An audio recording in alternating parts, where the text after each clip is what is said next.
It's Judgment Day. For the children of the Sieghart family, the test reveals how pure their mana is, and what element they're born with. These results decide if they have talent, and if they deserve the family's legendary name, known for being unmatched in sword and aura. The first boy walks to the giant stone blade. It glows green, meaning he's attuned to wind. His mana purity is also above standard. Next, a girl steps forward. The sword flashes blue, her aura's even stronger. Cheers erupt.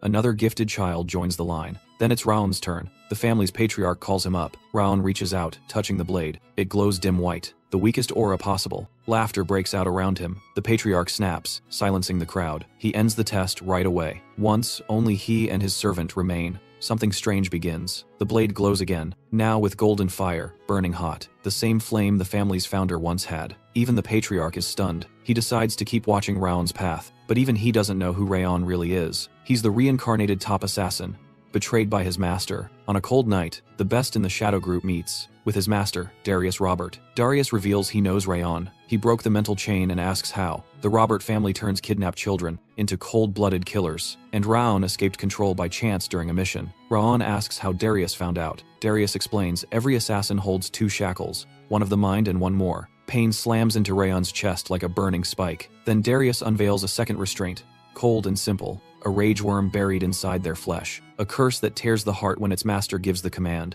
As the creature gnaws at his core, he swears he will not fall without defiance. He promises to leave one last scar on Darius. He drags himself upright and hurls forward, but his head is severed in an instant. Still, Darius freezes, stunned that Raun managed to cut him. He commands the other assassins to remove the corpse and strides out. Raun's dimming mind trembles with fury. He recalls the life Darius ripped away. With fading air, he begs any god or demon for a path to vengeance. A trinket at his throat pulses with sudden light. A strange screen forms, declaring he is chosen by a being named Wrath. But before Wrath can descend into him, his body collapses. The process breaks mid-flow. Later, a young woman plays with her baby, calling him Sunshine. That newborn is Raun, reborn into the home of a woman named Sylvia. That newborn is Raun, reborn into the home of a woman named Sylvia. He holds every memory from his assassin days, baffled yet aware. He first thought it a dream, but acceptance came when the dream never ended. In her cheerful voice, his mother explains the Lord has yet to return to name him. She has no idea he understands each word she speaks. Raun wonders why the naming takes so long after nearly 100 days. He quickly sees this household stands wealthy and influential. To him, that status is a rare advantage. He will need every resource for his revenge against Darius. Yet never leaving the building leaves him ignorant of his place here. Worse,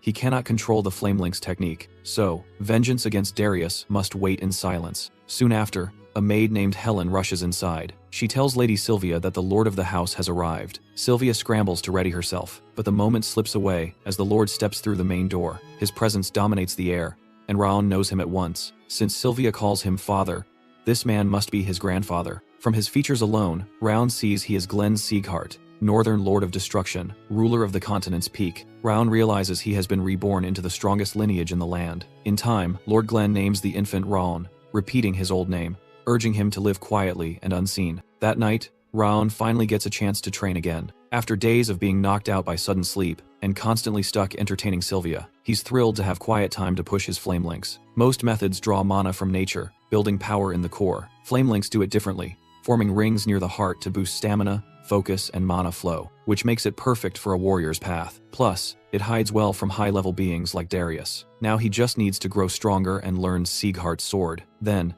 he'll be ready to strike Darius without fail. But there's a problem. His mana paths burn cold, nearly frozen, 9 blocked channels, and death creeps closer. His only shot is to melt through with the Flamelink. Hours of training wear him down, and he passes out on the bed. He loses the fight against sleep, but it works in his favor. Lord Glenn walks in quietly to check on the sleeping child, and lets his aura flow out over him. The next morning, Raun returns to baby duties, daily crawling, inch by inch, to impress Sylvia. It's torture pretending to be helpless with a trained killer's mind. He'd rather endure mana pain than this soft routine. Soon, Lady Sylvia welcomes a rare guest. Raun instantly recognizes him as the Ragged Saint. His healing power and medical mastery are legendary across the land. The saint greets Sylvia, saying he came after hearing she had a baby. He jokes that the child takes after her, not the grumpy old lord. But when he hears the baby's name is Raun, meaning shadow, he's clearly annoyed. His tone shows deep familiarity with Lord Glenn, just like the rumors said. After a quick checkup, he tells Sylvia the boy suffers from something called the Curse of Bitter Frost. His mana channels are locked by icy energy, and he won't survive or wield a sword unless cured. Sylvia is stunned. She refuses to accept it, but the saint ignores her and promises to bring medicine. A maid enters, telling him the Lord wants a word. Once the saint leaves, Rayon feels relief. He finally knows what's wrong. He begins plotting his next move, but freezes as a tear hits his cheek. Looking up, he sees Sylvia crying, denying the truth aloud. She wipes her face, then whispers she won't let him die. For the first time in years, something warm stirs in Rayon's chest. He realizes the sadness isn't his, it's from seeing Sylvia cry. Trying to comfort her, he reaches out to touch her face, and says "Mama," for the first time. That breaks her down, and Sylvia storms into the room where the Lord and Saint speak, ignoring the maids. Her sudden appearance enrages Lord Glenn. She kneels, begging him to save Rayon. She pleads for a while, her voice shaking, but Glenn replies coldly, saying the boy is useless to the house. She reminds him that the child is his grandson. He repeats his point and tells the guards to take her away. They drag her out. The saint calls him a stubborn old man. He then reveals Glenn had seen this coming and called him earlier, yet still treated his daughter harshly. Glenn dodges the question, asking for the report. The saint says the boy's circuits are blocked and unstable. Though Glenn's aura helped slow the frost, it won't let the boy become a warrior. Oddly, Glenn says surviving is enough. The saint mocks him, saying he hides his care with cold words. Son. The saint then asks why Glenn picked a name that means shadow. Glenn says, long ago, it meant something else entirely. Days go by. Sylvia feeds Rayon the elixir left by the saint. Rayon is glad. It's fire-based, perfect to fight the chill inside him. Years pass, and he turns 5. A system alert tells him he's formed his second flame link, boosting soul and mana. He's thrilled, thinking the system may be behind his fast growth. It's a system only he can access. It first appeared shortly after birth, showing him his current condition instantly. Still, his stamina is low, and the curse lingers. The elixir helped him get this far. Along with Sylvia's love and Helen's constant care, he feels slow, but reminds himself he's just 5. Time is on his side. In his past life, he was the top assassin. Now, with this technique, he can cover his flaws once he learns Sieghart's sword art. He learns patience is his best weapon against Darius, a peak-level transcendent, not someone to fight with reckless hate. Soon, Sylvia helps him dress for a special event. It's the discernment ceremony. Across the continent, 6 lords and 5 demons control the balance. Rayon was reborn into one of the 6 lords' houses. The 6 lords guard the continent, the demons disrupt it. The ceremony separates the worthy from the weak. Today, it's House Sieghart's turn. At the hall, people stare at Sylvia and Rayon with disgust. They insult them both, mock Rayon's condition, and call Sylvia a disgrace. Some say a failure's child shouldn't even be allowed to attend. Sylvia ignores them and walks on. Their words sting Rayon deeply, but Sylvia says, "Just look at me. Stay with me." Moments later, the Lord enters the hall. It's the first time Rayon sees him in 5 years. He sits down, a massive sword crashes down, and the Lord commands the ceremony to begin. The discernment sword reveals one's mana potential upon touch. First up is Warren, a Sieghart child. Ceremonies start young because mana seals by age 4. The goal is to measure each child's potential. Warren grips the sword, and the crowd cheers. Light bursts from the blade, bright and pure, fitting for Lord Charon's son. Next is Runan Slorn, from the vassal house Slorn. The more intense the glow, the purer the mana. Elemental affinity also appears. Runan's test impresses all. Bright mana and strong results, expected of a Slorn. Rayon sees how obsessed they are with high scores. He doubts himself, his circuits still frozen. Then his name is called. Eyes turn, many filled with scorn. He walks forward, Sylvia by his side. At the sword, he lowers his hopes. He only wants to know his element. He places his hand on the blade. Suddenly, fire erupts, strange and mesmerizing. Visions strike him. Beasts and chaos. A young warrior at the center. He watches, unsure what it means. The monsters loom, massive and fierce. The warrior lifts a covered flame, sword, and slams it into the ground. The blast wipes out everything in range. Then, the vision fades, and Rayon sees his result. But the display doesn't match the vision. A weak glow barely reaches halfway. Whispers start, mocking the dim light. Lord Glenn remains silent. Sylvia leans close, says he did great, and they return to their seats. The crowd mocks in hushed tones, ridiculing Sylvia and her son's low rank. Glenn silences them, asks why they're causing noise. They fall quiet, and he declares the ceremony over. When all leave, Glenn stays with his butler and the sword. To him, Rayon's state seems beyond fixing. But then, the sword erupts with fire. Glenn turns, instantly alert. Flames wrap the blade and soar, brighter than anything seen earlier. Glenn watches, stunned. The light shines gold, blinding and strong. He checks an old record, finds only one other time this happened. During the Founder's trial, when a fierce aura burned hotter than the demon realm's fire. That golden mana has appeared only once in Sieghart history. Seeing it again now stuns even Glenn. After staring for a moment, he realizes it came from Rayon, but can't understand how. 7 years later, Rayon's stats show up on the system. The curse remains. His stamina, body, and mana flow are still weak, but he's gained water resistance, easing his limbs. He's nearly at his third flame link and is now 12. One day, Sylvia reminds him it's time for another discernment ceremony. From last time, Rayon dreads the drama that comes with it. When they arrive, the new ceremony ends quickly, faster than usual. Before it wraps, Lord Glenn calls Rayon and asks for help. He questions why Raon hasn't responded to the basic training summons sent a month ago. Raon doesn't know about it. Sylvia explains she hid the letter, fearing the frost would make training too hard. Glenn doesn't care. On Sieghart land, all must obey. Even the weak must crawl if they can't stand. Sylvia refuses. Glenn asks if she plans to leave again. He warns them, follow the rules or go. As always, the crowd starts whispering about Sylvia leaving. Raon watches, angry at how they treat her. Their scorn now makes sense. She left once. She gave up her aura, destroyed her circuits, even after mastering Sieghart swordsmanship, all for love. But the man died before Raon was born. She returned broken, and the house treated her like a traitor. No matter what, Raon can't turn against her. She's his mother. Suddenly, Raon steps forward, ignoring her protests. He tells Glenn he'll begin training next month. Denner Sieghart, head of the Palace of Elders, cuts in, says Raon's treating it too lightly. Raon insists he'll train. He'll uphold the Sieghart name. Glenn doesn't like that. The name carries weight. His aura flares, heavy enough to break bones. Blood spills from Raon's mouth. The pressure surpasses even Darius's. He clenches his fist, endures the pain. He finally collapses. Sylvia and Helen rush in. Denier begs Glenn to stop, reminding him Raon's just a child. Glenn ignores them, says to let Raon speak. Sylvia begs again, says her son isn't ready, pleads for mercy. In her arms, Raon stays silent, remembering his shadowed life as an assassin. Always hidden, never seen. Frustration boils. He breaks free, craving more from this life. He wants to restore Sylvia's place. He walks up again, says he doesn't truly know what the Sieghart name means, growing up away from the main house. But he'll train to find out. He feels bound by duty to Sylvia. Helen, and everyone in the annex who stood by him, drive him forward. Curious, the Lord asks if Rayon means to judge the Sieghart name through basic training. Rayon says, it's all he has. Glenn responds that he'll order the instructor to go all out. His aura crashes down again, dropping Rayon to his knees. Rayon thinks of how to fuse assassin skills and flame rings to survive here. On the ground, he vows to prove that the one they mocked will rise unbreakable. Meanwhile, at a training center, Karun Sieghart, head of the Palace of Warriors, questions a guard about reports calling Raon an invalid. The guard confirms the story. Maids heard the Saint and Lord talk about Raon's condition. Karun recalls seeing the boy's weak frame. But how did he endure Glenn's aura? He wonders if Sylvia's power passed to her son. That might explain it. Karun then tells the guard to plant someone in the annex to observe Raon. Back home, Raon overtrains again. Sylvia warns him, like always. Later, Lord Glenn arrives at the 5th Sieghart training grounds. To meet Lemaire, the head instructor, who pretends to nap. Glenn wakes him.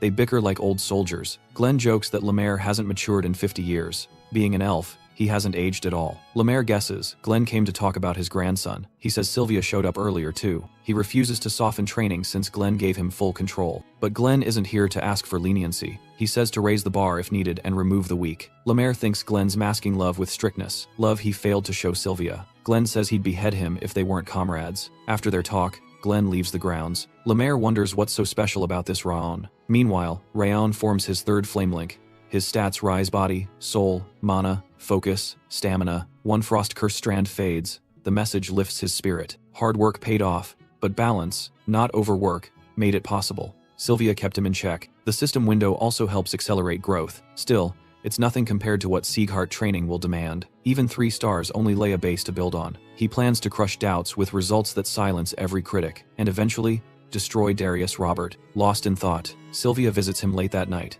He leaves for training tomorrow. She asks if he must go. She fears he'll push past his limits and get seriously hurt. She suggests he wait just 1 more year, but Rayon says he can't. He's tired of the looks from the main and branch families, the way they treat those in the annex. He believes he can change it if he succeeds in training. Sylvia is moved.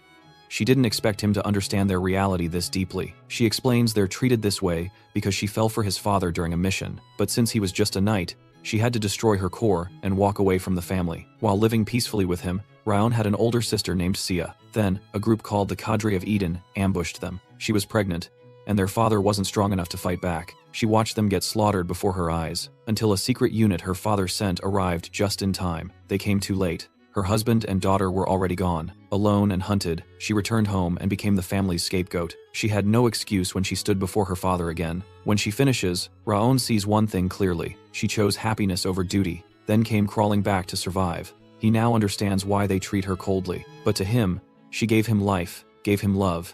In both lives, she's the only mother he's known. He suddenly asks if she regrets leaving. She says no. Living as a Sieghart, she felt invisible. Leaving made her feel real.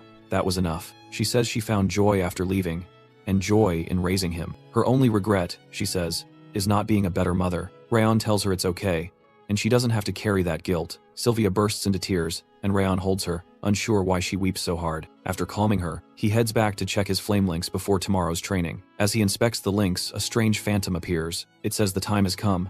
It felt boiling rage. It calls itself Wrath, second ruler of the demon world, drawn by vengeance. Wrath explains its price. Rayon must offer his body and soul, but then realizes a child summoned him. Both stare, confused, asking how this happened. Wrath doubts a kid could summon him through rage, but then looks again and changes his mind. Wrath accepts him and demands the soul in exchange for revenge. Rayon shocks him by refusing. He wants to kill Darius with his own hands. Wrath's tone shifts. He says Rayon is mistaken to think this is a choice. The demon world has chosen. Wrath will take what he wants. He unleashes cold fire in a storm, then charges, wild and furious, trying to force his way into Raon's body. The clash sends a freezing pain through Raon's body and mind. Wrath tempts him, saying even gods would fall if he submits. But Rayon's high water resistance dulls the chill. The attack isn't just cold. It fuels his rage from inside. Wrath goads him, promising to crush skulls and consume flesh if he surrenders. But Raon hesitates, afraid Sylvia and the maids won't survive if Wrath enters. Wrath loses patience. He says he tried to spare Rayon's body, but now he'll just consume him. The pressure builds, and Raon feels like he's about to break apart. His body nears collapse, just before it snaps. He recalls how flame links and water resistance helped him. It might ease the load again. With no other choice, he fires up a flame link. Light bursts out from him, blazing. Wrath reels back. Furious, a child can resist him. Raon repeats, he'll take revenge himself. He won't give his body away. Wrath explodes when Raon calls him a specter. He demands respect. Says he's a ruler. Raon smirks. Says a real demon king wouldn't be this weak. Raon now realizes Wrath's power is limited, just like he claimed. Raon now realizes Wrath's power is limited, just like he claimed. Suddenly, the system window appears. It says a new skill has unlocked, one Rayon's never seen. Wrath rages more, saying the system is his invention. Raon asks if Wrath really made the system. Wrath confirms it. Raon pushes, wants to know why. Wrath dodges the question but slips when Raon asks if it's for growth. Raon notices Wrath can't hide emotions, fitting for a being named Wrath. The flame link feels stronger now than in Raon's last life. Its purpose must be rapid growth. Wrath demands his body or the system in return. Raon tries hitting him with a mana charge strike. It fails. Wrath sees he can't win this time, so he wraps around Raon's arm and turns into a bracelet. He says the seal was recent, his power still weak. He'll wait for it to return. Raon thinks about removing the bracelet but fears it might erase the system or endanger Sylvia and Helen. Keeping Wrath nearby seems smarter, easier to watch and control. Raon asks why the bracelet looks so decorative. Wrath says it's his taste. Rayon should respect it. The next morning, Sylvia's tense about Rayon leaving. Helen tries to reassure her. As Raon steps outside, ready to depart, the women wear solemn faces. Helen reminds him to take it easy. He promises he will. Sylvia hesitates, then tells him to go do his best, and sends him off with a smile. Once he's gone, Sylvia asks Helen if he'll be okay. Helen says his health's better, he might finish the training. That comforts Sylvia a little. She had cried inside as Raon promised not to push too far or get hurt. Meanwhile, children gather at the 5th training grounds gate. Raon stands apart, noticing the crowd includes more than just Siegharts. Vassal families and outside picks are also here. A few boys whisper about Rayon's thin arms, wondering why he hasn't run yet. They mock his bracelet too, making Wrath fume. The spirit starts cursing them out. Though they can't see or hear him, Raon hears their laughs. He walks over and asks why they don't say it to his face instead of whining like bugs. They bristle, asking why a kid locked in the annex dares to talk back. Funny thing is, they're from the Branch family too. When Raon says only the weak talk down like that, the boys snap. One grabs his shirt, telling him to remember his place. Raon smirks, cracking his knuckles slowly. But someone interrupts. It's Warren Sieghart, the prodigy from Raon's first ceremony. He scolds them, warning not to shame the family in front of outsiders. The boys quickly back down and apologize. Then Warren turns to Raon, asking if he still doesn't know his place. He says Raon is just dust, easy to flick aside, and should keep his head low if he wants to stay in the annex. In Warren's view, Raon only got in because of dumb luck during testing. He sees him as a loser, bound to be expelled. As they walk off, Warren says Raon should quit now since he won't pass anyway. Before Warren leaves, Raon snaps back, saying he should have delivered that nonsense with more passion. He reminds Warren that main family blood means nothing here. No rank, no authority, no power. Says all Warren can do is go cry to his daddy. Warren's face turns red. All he manages to say is the usual, "How dare you?" Then Lemaire bursts in, breaking the tension. He jokes that they're fighting already before the real fight starts. Raon now sees who the instructor is. It's the Sword of Light, retired after injuring his core. Lemaire splits the group, says to wait until after the ceremony to settle scores. At the admission, Lemaire introduces himself formally, says 160 kids signed up, a number that feels too big, so he'll cut it down to 1/4 with a test. The kids freeze, shocked by the brutal cut on day 1. Lemaire adds, "His word is law here. If they don't like it, go complain to the Lord." The test begins. They must sprint non-stop until told otherwise. Wrath asks why Raon is staying near the back. Raon sees no point in racing. It's not about speed. He's sure the test is about endurance, not flash. He believes the one who lasts longest wins, and he'll be that one. The assistants spot the leaders, Warren and Runan. Both show strong promise, even at this age. Then they glance at Raon. He's far behind, struggling, but impressive for someone once called sickly. They guess he'll drop out soon, but Lemaire watches with interest. He's never seen someone like Raon. Most prodigies have depths he can't gauge, but he still sees faint hints of who they'll become. With Raon, he sees nothing, and that only happens when someone's potential exceeds his own reach. The same boys who mocked Raon glance back, laughing he won't last 10 more minutes. Raon can't believe they're just jogging, calling this training. In his past life, starving beasts chased them while they ran for their lives. Compared to that, this is nothing. Time passes, the kids keep running. Lemaire notices Raon still going, even though his stamina gave out long ago. He's clearly beyond exhausted. This isn't just willpower. Lemaire thinks only those who faced real pain and death can focus like this. The more he watches, the more intrigued he gets. On the field, Warren sees Raon still behind him. He wonders how. Knowing the kid is supposedly ill, he overheard his dad talking with the guard, confirming it. Irritated, Warren activates his aura. Ready to show the gap between them, he surges ahead, leaving Runan and Raon, the last two still running. To Raon, Warren seems reckless. Unlike Runan, who stays calm and steady, Raon holds back, not wanting to ruin his rhythm. It's not a race. Around them, others have dropped out. Some ask who Raon is. Others envy the sick boy still pushing on. Raon hears someone wonder if he ever gets tired, nearly laughing inside. He feels like dying. Only the flame links let him push past the freezing pain, buying him time. Wrath senses his fatigue, grins, and demands control to beat that brat, Warren. Raon knows trouble is coming fast. It hits. Wrath blasts another chill into him. Raon starts to black out but hides it. Wrath believes no human could endure this. Raon grits through it, knowing weakness means being devoured. But nothing happens. He keeps running. Wrath snaps, confused why his rage won't break Raon. Meanwhile, Raon can't even control his limbs. His vision fades, breathing nearly stops. Right then, the instructor's voice cuts through, ending the training. Warren glares, disgusted that Raon never gave up. Runan just watches him, curious. Wrath can't grasp how Raon endured it, but Raon reminds him not to interrupt training. That cold attack only pushed his flame links further, forcing his body harder. Suddenly, a system window appears, saying his stats have slightly increased due to overexertion, which only enrages Wrath more. After the kids regroup,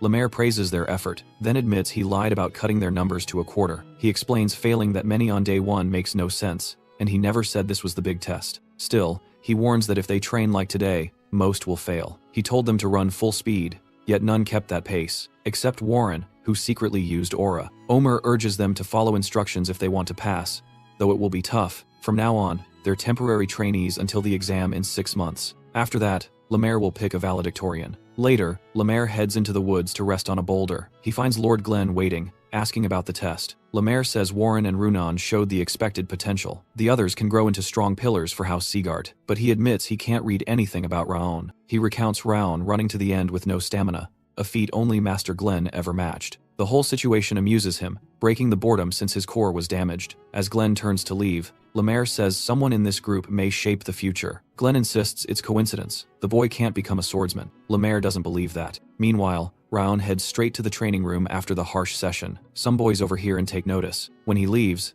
they claim he cheated during the run, since he's supposed to be sick. Crane Seagart, from a branch family, steps in. He says he heard a rumor that the elder gave Raon an elixir. The boys grow angry, thinking Raon used it to show them up, and plot to humble him. Soon after, they shove Raon into a tree. He doesn't even know why they attacked. They accuse him of acting smug after using an elixir, despite being cast out of the main family. They crack their knuckles, claiming they only want to talk. Wrath fumes, urging Raon not to endure this, and wanting to strike them. The thought barely forms in Wrath's mind. Raon, battle-hungry inside, drops all 3 boys, leaving them barely able to move. Wrath finds the sight so satisfying he almost blushes. With the boys begging for mercy on the ground, Rowan asks if Warren sent them. They insist Warren had nothing to do with it. Rowan doubts it. Sure, Warren hates him, but accepts the answer. He warns them worse awaits if they speak of this or bother him again. The boys scramble away, relieved they survived. Hidden behind a tree, Lemaire watches, reminded of young Master Glenn. His hunch deepens. Raon may be hidden among the top talents. Back home, the system notifies Raon of a dexterity boost for satisfying Wrath. Wrath flips. Furious Raon gets points just for pleasing him. Raon reminds him he made the system. Wrath yells he's never had it stolen before. This is new. Then, Wrath shifts gears, noticing Raon isn't even listening. He tempts him with a deal. Win and earn points, lose and take in rage. All Raon must do is place first in the exam, just as Lemaire said. Raon sees he can gain a random attribute too. Wrath explains it'll be adjusted to fit his weak body. If he loses, he'll get a small piece of Wrath's rage. Small now, but it can grow out of control later. Since the terms are clear, Raon knows he's being honest. He weighs the risk and sees the reward is worth it. His past experience should be enough to win. He accepts the offer. Wrath grins wide. Sure, his plan to claim Raon's body is working. Later, the trainees endure another drill. They look drained from non-stop running. Then comes the horse stance. Lemaire calls it the root of all martial arts, tells them to hold it, then walks off to nap. Before leaving, he reminds them they'll face the final test. Not him. Some complain, wishing they could just start sword training. After the drill, Warren gathers boys to train sword skills, fearing their edge might dull. Wrath tries pushing Raon to join them, but Raon thinks it's pointless at their current level. What they need now is endurance, not sword swings. It's worse for him, cursed by bitter frost. Basics matter more. While Raon trains in the gym, Rune and Slorin from a vassal house secretly watch. She's shocked at how much weight he's added. Despite being sick, his rapid gains make no sense. She wonders if his stance is different from theirs. Curious, she approaches him, but stays silent. Her stare draws Raon's attention. He asks why she's here. She doesn't respond, just thinks about his sudden growth. As she observes, something clicks in her mind. She walks past him and sits nearby. Then she starts lifting weights too. Her actions confuse Raon, so he ignores her. He moves away, but Runan keeps following. She recalls catching his scent earlier, which made her body feel lighter and stronger. Feeling uneasy, Raon asks if she wants to say something. She says no. Runan quietly decides she'll follow Raon wherever he goes. Not long after, Warren and the boys enter the gym. They get irritated seeing Runan near a boy expelled from the main family. Warren sees no point in repeating such dull, basic drills. He believes Raon's weak body is why he clings to basics, far from their superior build. To prepare, Warren urges the boys to sharpen their sword skills. They head out, confident the exam will prove who trained right. Later, a boy named Dorian politely asks Raon to join his training after seeing Runan stick by him. Raon hesitates but agrees. Dorian lights up and offers him a cookie. Raon doubts it and tries to return it, then glances over. He spots Runan eyeing his hand with intense focus. Her wide-eyed puppy stare unnerves him. He gives up and hands her the cookie. The three start training together regularly. They even stay close during runs, slowly forming a bond. Flowers bloom, but training continues. 6 months pass since the basics began. Raon keeps running like his life depends on it. Now, he outpaces nearly everyone, except Runan and Warren, who still keep up. Time flies, and exam day finally arrives. Parents and guardians gather to watch their kids perform. Everyone assembles in a huge arena, and Lemaire addresses them. Among them sit Sylvia, Helen, and Lord Karen. Wrath shows up, grinning, reminding Raon of their deal. He believes Raon will lose and be forced to take rage since Runan and Warren always stayed ahead. Raon brushes him off, saying exams are unpredictable. Soon after, Runan and Raon find Dorian crouched, anxious about the test. Their bond now clear. Runan silently hands Raon a cookie. Raon looks around, wondering why only weirdos stick to him. Sylvia and Helen celebrate their boy for surviving 6 harsh months with pride and even making some unexpected friends. Then comes an announcement about the head of house arriving. He joins the others to watch the exam unfold. His presence shocks many since he rarely shows up. Someone whispers this is his first time ever attending. Lemaire reacts, surprised by the Lord's visit. Master Glenn replies, saying the exam shapes the house's future, so the Lord must be present. With the Lord seated, Lemaire steps up to finally reveal the exam details since none were shared before now. Without warning, Lemaire unleashes a surge of aura, stunning the students. He announces their test break through his spiritual force. Lemaire tells them fighters can't avoid spiritual force. This tests inner strength. A nearby guardian objects, saying the kids barely learned aura. Now spirit too. More guardians protest, booing the instructor. Tired of the noise, Lemaire explains that spiritual force isn't aura alone. It's the soul, forged by battle. A real warrior proves worth even without aura. Glenn interrupts, calming the crowd, saying, Lemaire is right. Aura or not, every warrior builds spirit. Through harsh training, even auraless fighters can forge strong spiritual force. That shuts them up. Through harsh training, even auraless fighters can forge strong spiritual force. That shuts them up. Lemaire says they'll proceed since no one objects now. First up is Runan. Lemaire tells her she can beat this if she trains hard. Pass if she breaks through. With a slight smirk, he blasts her with intense spiritual pressure, catching her off guard. She winces, clearly affected. He warns that using aura means disqualification. She must rely on mental strength. Though the force presses hard, she grits through it, and eventually reaches out and grabs Lemaire's hand. He steadies her as she stumbles, proud she made it. He praises her progress and tells her to keep pushing forward. Next is Dorian, who looks terrified. He's told to break through with the same mental strength but doubts he has any. If he can't, he fails. Dorian forces himself into the pressure but collapses halfway. Rayon notices Dorian's test feels weaker. He suspects Lemaire is matching the pressure to each student's strength. Dorian crawls and finally grabs Lemaire's foot. He gets praise and advice to trust himself more. Sadly, he throws up after hearing that. Warren Sieghart is called next and faces the same test. The force hits like a wall. He questions if the others face this level. He starts trembling. His legs won't move. Lemaire tells him he holds the rarest gift here, but he wasted time on sword skills he didn't grasp, instead of building strength and will. He reminds Warren he always relied on aura in hardship. Use it now and fail. Warren can't afford that. He recalls his father scolding his older brother, cold and unforgiving. Afraid of being cast aside too, he pushes forward with everything. He stumbles ahead, barely holding on. He grabs Lemaire's leg and passes the test. Lemaire tells him to stop acting grown up. He's just 12. Last up is Raon Sieghart. As he steps forward, a crushing wave of spiritual force slams into him, almost knocking him back. The force hits harder than what the others faced, making Helen and his mother uneasy. Even Lord Glenn looks shocked at the sheer pressure Lemaire unleashes. Raon starts to doubt if this is really meant for him. Lemaire saw greater promise in him than Runan or Warren. He tells Raon to give it everything, reminding him that power comes from the soul, not just the body. Raon carries not just a Sieghart soul, but the forged spirit of an assassin. One day, he'll save lives. To Lemaire's surprise, Raon breaks through the storm of force, drawing attention from even the Lord. As Raon nears, Lemaire can't believe his eyes. Raon doesn't stumble like the rest. He walks up and shoves Lemaire back. Gasps erupt around the arena. Lemaire and the Lord are stunned. Raon smiles and asks if he passed. Everyone else can't believe he broke through that force. Even Karun is stunned that the brat reached Lemaire. Lemaire stands frozen, still trying to process what happened. He wonders how a sick kid with no aura did it. Finally, Lemaire asks what Raon really is. Raon calmly replies he's just Raon, the boy he's watched for months. Lemaire says he raised the force level past Raon's potential. It shouldn't be possible. Raon just shrugs. That annoys Lemaire even more. Then it's time to reveal the results, as promised. Warren and his father tense up. Lemaire declares Raon the top trainee of the period. Sylvia and Helen burst into tears hearing the news. Around them, the crowd buzzes over the outcome. Warren steps up, shouting he won't accept the results, calling them fake. Lemaire is taken aback by the outburst. Warren insists he's stronger than Raon in every way. Then he suggests Raon must have cheated with a spell or trick. Some agree, saying Raon's curse and lack of aura make it impossible. The accusations grow loud. Even Lemaire's fairness is questioned. Warren demands a duel with Raon to settle it. Lemaire sees it clearly.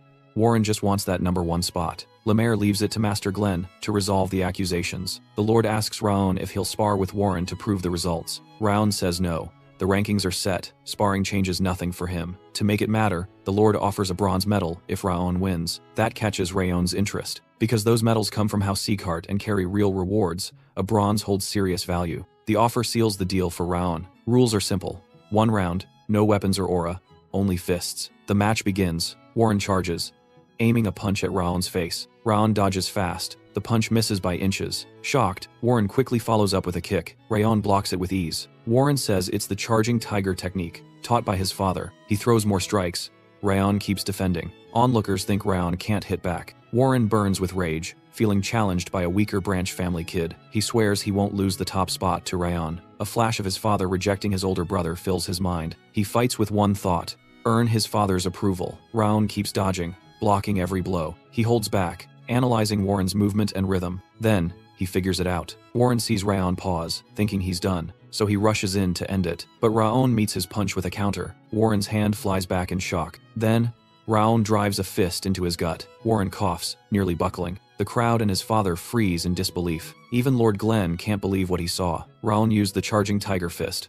Warren demands to know how. Raon calmly replies, he learned it from watching him, just copied it, nothing more. Murmurs rise, people stunned. A brat mimicked that technique. Some wonder if he somehow learned it before. Warren stays down, still shaken. Lemaire nods, convinced Rayon is the real deal. He's stunned. Raon reversed the tiger fist just by observing it once. In his eyes, this is the Sieghart-level genius who could rise above all. After a brief pause, Raon is declared the winner, the results undeniable. Sylvia can't hold back, rushing toward him. She hugs him tight, tears streaming down her face. Runan's father does the same, proud of his daughter. Warren stands alone, only his butler beside him. His father turns away without a word. The moment he feared most just happened. That night, silence hangs heavy in Warren's home. His father finally speaks, reminding him of the order to rank first and never lose. Then he demands to know if Warren wants to disgrace him by losing to a failure's child. He warns this was strike two, and graduation will be Warren's final shot at redemption. As he leaves, Warren realizes he can't mess up again.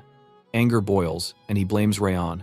He trained hard, yet still fell behind. Lost in frustration, he wanders into the gym. It's empty, everyone drained from the exam. He notices the nearby row of lockers. One locker catches his eye, Rayon's. He tells himself peeking won't hurt if he takes nothing. Inside, he finds 10 pairs of worn-out shoes, all destroyed in just 6 months. He remembers seeing Rayon training non-stop. While he was busy showing off or lounging around, he now sees Rayon lived like a true Sieghart, and he didn't. Quietly, he puts everything back and leaves. Later, Wrath fumes about losing, saying he's never seen anyone like Raon in all his years. He asks Raon what he really is. No answer. A system message pops up. Rayon wins the bet. All stats rise by 2, plus a new trait, awareness of the snowflower.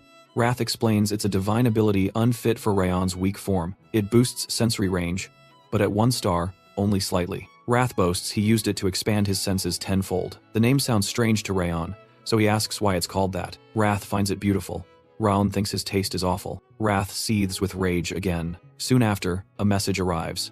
The Lord has summoned Rayon. Sylvia grows anxious, worried for her son, but the butler assures her it's fine. Lord Sieghart wants to personally award Rayon the bronze medal. Inside the throne room, Glenn looks displeased but still honors his word. He hands the medal to Raon, saying he may one day exchange it for a fitting reward. Rayon accepts and asks what he must do to restore his mother's status. The Lord is stunned. Lord Glenn confirms if Rayon means restoring his mother's place in the main family. He says it's possible, but only by doing something the entire house will acknowledge. In Glenn's view, earning Sieghart's approval is like reaching the moon, especially for someone so green. Raon feels fired up and thanks Glenn for the answer. He hands back the bronze medallion. Then he turns to leave. Before he walks off, the Lord says the medallion itself could have granted that answer, and Raon still hasn't claimed his reward. Raon recalls what he needs most now. He asks for a cultivation method, but is told he'll get one during training. Raon pushes, saying he wants something beyond basic, something worthy of the bronze medal. The shadow method from his past life won't cut it.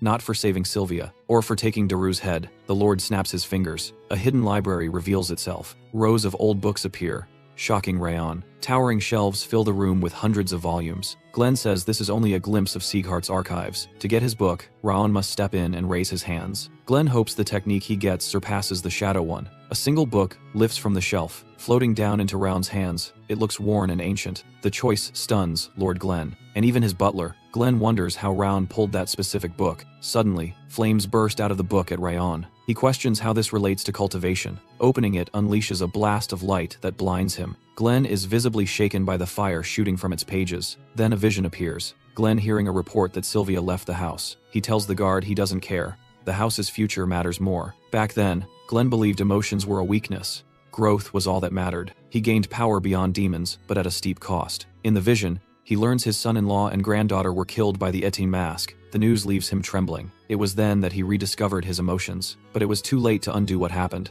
From then on, he vowed to protect the boy, no matter the backlash. Rayon's still unsure what this book is.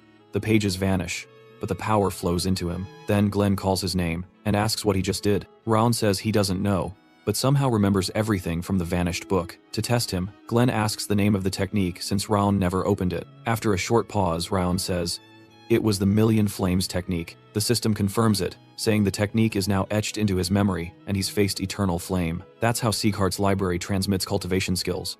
Glenn checks if he remembers. When Rayon says yes, Glenn confirms he's earned his bronze reward and dismisses him. After Rayon exits, the butler still can't believe he absorbed that technique. That specific technique belonged to the founding lord. No one in Sieghart history has read or received it. No one expected Rayon to pull Million Flames. The butler worries about Sylvia and Rayon's safety if word spreads, but Glenn reassures him it's a secret. Meanwhile, Rayon senses the book's knowledge is fully his now. Glenn says no one ever used the skill before. It would have rotted if Rayon hadn't drawn it. He believes the times are changing. Raon still can't figure out why Glenn gave him something so rare, even beyond gold medal level. The power matches legends like Firelink, so he must learn it well. But no matter what, his aura won't gather. He knew it wouldn't be easy to grasp this level instantly, and Wrath sees things going south. Strangely, he tells Raon to try hard. This technique matters. Failing now might cripple him. Raon agrees, but finds Wrath's support suspicious. Raon agrees, but finds Wrath's support suspicious. The technique pulls mana from nature into the core. If interrupted, the backlash could ruin his circuits. His frost curse worsens the risk. Seeing Wrath smirking, Raon warns him not to interfere, but gets no reply. He realizes Wrath won't listen. Wrath bluntly says he'll interrupt once, no matter what. Raon tells him, if he breaks his body, it's useless to him, but Wrath doesn't care. He says he can repair the body, even if humans can't. To Wrath, this is a perfect shot he won't waste. Raon tries to stay calm, unfazed. Wrath tells him to stop pretending. Fear is better. He'll strike without warning. For the first time, Raon sees Wrath as a true threat. He remembers Wrath's a demon born from hatred, and one mistake gives him full control. Until now, Raon ignored him because he behaved. That changes now. On top of that, there's a new problem. A maid Raon has noticed. She sneaks out every night without reason. That maid, Judiel, Lord Karun's spy, files a report, says Raon talks to himself. But now, she has something worth reporting. The rare cultivation art tied to the bronze medal and the powerful mana she sensed. She knows the Palace of Warriors would want this, but pauses. He's still a child. She wonders how long she'll keep writing these reports. As always, she sends the report downstream, letting the current carry it to her master. A blade brushes her throat, and a voice warns her to stay still or die. Sweat drips, her mind races. Who is behind her? His tone, his presence, the threat. She's frozen in place. In the river's surface, she spots Rayon's reflection. He says someone's been tailing him since he got back, asks if her spying paid off. That throws her. She was sure she'd left no trail while trading. It hits her. Raon always knew, just played dumb. He pries her mouth open, no choice. Then he stuffs something down her throat. Her body reacts, retching hard. He pulls a soaked report from the water. The writing's unreadable. She used coded ink, needing a trigger. He tries some guesses, watching her closely. When he says moonlight, her face gives it away. Her expression shifts again when Karun Seaghart's name comes up. Raon notices. Judiel, trained for years to hide emotion, is stunned he can read her. Then she realizes her body's burning from the thing he gave her. It's a rage worm. Flashback. Lord Karun sends Judiel into the annex, promising rich rewards for spying on Rayon and Sylvia. Back to now, she asks if he really used a rage worm. Rayon's stunned. She knows what that is. She tries to throw it up but fails. The worm tracks her feelings and location and can kill horribly when triggered. Rayon deduces she's a Palace of Warriors spy, placed here 7 months ago. Judiel's face twists in fear. This is far from the simple job she expected. Her task was spying on a weak child and a woman. Nothing like this. She never imagined facing someone this dangerous in the annex. Terrified, she offers to forge the report, but Raon rejects it. Karun would know. With a cold smile, he tells her she's now a double agent. She'll feed Karun what he expects and give Raon everything that matters. She agrees without hesitation. Raon smiles like it's a casual talk over tea. He tells her to bring something valuable next time, then leaves. As he walks, Wrath doubts Raon used a rage worm. He didn't.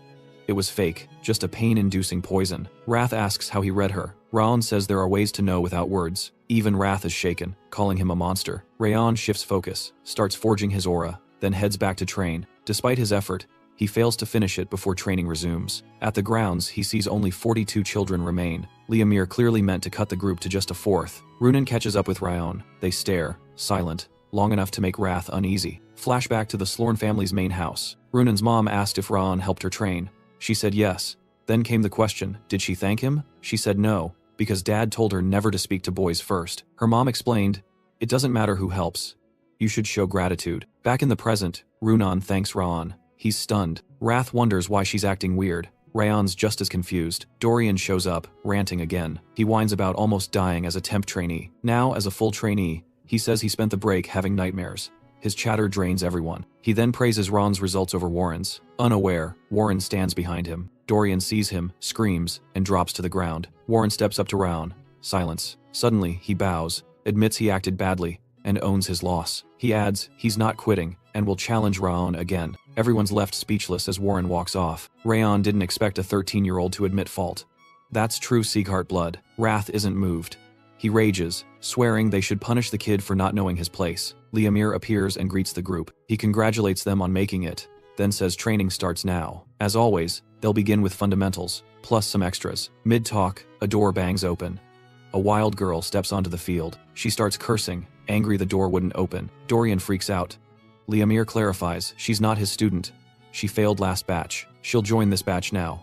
Her name, Martha Sieghart. Her glare could cut steel. She cuts off Liamir again, even as he tries to call her sweet. The first thing she does is demand the name of the last batch's top student. She wants to fight the brat who ranked above her. She yells for a duel right now, no delays. Ryan steps forward. She asked for the top student. She's unimpressed, but agrees to fight him anyway. Warren's voice interrupts from behind.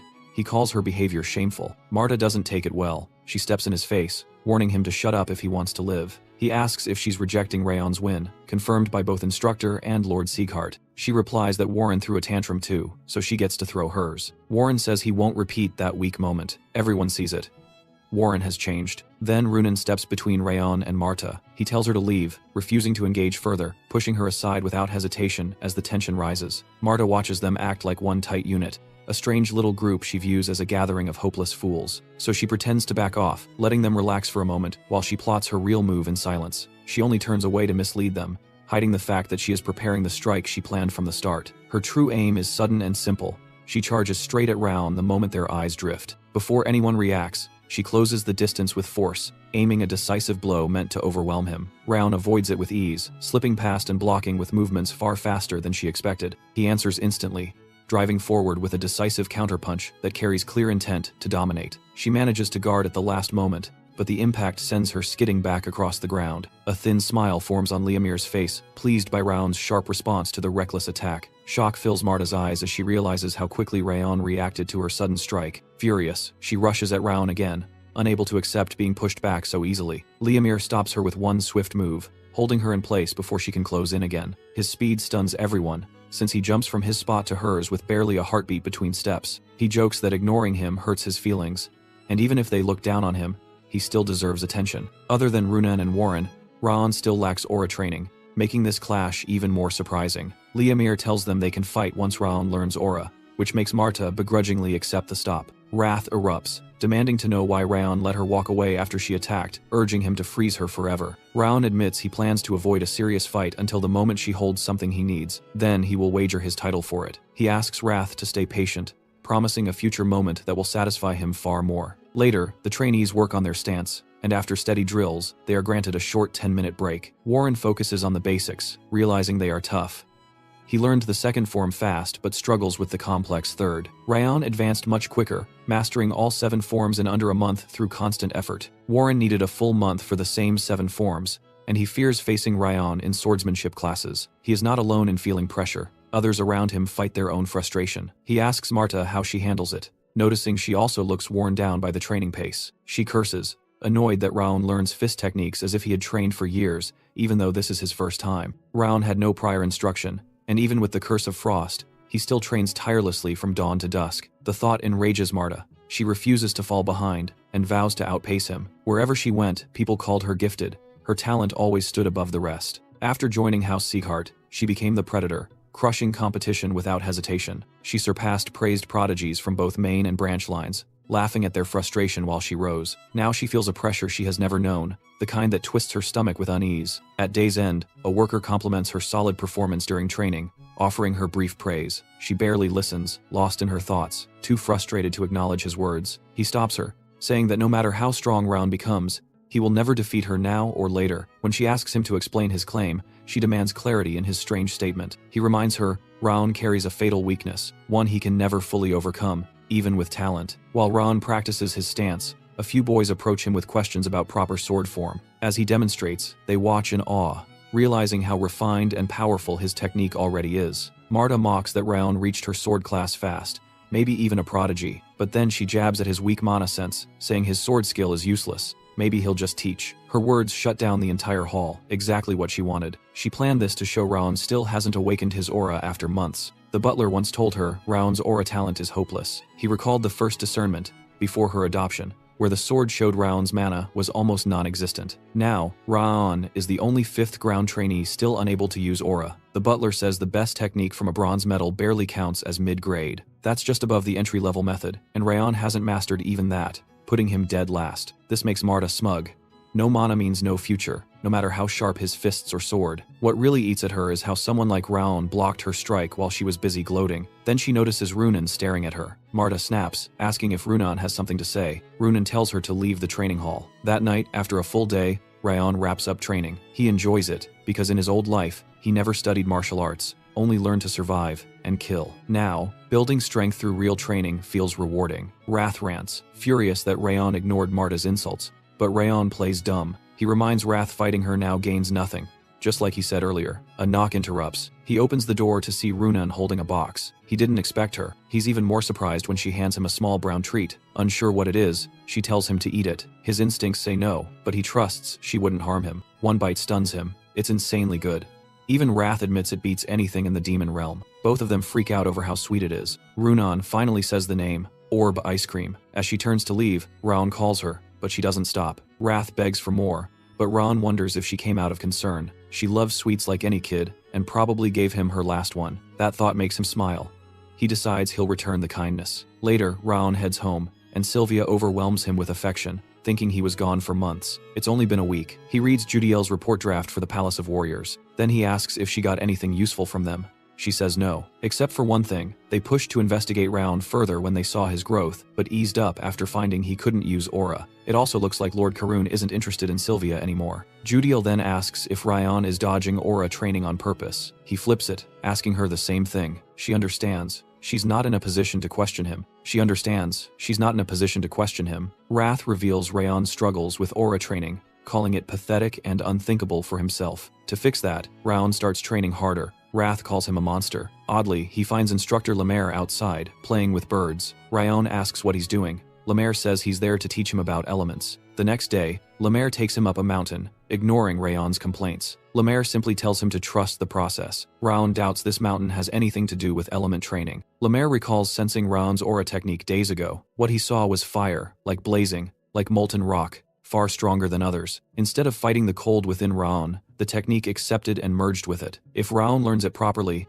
it will become something truly rare. They stop at a chosen spot. To Raon, it looks like just another forest clearing. Suddenly, Lemaire unleashes spiritual pressure, stunning Raon. The wind slicing past Raon's skin is sharp as a blade. There are all kinds of winds, warm, cold, and razor sharp. Lemaire sought the sharpest wind, and now Raon must find his flame. Since Raon's mana leans toward fire, he must discover what flame fits him. Lemaire then brings Raon somewhere he believes is ideal. They arrive at a forge, where an old blacksmith mocks Lemaire on sight. Raon senses the strongest, purest fire in the entire north. The old man asks what Lemaire dragged in, glancing at Raon. Lemaire tells him Raon is Master Sieghart's grandson. The man isn't impressed and says Sieghart should show up himself. Meanwhile, Raon is captivated by the fire burning in the furnace. This kind of flame matches the fire he's always felt, even after seeing many flames in his past life. This one, with its heat and intensity, is exactly what he envisions. The blacksmith gruffly introduces himself as Vulcan. Raon recalls the name Vulcan, the continent's legendary blacksmith. He forged Glenn Sieghart's blade,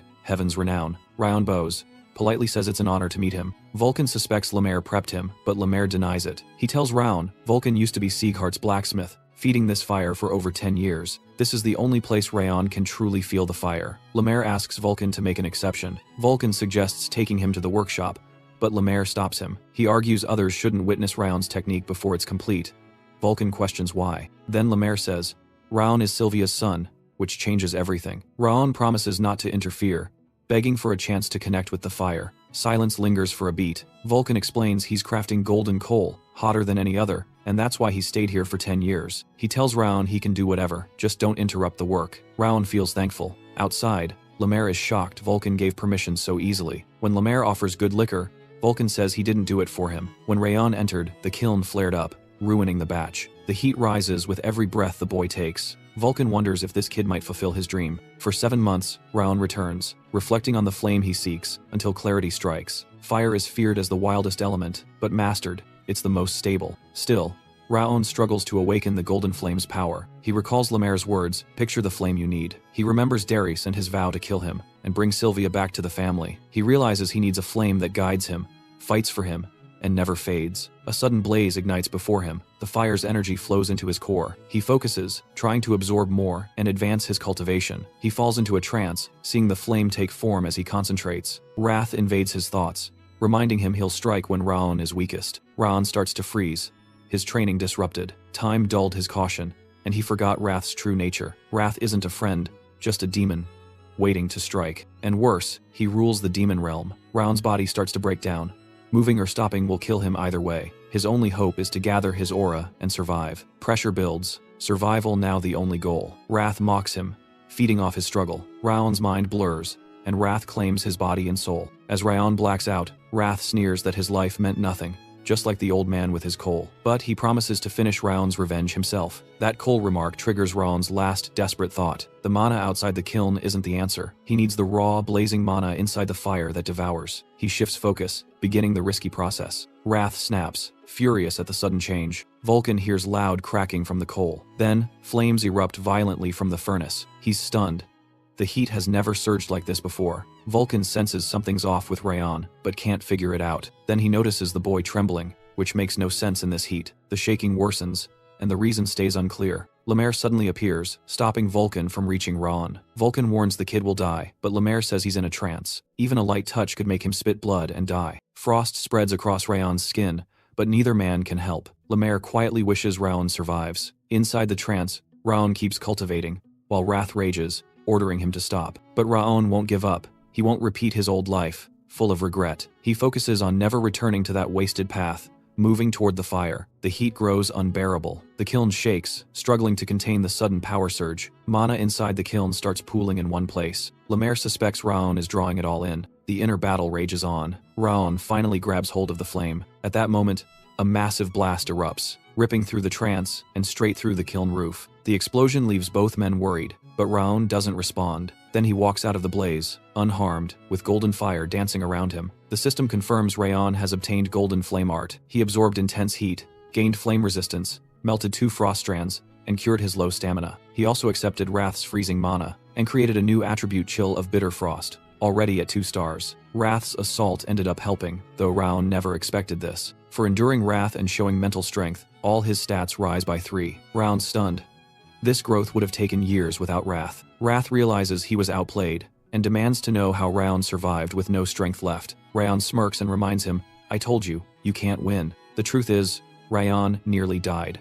This proved one thing: Wrath is no ally. From now on, Raon must hide every weakness. Vulcan checks on him. Seeing he's fine, he asks if he got his aura. Raon nods, and says it's all thanks to him. The kiln's broken from the blast. Raon apologizes. Vulcan doesn't care, as long as he's alive. During their talk, Vulcan spots something strange in the fire. He scoops the coals with a shovel and looks closer. They're golden coals, the ones he's chased for years. Years ago, people mocked Vulcan for chasing myths, wasting his life on impossible coal. As Vulcan lifts the coals, he realizes he's witnessed a miracle too. Golden coal burns hotter than white, tougher than black, and after decades, he finally made it thanks to Raon.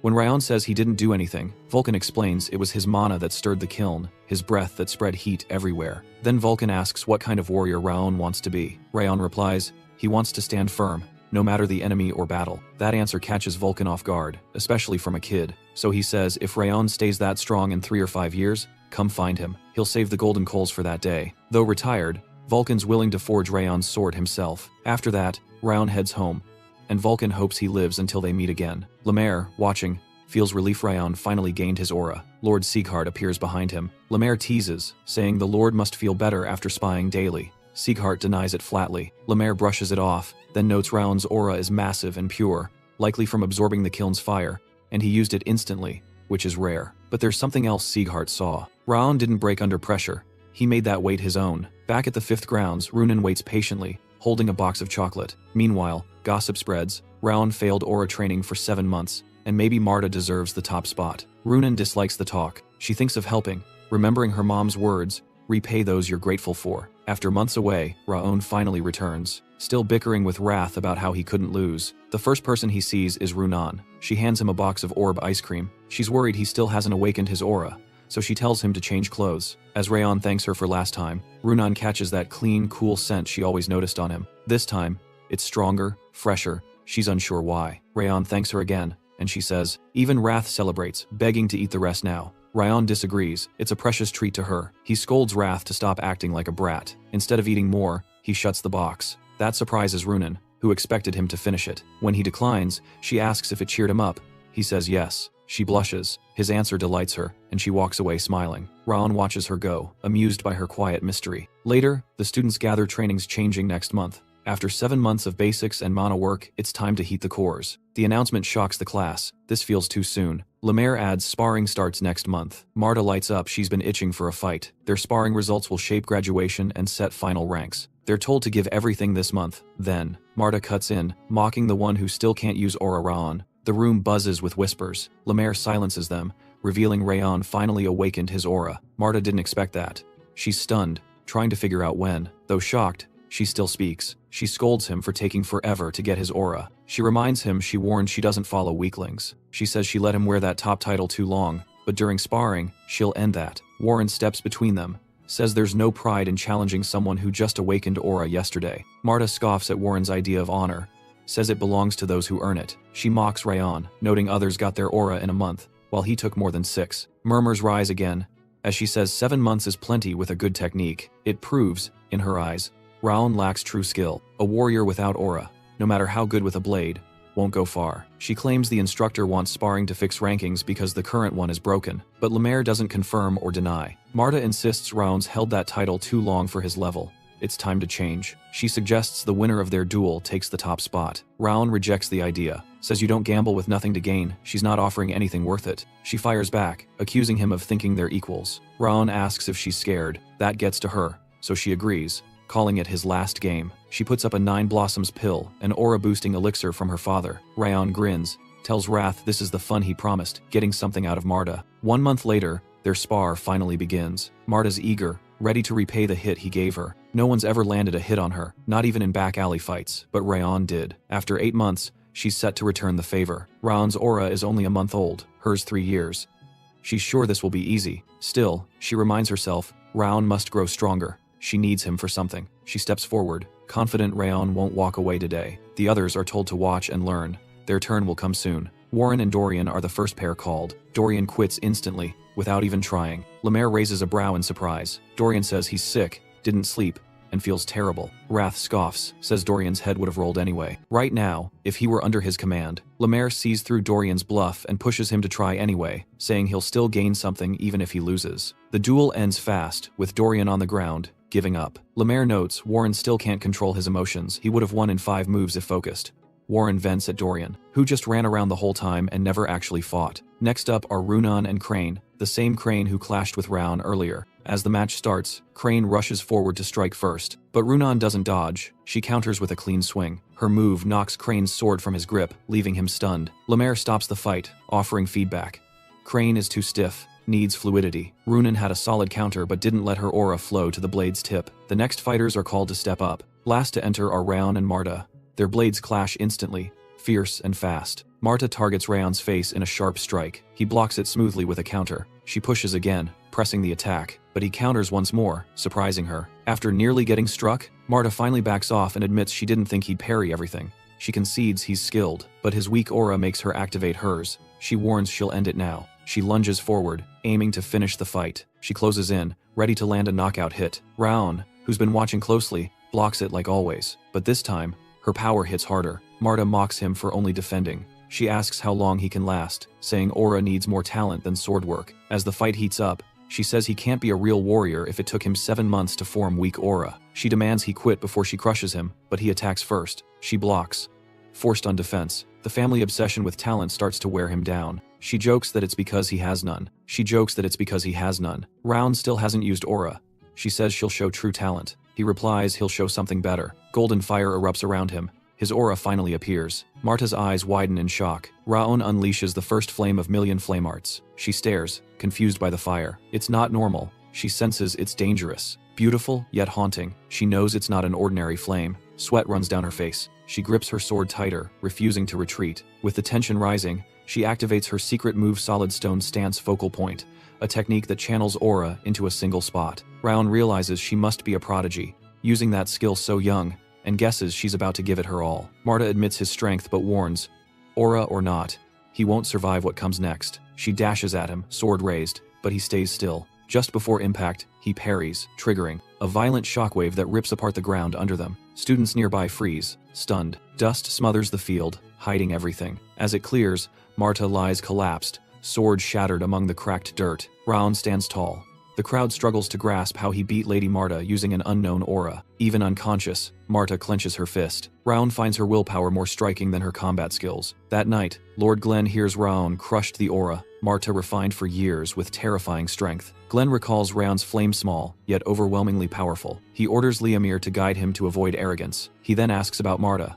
She's hurt but will recover with rest. The deeper wound is mental. They hope she'll overcome the trauma. Meanwhile, Raon tends plants. Wrath screams he's doing it wrong and threatens to freeze him. Unfazed, Raon mocks him. Wrath blames his cowardice on a spike in water resistance. That resistance rose because Raon took the 9-blossom pill after defeating Marta. He unlocked his 4th flame link, boosting body, soul, and physical stats. Weak limbs and low mana affinity gone. The pill brought his hidden effort to life. His growth stunned even him, but the water resistance stood out. Now 4 stars, Wrath's tantrums feel like harmless noise. On his last rest day, Raon checks on the flowers. Wrath keeps insulting him, barking soil, thinning advice. He rants about using hands, not tools, for better soil flow, making Raon wonder why he knows this. Turns out, Wrath once planted ice flowers in the demon realm and won praise. He won't stop bragging. Suddenly, Marta shows up. Raon asks why she's here. She says nothing, just stares, judging him for gardening, though she knows he rarely acts his age. Then she says it. She wants a rematch. Raon thinks she's in denial, but she insists it's to check her own level. He asks what he gains if he wins again. She refuses to offer anything, so he rejects the fight. She panics. She came determined. She thinks about stepping on the flowers to provoke him, but learns he doesn't care about them. He's only looking after them for his mother. That somehow makes her even angrier. She gives up and turns to leave. Sylvia appears, calling out to Raon. She spots Marta and asks if she's Raon's new friend from training. She's not. Marta recalls Sylvia, who left for love and came back to save her child. Strangely brave, Sylvia remembers Marta too and greets her. Raon, tense, quickly says they're not friends and shuts it down. Sylvia walks over and asks Marta how she's feeling after fighting Raon. Marta says she's fine, which eases Sylvia. Sylvia says she heard Denier adopted a gifted girl, and now sees she's also beautiful. Marta starts blushing. Sylvia asks why she's here. Marta, clearly uneasy, lies and says she came to deliver a message, then tries to leave. She doesn't realize she's stuck until Sylvia grabs her arm and insists she stay for a meal, calling it basic hospitality. Marta ends up seated at the table with Raon and Sylvia. Despite her protests, Raon stares, stunned. He never imagined Marta would sit so quietly. Sylvia chats about Raon loving meat stew. Sylvia learns Marta is 15, a year older than Raon. She treats her gently, asking about her training. While Marta eats, Sylvia says their meat isn't as good as the main house's, maybe a bit chewy. Sylvia pats her, tells her to eat slowly or she might get sick. When she finishes, Marta thanks Sylvia for the meal and heads to leave. Sylvia says she hopes they stay friends. Raon still can't grasp how Marta's so calm now after storming in to fight. He figures she must have hit her head. On her way back, Marta thinks Raon probably believes she's lost it. But there's a reason for her behavior. Sylvia reminded her of her mother. That warmth kept her from walking away. Sitting at that table felt like old times with her mom. Marta once swore she wouldn't lose again, until she found her mother, who was taken by the witch blood church. Since then, she'd never been defeated, until Raon beat her. The Siegharts adopted her for her talent. If she keeps losing, they might throw her out. Even if Denier seems kind, she fears it's just an act, and she'll lose her only lead to her mother. Her body aches. She curses herself for losing. As she arrives, Camel tells her Denier left a letter and has been waiting to give it to her. Her heart races, wondering if the letter talks about her defeat. She opens it. Denier congratulates her on her first loss, says it's not failure, urges her to reflect, and apologizes for being away so long. He adds that the search for her mother continues and asks her not to give up. Marta tells Camel to thank her father and say she's grateful. She walks deeper into the house, replaying her crushing defeat. She grabs scissors and cuts her hair, deciding to move on and not shame her father. She knows if she ignores this loss, she'll stay stuck and won't be able to face him. She lets go of pride and chooses to restart from scratch to grow stronger. The next day at the training ground, everyone notices Marta's sudden shift. She approaches Raon and says instead of giving a weak apology for always starting fights, she'll follow her own rule. The loser obeys the winner. Raon freezes, stunned that she actually meant it. He wonders if she's really changed, showing a maturity rare for someone her age. Then she kicks Dorian for annoying her. Clearly, the change only applies to Raon. A new year begins, bringing quiet shifts all around. Marta keeps her word and listens only to Raon, despite everyone's doubts. Warren leads better, more composed. Runan's swordplay becomes sharper, cleaner. Raon trains harder than ever. During a session, he nails the riverwalk technique. Everyone's jaws drop. He just learned it, yet already looks like a master. Lemaire was so impressed by Raon's speed, he rushed to tell Lord Glen. He believes Rowan learned the move by sheer visualization, which sounds absurd. Glenn gets annoyed by his endless rambling. Glenn asks if he's his butler, since all he does is talk about Rowan. Lemaire ignores the jab, sure Glenn finds Rowan interesting too. From the mountain peak, Lemaire sees the main house buzzing with activity, raising suspicion. Glenn explains they're preparing for envoys from the Owen Kingdom, arriving soon. Owen, part of the Six Lords, sits at the continent's center and maintains rare ties with the reclusive Siegharts. It's a knight-led nation. The third prince should lead the envoy, but Duke Tartan will come instead, a man Lemaire recalls as unstable. Glenn orders Lemaire to ensure the trainees stay disciplined since the Owen Knights will observe them. The Siegharts must not appear disorganized. Lemaire perks up, learning the third prince is about Rowan's age. He grins, imagining the scene. Glenn eyes him suspiciously, sensing mischief but can't prove anything. Back at the grounds, Lemaire announces the trainees will spar with Owen Knights in front of the prince today. The students panic. Lemaire reminds them a true warrior swings his blade, even straight out of bed. The students whisper, the prince was supposed to visit the 6 training centers, not theirs. Why the switch? Turns out, Lemaire secretly met the prince earlier, after a dull visit to the 6th grounds. He invited him to the 5th grounds, promising a real show if he had time. Clearly, Lemaire planned this surprise announcement from the start. Soon, Prince Owen and his trainees enter the arena. The third prince, Greer du Owen, introduces himself to the group. Rayon watches Greer, sensing immense power for someone his age. Even his presence alone carries weight. Trying to stir things up, Lemaire asks Raon if he'll spar with Greer. Raon thinks it's a perfect time to test how Riverwalk pairs with their ignition sword arts. He agrees without hesitation. Lemaire lights up, then sends out 20 trainees to represent them before it begins. He casually tells them he bet his entire salary on their win. If they lose, he jokes they'd better be ready to die. Everyone tenses up, but they rally fast under Raon's lead. Raon points to their opponent's hands, visibly shaking. It proves they're just as nervous, even if they look polished. He says their training was tougher than what even lords or demons go through. Every drop of sweat and blood they shed will now matter. His words fire them up. They're ready to show everything they've got. Since the first fighter sets the tone, he picks someone who guarantees a win. He chooses Marta as their vanguard. When the enemy vanguard steps forward, huge in size, the trainees doubt he's their age. Marta steps up, unfazed. The opponent says, I'm Tars. You've pushed your young body far. Let's fight. The size gap makes others question if Marta stands a chance. Marta, as cocky as ever, says, cut the crap, I'm winning. As the duel starts, Greer watches, surprised that Marta is actually dominating Tars with strength, despite being smaller. The 5th Training Ground warriors prove their strength, earning respect for the Sieghart name. Their power rivals Owen's Knights. Unlike the 6th Ground, which disappointed, these trainees are clearly elite. Duke Tartan asks if this was Lemaire's plan when he barged into the prince's room yesterday with that invitation. Lemaire claims he wanted his students to learn by facing the best from a king's land. When Tartan doubts him, Lemaire proposes a bet whichever side wins more out of 20 matches. Tartan tries to rattle him, saying his trainees are Owen's finest. Lemaire shrugs, confident in his own. Marta keeps pressing hard, hammering strike after strike into her opponent. One hit shatters Tars's sword. He's shocked by her raw power. She grins wide, swinging harder, not letting up. She drives her sword hilt into his stomach, sending him flying. Marta takes the win. The crowd is stunned. Rayon wonders why she didn't refine her form after their spar. Instead, she pushed for brute speed and force. Marta mocks Tars, calling his strike weak when strength was his edge. Rayon finds it fun. Wrath complains it's dull, saying even young demon duels had more finesse. Rayon taps the bracelet to silence him, keeping the moment intact. The 18th match begins, Runan versus Adelia.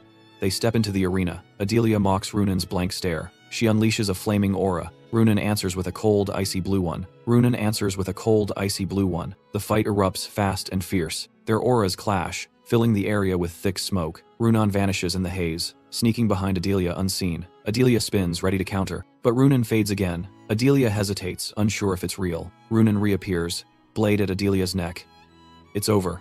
The match goes to Runan. Adelia tries to congratulate her, but Runan ignores her, walking straight to Raon to ask if he watched. Raon tells her she's getting better with Riverwalk and praises the fight. Raon's team now has 9 wins, Owen has 9 losses. Lemaire's bet looks solid. Next up, the 19th match, Warren versus Ciaran Castle. The two boys greet each other. Raon senses Ciaran's strength. He's likely Owen's best. After the prince, they launch forward, weapons drawn. Blades clash hard, blow for blow. Their power is nearly equal. One mistake could end it. Suddenly, they strike again, and both blades snap.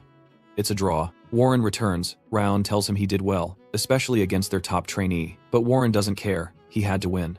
He bears the Sieghart name. Raon pats Warren's shoulder, tells him not to worry. He'll take the last match and restore Sieghart's pride. Raon and Prince Greer step into the ring for round 20. As they enter, Greer notes Raon's aura feels way too normal. Curious. Greer asks if Raon is from the main house. He's not. Annoyed, Greer frowns. He's stuck with a branch family reject. He originally hoped to face Marta, Warren, or Runan. Wanting real competition, Greer offers Lemaire a rematch with either Runan or Marta if he beats Raon. Lemaire agrees, amused. Greer smirks, tells him to have them stretch since this won't take long. Greer plans to conserve energy, skipping his aura for now. Watching from the side, Duke Tartan wonders how Raon hides his power so well. Lemaire's surprised, he noticed, then questions why he didn't warn Greer. The Duke says Greer needs to taste defeat, even if he's Owen's future. Still, Greer's no pushover. Tartan doubts Raon can beat him. Lemaire disagrees, so Lemaire proposes a bet. Again, he just can't help himself. This time, Raon wins in 5 moves or less. As they speak, Raon unleashes his aura. Greer reels back in shock. Tartan spins around. Stunned, Raon blurs past Greer and slams a clean hit into his side. Greer drops instantly. The fight ends in seconds. No need for 5 moves, 1 was enough. Greer finally sees his mistake. He misread Raon badly. Raon fought last because he's the strongest of them all. Tartan can't believe Raon's still a trainee. His technique is flawless. As Raon walks off, Greer shouts that he's not done. Lemaire tries to end it. Greer insists he didn't go all out. He would've if he knew. Marta calls him a whiny loser for complaining, instead of accepting defeat. She says he reminds her of another idiot Warren. Greer realizes she's the vanguard. Marta says she speaks rough, and, if he can't handle that, he can pack and leave. Adelia snaps, asking how she dares insult royalty. Marta reminds her she's from the main house, outranking them. Lemaire cuts in, asking Raon if he wants a rematch. Raon says the fight's over, especially with a wager involved. No point dragging it out. Suddenly, Greer admits defeat. He says he wrongly dismissed Raon before they even fought. Ashamed, he drops his sword and begs Raon for one more chance. His sincerity catches Raon off guard. He expected arrogance, not humility, so he agrees. They prepare to clash again, but it's already clear Greer can't win. Greer now knows he lost because he finally saw Raon's true strength. This time he goes all out, releasing a strange, surging aura. The sudden release catches Raon off guard. Even Marta's surprised. She never knew he had this much power. Duke Tartan protests, but Greer ignores him, ready to fight seriously. Right then, Wrath mocks Raon for not noticing Greer's hidden power. Raon stays calm. He still believes he'll win. Wrath calls his bluff. They wager. Win, Raon gets 4 points. Lose, he gets 10 points of Wrath's rage. The fight begins. Greer charges in, swinging first. Their swords and auras crash in a violent storm. The impact blasts dust into the air, blinding everyone nearby. They keep fighting, neither giving an inch. Greer starts realizing Raon is still holding his ground, so he commits, channeling everything into a single, final move. He pulls his energy into his blade. Raon instantly recognizes the signature Owen technique, meant only for royal successors. Greer's clearly aiming to end this. Raon won't back down. He's memorized all of Greer's moves. He responds with Million Flames art, using its first move spin step. Greer flinches, caught off guard. Raon's golden aura blazes. Greer reacts fast. Both charge in. One burns with fire. The other surges with freezing force. At the center, their blades and auras collide again. Greer pushes forward, feeling confident he's got the upper hand. Raon struggles to hold his ground. Still, he roars back with a massive strike. The blow hits so hard, Greer's sword breaks. His aura scatters under the pressure. Raon flashes behind and finishes it. Greer falls to his knees. Raon wins again. Kneeling, Greer stares in disbelief. He thought he had the edge, but then he smiles, realizing Raon used a step technique to dodge his aura. This loss proves how vast the world really is. He walks to Raon, thanks him for the rematch, and accepts defeat. Raon replies kindly, saying he learned a lot too. Greer apologizes for looking down on him earlier. When he finds out Raon's only 14, he's shocked he lost to someone younger. Without warning, Greer hands Raon his golden medallion. Raon hesitates. Greer insists. It's a token. Whatever Raon asks, he'll grant it. Raon wonders why. Greer says the fight cleared his mind. Losing to Raon was a blessing. As he leaves, Greer wishes him luck and says he'll enjoy chasing after him. Since they lost, Greer tells Lemaire the bet is his, as agreed. In Raon's past life, finishing missions with no reward was normal. Getting anything now feels strange. Clearly, this new life won't follow his old path. That afternoon, Prince Greer reflects on the duel with Lord Glen. He once believed he was unmatched, but Raon shattered that idea. Raon looked like a true warrior. Though the prince had met 3 of the 6 lords and sparred often, he'd never seen a trainee like Raon. He still had much to learn. He plans to return to Owen soon and apply what he learned. His words interest Lord Glen, who tells him to inform Owen's king that he received the letter. Soon after, the prince and his escort head back home. On the way, Duke Tartan mentions how Greer used hidden strength, and that showing the parry sword art might have been too much. Some things should have stayed hidden. Surprisingly, the prince agrees, but Tartan also disagrees with giving Raon the token. Greer defends that part. He says Rayon was gracious even after being dismissed, and kindness deserved a return. He adds, Raon's display was like a high-level technique, and calls his gift an investment. The surprised Duke asks what he means. Greer believes Raon will become famous across the continent if he's already this strong, even as a branch family member. From Greer's view, bonding with someone like that could be valuable later. Tartan finds his foresight impressive. Greer says if he can't make simple predictions after years in the palace, he's not fit to live. As they travel, the prince wonders how much stronger Rayon will be next time. Back in the main house, Lord Glenn's butler Leon notes he seems pleased. A foreign prince praised his grandson. The lord brushes it off. Leon mentions the rare warm smile on his face appeared when Raon's name came up. But the lord claims Leon's just getting old and seeing things. Leon laughs, then quickly shifts to the message Duke Tartan delivered, avoiding more teasing. Apparently, Tartan also brought a direct message for the Northern Lord. Besides the prince's letter, the message came from His Royal Highness Le Kraus Albert du Owen II, King of Owen, and the Silent Sword, King of the Six Lords. His message says the 5 hombres have started to move. Meanwhile, back at the 5th training ground, the trainees are praised for their sparring with Owen's knights. Lemaire tells them they'll start special training next week. The students are curious about what that training will involve. Lemaire warns them it's not ordinary. They'll go into the field and see blood. Their target lies just outside Sieghart's southern border, a place called Snow Tiger Point. The bandits there are loosely tied to the North-South Alliance and survive off tolls from the mountain pass. But lately, they've gotten worse. More merchants have been attacked, robbed, or killed. The trainees assume they'll be clearing out the bandits, but the real mission is more brutal. They're told the bandits burned a village south of their hideout, slaughtered everyone, then vanished. Their new task is to hunt the Snow Tiger bandits and destroy them.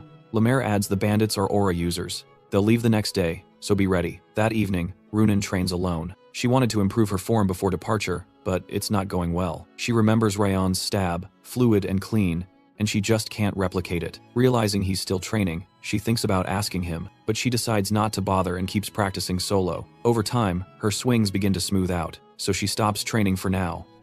Before heading home, she thinks to say goodbye to Rayon, guessing he's still practicing. Then she remembers her mother told her to come home early for orb ice cream, so she chooses to head home now and ask Rayon her questions tomorrow. On the way, someone appears behind her. Runan freezes. It's Sirius. She doesn't look thrilled to see him again. Sirius Sloran of a vassal house. He notices her cold reaction. He jokes about her sour face, says it hurts seeing his little sister like that. He repeats his dislike of her look. Runan starts trembling. He says she's grown strong, faster than expected, credits Lemaire's training. He says he's proud. But that doesn't mean she can go fight or risk her life. His tone darkens. He shoves her to the ground, joking that she tripped. Then he brings up Ruby, the chipmunk she once raised. He pulls out a chipmunk and reminds her what happened to Ruby when she disobeyed. To her horror, he crushes the animal in his hands. The trauma shakes her. Terrible memories come flooding back. Her mind cracks. Syria exploits her breakdown and tells her she belongs to him. He warns her, until he comes to claim her, she must avoid danger and stay alive until he decides otherwise. Dead chipmunks flash in her head. She remembers how he used to torment her with brutal games. And now, it's happening again. The nausea builds. She screams, while her brother smirks, enjoying her pain. Suddenly, an explosion rocks the area, smoke flooding in. The noise distracts Syria. Runan keeps shaking. Raun steps between them, sword drawn. Shocked, Raun asks what Syria is doing. Syria calmly says Raun should introduce himself first before asking names. Raun says he has no right, not after cornering someone like this. Maybe he's a thief. Syria doesn't like that. He flinches, then says he's no stranger, he's her older brother. Rayon stays cautious. He checks on Runan. She's still shaking. It doesn't sit right. Syria says it was just a joke. Seeing her again made him emotional, but Raun saw it. The chipmunk crushed. Syria says it was only a toy. He shows clean hands, no blood. Raon realizes he used aura to burn away the evidence. Syria says he's leaving on a long mission, then drops a dessert at Runan's feet. He remarks that she's made a great friend and hopes it lasts. After a quick apology for his joke, he walks off, saying goodbye. Meanwhile, Raon recognizes Syria from his former life, the Sloran family's sword genius, one of the 12 titans poised to rule the continent. Known as the Spear and the Sword, Raon had only heard of him, but now sees he's a lunatic in hero's disguise. His presence reeks of the same stench as Darius. Raon helps Runan up, promises to walk her to the carriage. After escorting her, she thanks him. He tells her not to stay up late. They leave tomorrow. That night, Runan opens the box from Syria. It's filled with orb ice cream, but she just mutters, her brother's back, and nothing's changed. Long ago, her pet Ruby bit her. Because it was stressed from giving birth, she tried to explain. But Syria didn't listen. He killed the pet anyway. He said she belonged to him, so she couldn't be hurt. She was only allowed to breathe. He once swore to burn down their home if she told anyone. Only she would be spared. That fear made her stay silent to protect everyone. She thought staying quiet would keep things safe. In time, she shut herself away, suffering alone. But then, she met Raon Sieghart and realized she wasn't the only one hurting. She saw his pain, his effort, his struggle, watched him shift how others saw him through pure will. That gave her hope. That's why she tried to change too.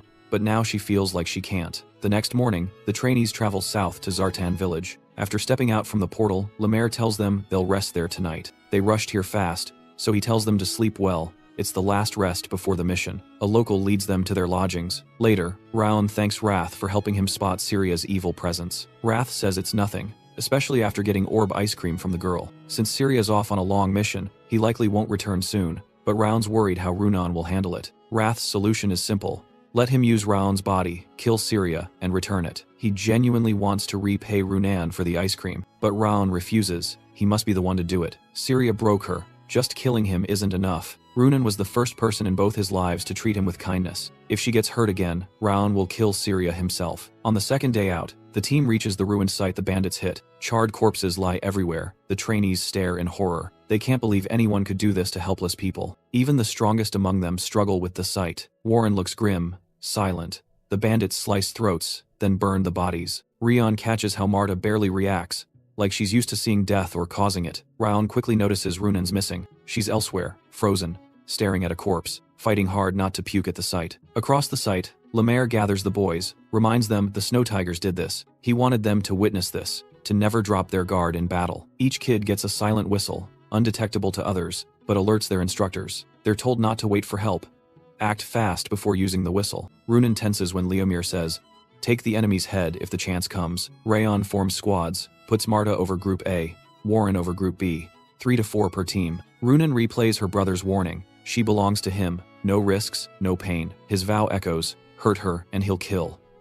The thought of defying that rattles her. Rayon snaps her out of it, says they need to team up. She nods, unsure, but agrees. Rayon eyes Mount Luton's peak good view, fast retreat, perfect ambush point, but it's too perfect, too expected. No smart bandit hides where it's that obvious while being hunted. That leaves the hills behind them. He chooses those instead, skipping the forest like the rest. Runan's nervous reactions concern him. Wrath urges him to speak to her, but it's not his place. It's family. He hasn't even sorted how he feels about this new life's mother, let alone meddling. Still, he plans to confront what Syria did to Runan if a moment opens. They climb the hill and discover a hidden forest, invisible from outside, just as Rayon thought. Someone erased every sign of life. But Rayon's no amateur. He's a tracker by trade, missing nothing. Their tricks might fool hunters, but not him. The hideout is near. They press deeper into the hills, spotting traps and tracks, fresh and deliberate. The bandits thought no one would search this deep after they cleaned up. Their mistake, underestimating who'd come. Ahead lies the entrance. Outside the cave, a child tied up, likely a hostage. 2 guards flank him, bulky but weak. No aura. 1 stronger guard stands nearby. The rest must be inside. Rayon guesses 20 bandits. Thinks about retreating to call for backup, but the kid's in bad shape. Shivering hard, he won't survive the weight. Rayon decides to act. Take out the guards fast and silent. Save the child. Runan falters, unsure. Raon pulls her focus, saying they can save the child if she helps. She must mute the area with mana on his signal while he handles the rest, though her thoughts still drift to whether she can change. She forces herself to try. They wait until the guards grow sluggish. Raon signals, and Runan steps out, casting silence across the space. As the guards stare at her, confused, she spreads her aura and drains every sound around them. They realize their voices fade, wondering why someone using aura is there. Rayon sees the gap and charges before the skilled swordsman reacts. He cuts down the first 2 in 1 swift move and pushes through. He forgets Runan still can't handle violent scenes. The sight drags her back to memories of her brother harming her pets. She screams, shattering the silence. The barrier breaks, exposing them. Runan freezes, shaken, leaving them vulnerable. The swordsman lunges at her, targeting the weaker one. Raon is forced to fight alone. Before the strike lands, Runan reaches him and knocks him down. She warns she'll break a bone for every answer he refuses and demands he respond properly. Rayon notices the silence returns and looks back at her. She trembles, but he admires her resolve to continue despite the fear. As Runan frees the boy, Rayon confirms they're Snow Tiger bandits and learns there are 39, with more deeper inside. He also learns another hostage remains in the cave. The boy reveals it's his sister and begs them to rescue her. Moved, Runan promises they will save her. Raon thinks promising that is risky when they're outmatched. Runan suggests calling backup, and Raon agrees. She blows the silent whistle. Just as Lemaire said, even Rayon hears nothing. But someone inside the cave hears it and warns the others. Raon is stunned. Someone deep inside heard what he could not. And soon, armed men emerge, asking why kids are here. To stop an attack, Rayon seizes the man he questioned as a hostage. The one who heard the sound, likely their leader, asks who Rayon called. Rayon stays silent, only demanding a hostage trade. He wants the girl in exchange for the man he holds. The leader laughs, saying the man is worthless, unlike their hostage. He threatens to drop the girl if Rayon doesn't lower his sword, cornering them. Rayon sees they're playing him. He tells Runan to turn away and move only when he signals. Without warning, Rayon slits the man's throat. Blood splashes across their faces. The thugs freeze, caught off guard. Before they react, Rayon hurls his sword past them, straight toward the man holding the girl. The blade drives clean through his chest. Raon signals Runan to trigger a snow mist. She responds fast, covering the area in white haze. The bandits stumble, struggling to see. Raon grabs the girl and moves her out. As the mist clears, the girl and other kids are gone. Panic spreads, the bandits search to kill. Somewhere else on the hill, Raon and Runan carry the kids, but the cold knocks them out. Raon fears if they leave, the bandits might attack another village, so he chooses to end it now. He tells Runan to stay behind and guard them. She notices blood on his arm. As usual, he brushes it off, but someone tugs his coat. Runan begs him not to go. He's wounded, and it's too dangerous. She urges him to wait. The instructors must be coming after the signal. Raon senses her fear and exhales softly. He understands but says freezing in fear is worse. He reminds her the bandits destroyed a village, and they owe it to those who fought and died to act. He also says they still have people left to protect. Then, he brings up her past with her brother. He doesn't know the details, but says, fear grows if she keeps running. It'll trap her forever. She stays silent, listening. He tells her only she can protect herself and those she cares about. Rayon says her next step is hers alone, then hands her something from his coat. She watches as he walks off toward the hideout. Her eyes fill with tears, haunted by his words. She wants to change. She's tired of being chained to fear. She wants to protect what matters. She knows she can't live in that shadow. The tears won't stop. She opens her hand. It's a toy chipmunk from Rayon. It gives her courage. Moments later, blood spills in the cave as Rayon tears through the bandits. Their leader screams for someone to bring him Raon's head, but Raon kills too fast, too brutal. They can't believe one kid is doing this. One bold man charges Rayon from behind. Rayon sidesteps, dodging cleanly. But the boss uses the distraction to launch a heavy strike. The blow hits hard, cracking the ground beneath Raon, but the boss finds nothing. Rayon vanished like smoke. He appears behind him, asking if he plans to fight or just sneak attack. One swing, the boss's head hits the floor. The rest freeze, terrified. None can grasp how one boy holds such monstrous power. Raon suggests surrender, says their leader's gone. But an ambush reveals the white-haired guy wasn't the real boss. Vakan steps out, mocks their failure to beat one kid, doubts they'll ever join the North-South Alliance. He eyes Raon's outfit, says he must be rich. Vakan charges, grinning, ready to ransom them off after capture. His blow knocks Raon flat, power clearly above the rest. This is the real Snow Tiger leader, and he knows how to fight. During the chaos, a bandit shouts he found the hostages. Outside, Runan trembles, trying to block the attacker. She's in no shape to fight, and Raon knows it. Vakan blocks his focus, smirking, says Raon isn't leaving. Raon realizes he can't help Runan until this ends. The bandit taunts Runan, says she doesn't even know how to kill. He demands she give up the kids, quit playing hero. He means it. He charges, blade drawn, ready to cut. Runan sees the blood coming. She knows it's fight or fall. He's weak enough. She convinces herself she can handle this. Just then, her brother's image flashes mid-battle. It drags her back. She freezes, haunted again. She wants to move, but remembers the fear, the helplessness. Can she really defend like Raon does? Doubt crashes in. She's never protected anyone. Can she now? A sharp shout pulls her back. She sees Rayon clashing with Vakan. He looks at her, tells her, "You can protect them." His words break her. Tears fall. That inner darkness cracks open.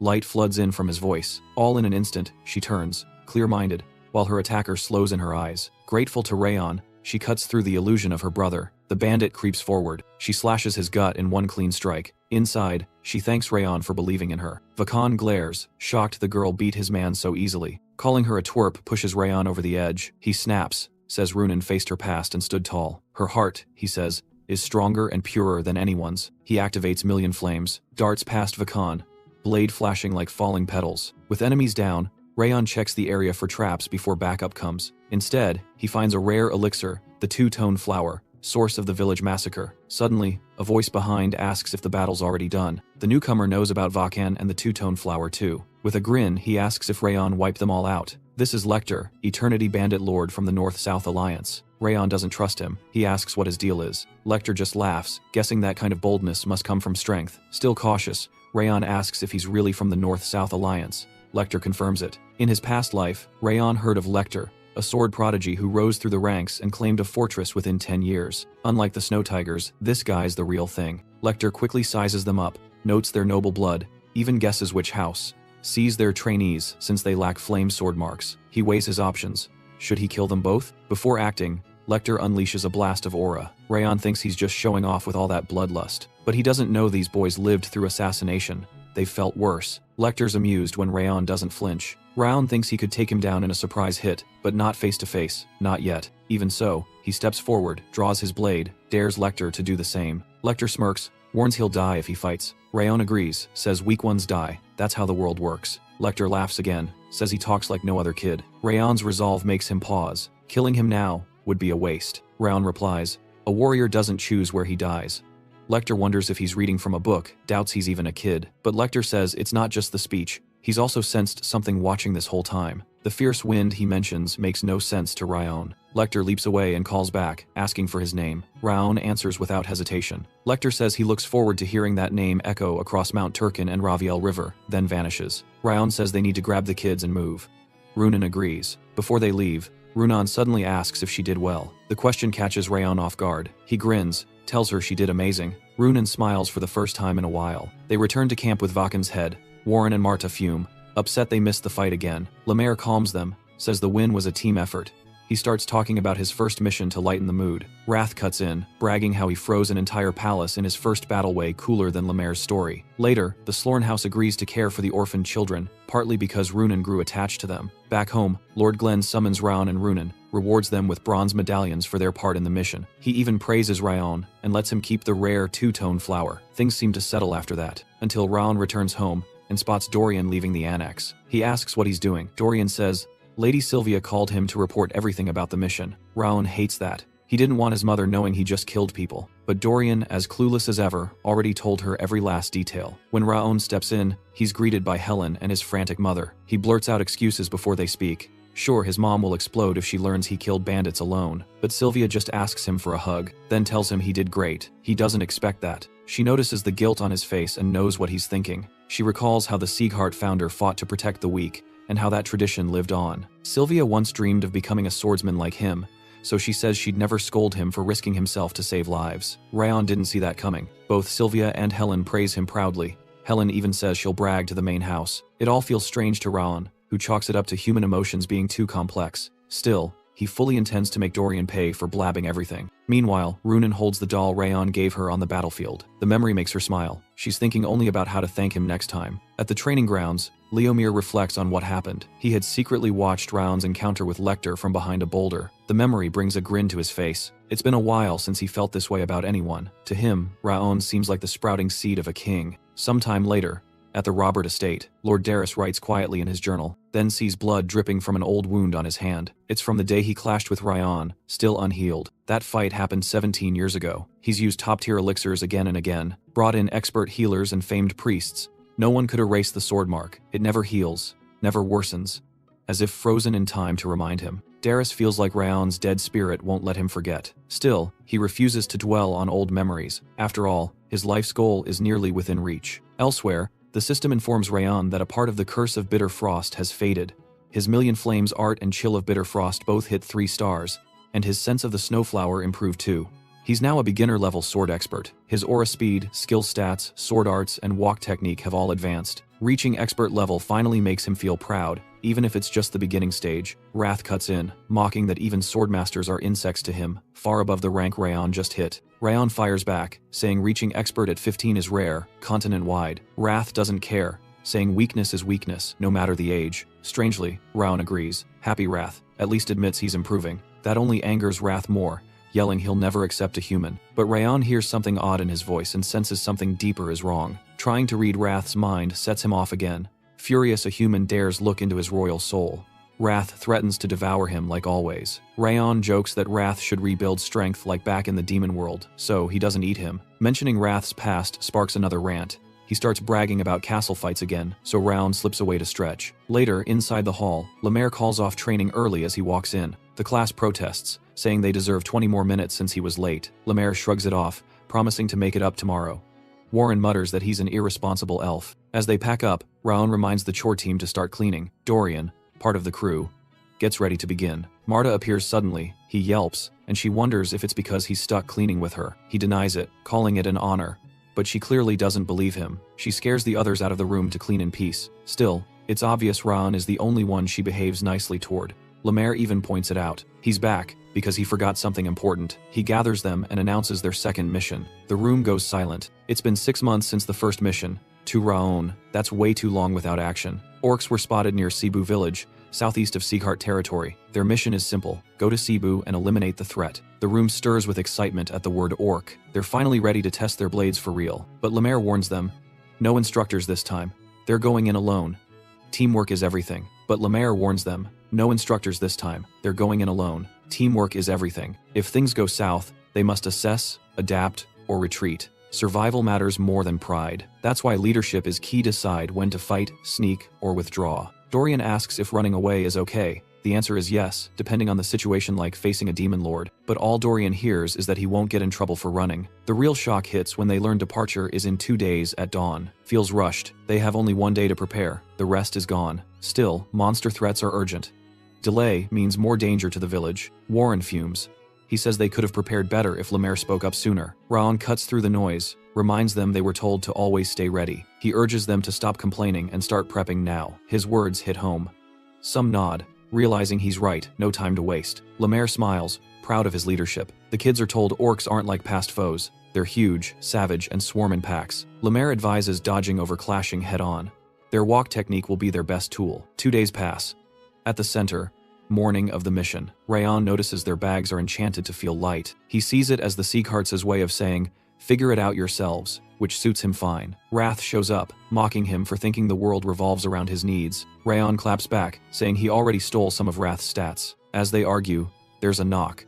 Raon wasn't expecting anyone. He's caught off guard seeing his mother at the door. She glares, asking why he didn't come to inform her about the mission. He's stunned, she knows, and assumes Dorian ratted him out again. Turns out it was Lemaire this time, and he's annoyed at his instructor. He quickly apologizes. She just pouts, saying nothing. Then she softens, takes his hands, and explains that being a leader isn't for show, it's about guiding others. He must place his teammates wisely, avoid losses, and complete missions as one. Her advice confuses him. He expected scolding.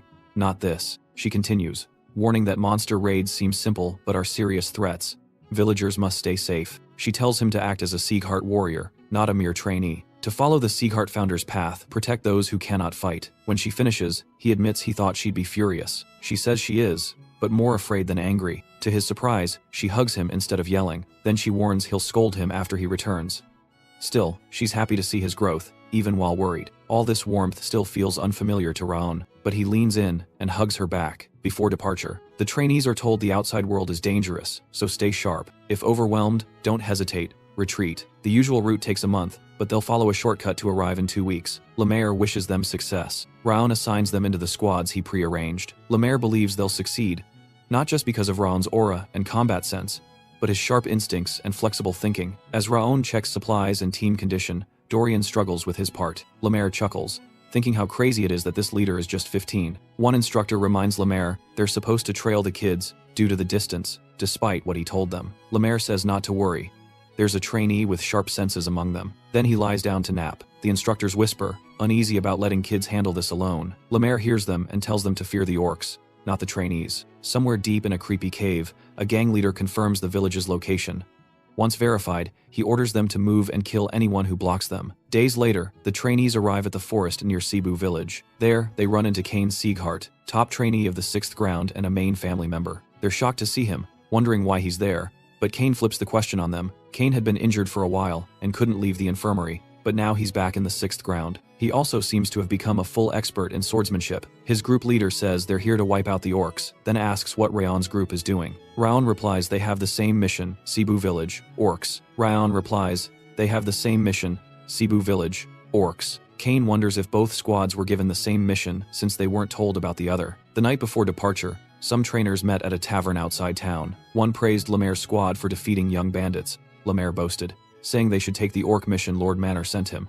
He claimed they'd handle it fast and earn him praise. Then Maytoon, chief of the 6th Squad, spoke up, saying, "Orc hunts require teamwork, not just strength, which the 5th Squad relies on too much." Maytoon argued his squad just finished Hell Week and leveled up across the board, so he'd send them. Lemaire teased him, saying he's just jealous. He proposed sending both squads to handle the orcs, turning it into a contest. He added that the village can't handle the orcs alone. 2 teams would wipe them faster. Why not make it a race? Maytoon liked the idea. He got Lord Manor's approval. Both trainers looked forward to the outcome. Back in the forest, Warren smugly tells Kane there must have been a mix-up. He tells them to leave. The 5th Squad has this covered. Kane doesn't take that lightly. He sees Warren's words as proof of their arrogance. Kane says teamwork is key here, and his squad does that better. This mission is too hard for a group with no unity. Warren admits their strength but says they have no right to belittle the 5th Squad. Watching them argue, Raon suspects the instructors planned this overlap without warning them. He also knows Lemaire, values, experience, and this mission fits his method. Still, orc hunts need solid coordination, which they lack. So, Lemaire likely did this to teach both squads a lesson in cooperation, especially now that they're gaining attention. Raon sees just how cunning their instructor really is. He knows his team must learn the value of working together. His mother's words echo be a swordsman who protects others. With that, he calms the 2 down. No point wasting time bickering. Since neither will back down, he says they should settle it with a fight. Warren objects, saying that'll waste energy they'll need for the real battle. But the 6th Squad isn't leaving, and it's clear they won't. Raon figures there are more than enough orcs, so they can team up. Whoever wins, the duel leads. The other squad supports. He lays out a plan: take out the orc chief, break their command. If the lead squad fails, the support squad takes over. Kane agrees, saying the plan makes sense. They decide to fight full force to pick the leader. Both sides change into their combat gear. Rules are simple: win by knocking out the whole team or stealing their flag. Easier than sparring. When Raon brings up strategy, Marta ignores him. Sure, the enemy's weak. She shouts for them to watch as she crushes the front line, then charges in. She targets 3 defenders holding the front. Brushing off tactics, she relies only on brute strength. Raon uses his snowflower perception to scan the battlefield. Runan doubts they'll win without a plan. Raon says they wouldn't listen even if he made one, they're too confident. Asked if they can win, he says Marta, Warren, and the rest charging first will definitely lose. It'll be one-sided. As predicted, Marta can't break through. The enemy's simple pyramid defense is too solid. During the fight, the opposing vanguard leader tells Marta she's not the main character, so stop looking down on them. To her shock, the 5th Squad is pushed back and retreats down the mountain. Once the team returns, Raon steps in to show how wrong they were. He calls out their arrogance, saying they believed the world stopped while they trained. They underestimated the 6th Squad after losing to Owen Kingdom. He says they lost because they rushed in without teamwork or tactics, draining their aura for nothing. All because they looked down on warriors who also train daily. The team stays silent. Then Raon says there's still a shot at victory. Marta finally agrees to listen. He sees the fire in her eyes, then begins to show them how to win. Meanwhile, the 6th Squad's vanguard is shocked the 5th team isn't as tough as expected, but their leader warns not to relax. They defeated the Snow Tiger bandits after all. Mid-talk, Marta returns, and their leader moves to finish her off. Marta smirks, says he'll regret running his mouth. She charges. The vanguard leader yells for his squad to focus their aura forward, but then sees Marta strike the side, exploiting their weaker flank, not the front. Elsewhere, Warren attacks a different group. The enemy recognizes his stance, reuses their previous defense, but Warren tricks them and knocks them down. Both 6th Squad vanguard leaders are stunned by the sudden tactic shift, completely different from earlier. Marta's side starts gaining ground, and she realizes Raon was right. Earlier, Raon asked why they lost despite having stronger fighters. They now get it. Lack of planning. The 6th Squad had a clear strategy, analyzing them one by one, and won by precision. Dorian panics, fearing another loss. Marta shuts him up, tells him not to speak of defeat so easily. The truth is, several have already fallen. The rest are drained and losing steam. Then Raon explains his read of the situation. Kane Sieghart has sharp vision and heightened senses. That's how he tracked Marta and Warren, sending the best counters their way. Since Marta's moves are direct, Kane sent tanks to wear her down and drain her aura. And because Warren fights simply, Kane used reactive fighters who could block and stall. Their only chance now is to swap opponents, but Marta and Warren won't go for that. So Raon decides they must shift tactics. Marta looks confused. He tells her their foes have a solid sword wall, but weak aura flow. If she opens her senses, she'll spot the gap to strike. Warren's usual style fails against instinctive fighters, but such enemies are easy to fool. He needs to switch things up and bait them. Marta and Warren wonder how Raon knew all this while just sitting and watching. Raon admits Kane's senses are sharp, but calmly says his are better. Now, Raon feels the team is holding strong. They're not losing any ground. Alone, Kane silently steps in behind him. They're clearly the last to seal this duel. Though momentum shifted, Kane couldn't find Ryan, so he moved to the flag. Kane quickly sees the tide turned, likely from Ryan's orders, but he declares it's over here, already aware of Ryan's firepower. Then he unleashes his own fire attribute. Ryan flinches, shocked. Kane wields the same element. Kane claims his aura is top grade, stronger than most swordsmen. Ryan won't win. Ryan flares his own fire aura, mocking how much they talk before a fight. They lock eyes, preparing to duel without hesitation. Ryan promises Kane that his flame will consume his. In a blink, Ryan lunges at Kane, blazing fast. Kane, stunned by the speed and power, doubts Ryan's aura, but still jumps back, cautious, hearing those flames crush Ryan and Owen's prince. Convinced he's stronger, Kane strikes back, fire against fire. Their swords clash. A golden blaze bursts from Ryan's blade, wrapping Kane. Kane freezes as the golden flames scorch his face. His own fire vanishes, swallowed whole. Something he can't explain. Ryan ignores him, pushing in hard. Kane barely blocks, but the aura smashes outwards, blasting the battlefield. Smoke fades, Kane lies on the ground, Ryan standing over him. The team returns, shocked to see Kane defeated in their camp. Ryan explains he baited him, knowing Kane would strike there to flip the battle. They're stunned. Ryan predicted it, and his advice led them to win. Marta agrees, saying she'd have ignored him if he were wrong. They all salute him as top trainee, pledging to follow orders from now on. Ryan's glad they've grown this much so fast. He believes this is what the 5th training should be. He commends their work, and reminds them that pride without a plan leads to disaster in real battles. Ryan tells them not to forget what they learned today. Kane watches from afar as Ryan tells them to camp in the forest, break into teams. Kane now sees Ryan's far more capable than expected. He once thought the 5th training was full of pride, but it was his own. Kane walks up, offers a handshake, thanks him for the wake-up call, grateful he learned to never relax and always prepare for failure. He had assumed they'd win, based on rumors about the 5th squad, so he ignored Ryan's orders and missed the duel's true meaning. He admits his strength was just pride, and he's learned his lesson. Ryan smiles, sensing Kane has better character than most nobles. They shake hands, and Kane promises to back the 5th training ground. 2 weeks pass. The trainees finally arrive at Cebu village. Cebu's a small farming place, no attractions, no rare goods. Monsters show up sometimes, so missions are routine, but Ryan keeps feeling an eerie presence trailing them. It's not an instructor. It feels sharper, like someone assessing their power. So Ryan decides to wait and mislead their hidden observer. Suddenly, Ryan tells Warren to act as squad leader for this mission. Warren looks confused by the sudden request. Ryan says the others need their turn. Only he and Runan fought during the Snow Tiger mission. He reminds Warren of his vow to stand above him and asks him to prove it. Warren accepts, ready to show how far he's come. Soon, they tell the team that Warren is now in charge. Marta looks uneasy. Ryan says he'll explain later but asks her to follow Warren's lead. She replies, he doesn't need to ask. She promised to follow results. Alone, Ryan confirms that Wrath also senses they're being watched. Wrath mocks him, saying he'd deserve punishment if he hadn't noticed. After consuming his trait, Ryan asks how many and where. Wrath refuses to give the location, but Ryan guesses it's just one person based on Wrath's slip. Wrath's stunned. He hadn't realized he used his by mistake. Cursing, Wrath snaps.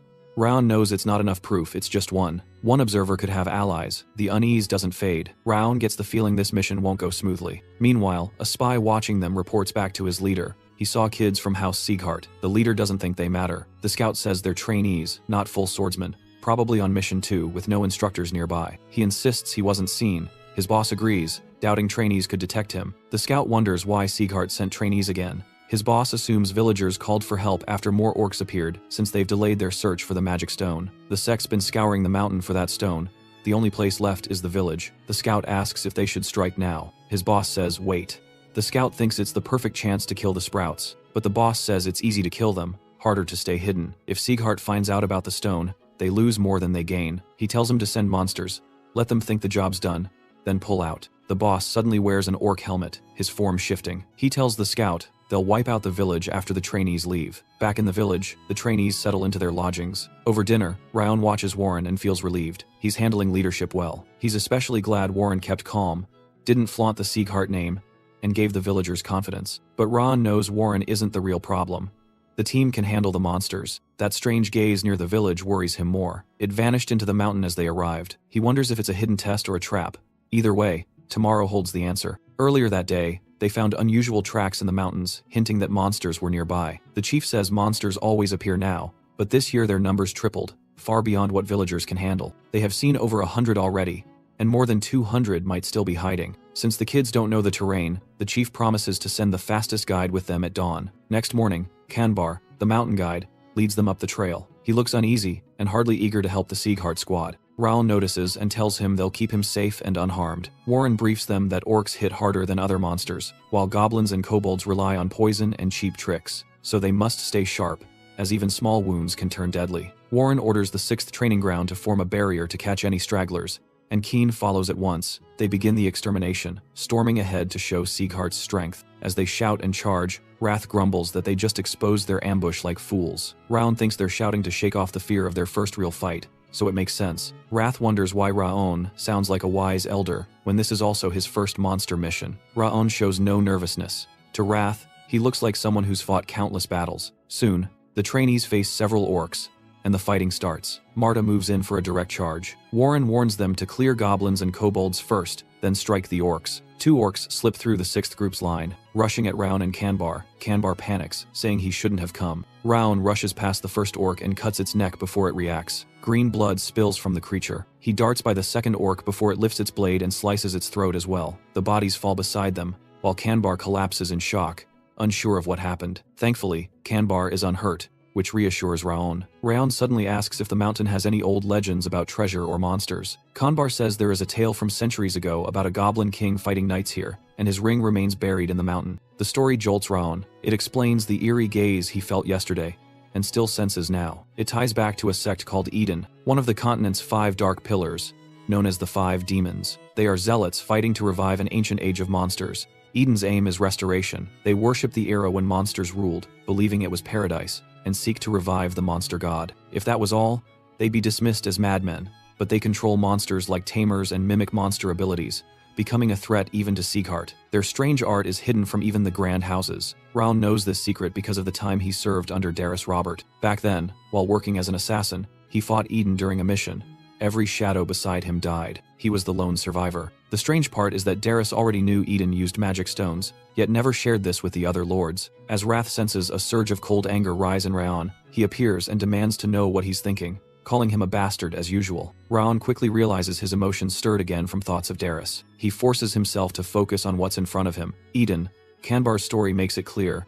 They want the Goblin King's magic stone, left deep in the forest, holding vast mana. If Eden's involved, the monsters are just bait to make them believe the mission's done and leave, clearing the way for their real search. Back on the field, Warren spots a massive orc, likely the boss, and moves to finish it, but Mark cuts it down before he can. With the boss down, Warren signals the team to sweep the rest, and they charge in. Elsewhere, Raon asks Kanbar if any treasure or gem surfaced after the Goblin King died. Kanbar recalls something from his childhood. Elsewhere, Raon asks Kanbar if any treasure or gems surfaced after the Goblin King died. Kanbar recalls something from his childhood. The village chief once found a red gem at the mountain peak when Raon presses for its location. Kanbar says few know, but he's sure it's buried under the chief's house. Oddly, the village got warmer after it arrived. That detail shakes Raon.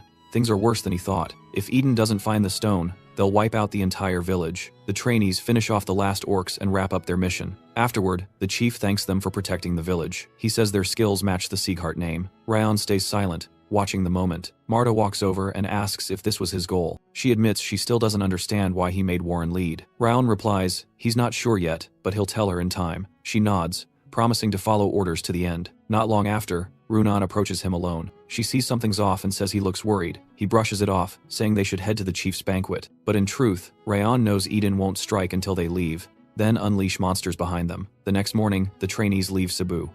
Warren reflects on the mission's success. They wiped out all monsters, no deaths, only minor wounds. Their first mission was perfect. That's probably why Raon hasn't asked for the commander role back. His orders were flawless, but he still wonders what Raon wants to test. Still, he's proud he's finally caught up to Raon's command level. Warren leads the group with pride, but during the march, Raon senses something off. He halts the group. Some trainees grumble, it's too early to camp. They ask why they stopped. Raon tells them the real mission starts now. Warren and Keen are stunned. It doesn't add up. They've killed the orcs and cleaned up. Raon says their job is more than extermination. They must protect the village. He explains someone watched them until just recently. Until about an hour ago, someone was observing. Not an instructor. The aura was hostile. Raon sensed them before they reached the village, and it vanished toward the village once they moved past. Warren and Marta are shocked they were watched even before arriving, and Raon confirms it started the moment they stepped onto the hill near the village. They quickly realize Raon gave Warren command to hide himself and observe the enemy unnoticed. Kane is stunned. Raon's plans and instincts outclass even some instructors. He hadn't sensed anyone watching. Warren, shaken, asks if that's the real reason he was made commander. Raon confirms it. He trusted Warren could lead well and serve as the perfect decoy to draw attention. He praises Warren's skill and suggests naming him vice top trainee once they return. Warren is crushed, realizing he wasn't an equal but bait to fool the enemy. Raon explains it's impossible for monsters to team up, yet orcs and goblins work together, meaning someone's controlling them. Their mission isn't over. They must protect the village. Enemies still lurk nearby. Quietly, they head back to Cebu, careful not to draw attention. Raon warns them to move lightly. They don't have disguise tools. Surprisingly, Dorian pulls out a stash of disguise gear. He packed 40 disguises just in case, showing how fearful he truly is. While they get ready, Raon sends Crane to alert the nearest branch. Before they move, Raon tells them to follow every order from now on without hesitation. 5 hours later, at Eden's hideout near the mountain, the scout reports the trainees left. The restoration plan begins. The boss puts on his helmet again and morphs into a giant orc. Other orcs gather at his side. He orders them to wipe out the entire village, leave no one alive. The orcs storm down toward the village. Raon and Warren watch from above. Warren sees Raon was right. There are more orcs. Fired up, Warren swears to finish them for good. But Raon stops him. It's not time. He says someone human is still watching. They don't know who yet. But the sheer number of armed orcs makes Warren uneasy, fearing heavy losses if they wait. Raon warns they'll lose everything if they move now. Warren still tries, but Raon insists stand down. Raon tells them to be cautious.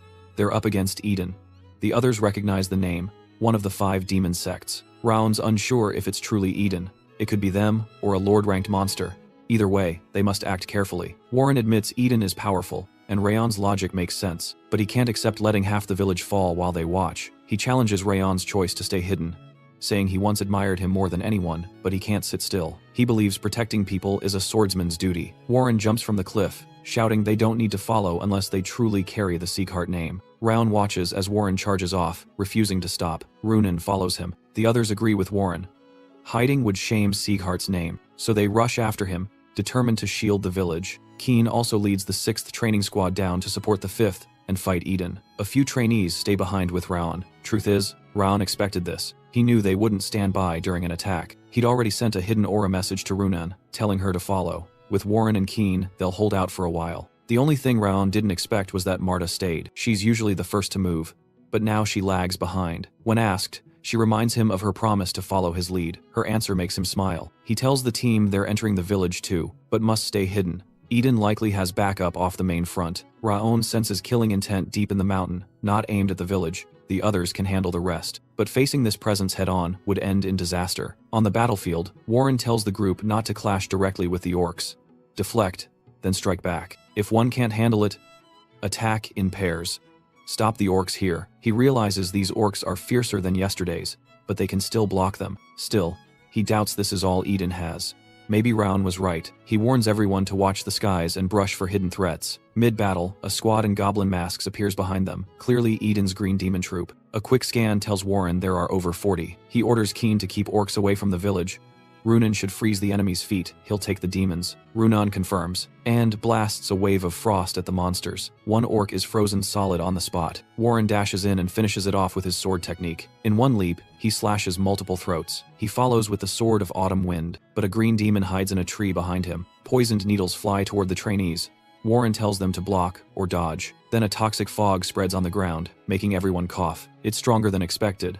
Warren shouts for them to cover their mouths. Trainees start dropping, swords slipping from weak hands. Even Warren stumbles, hit by the poison before he could react. His body locks up. Runan wobbles too. The enemies keep coming. Defeat feels near. Suddenly, a massive explosion erupts across the field. As the smoke clears, it's Marta who caused it. Behind her, Raon's group appears.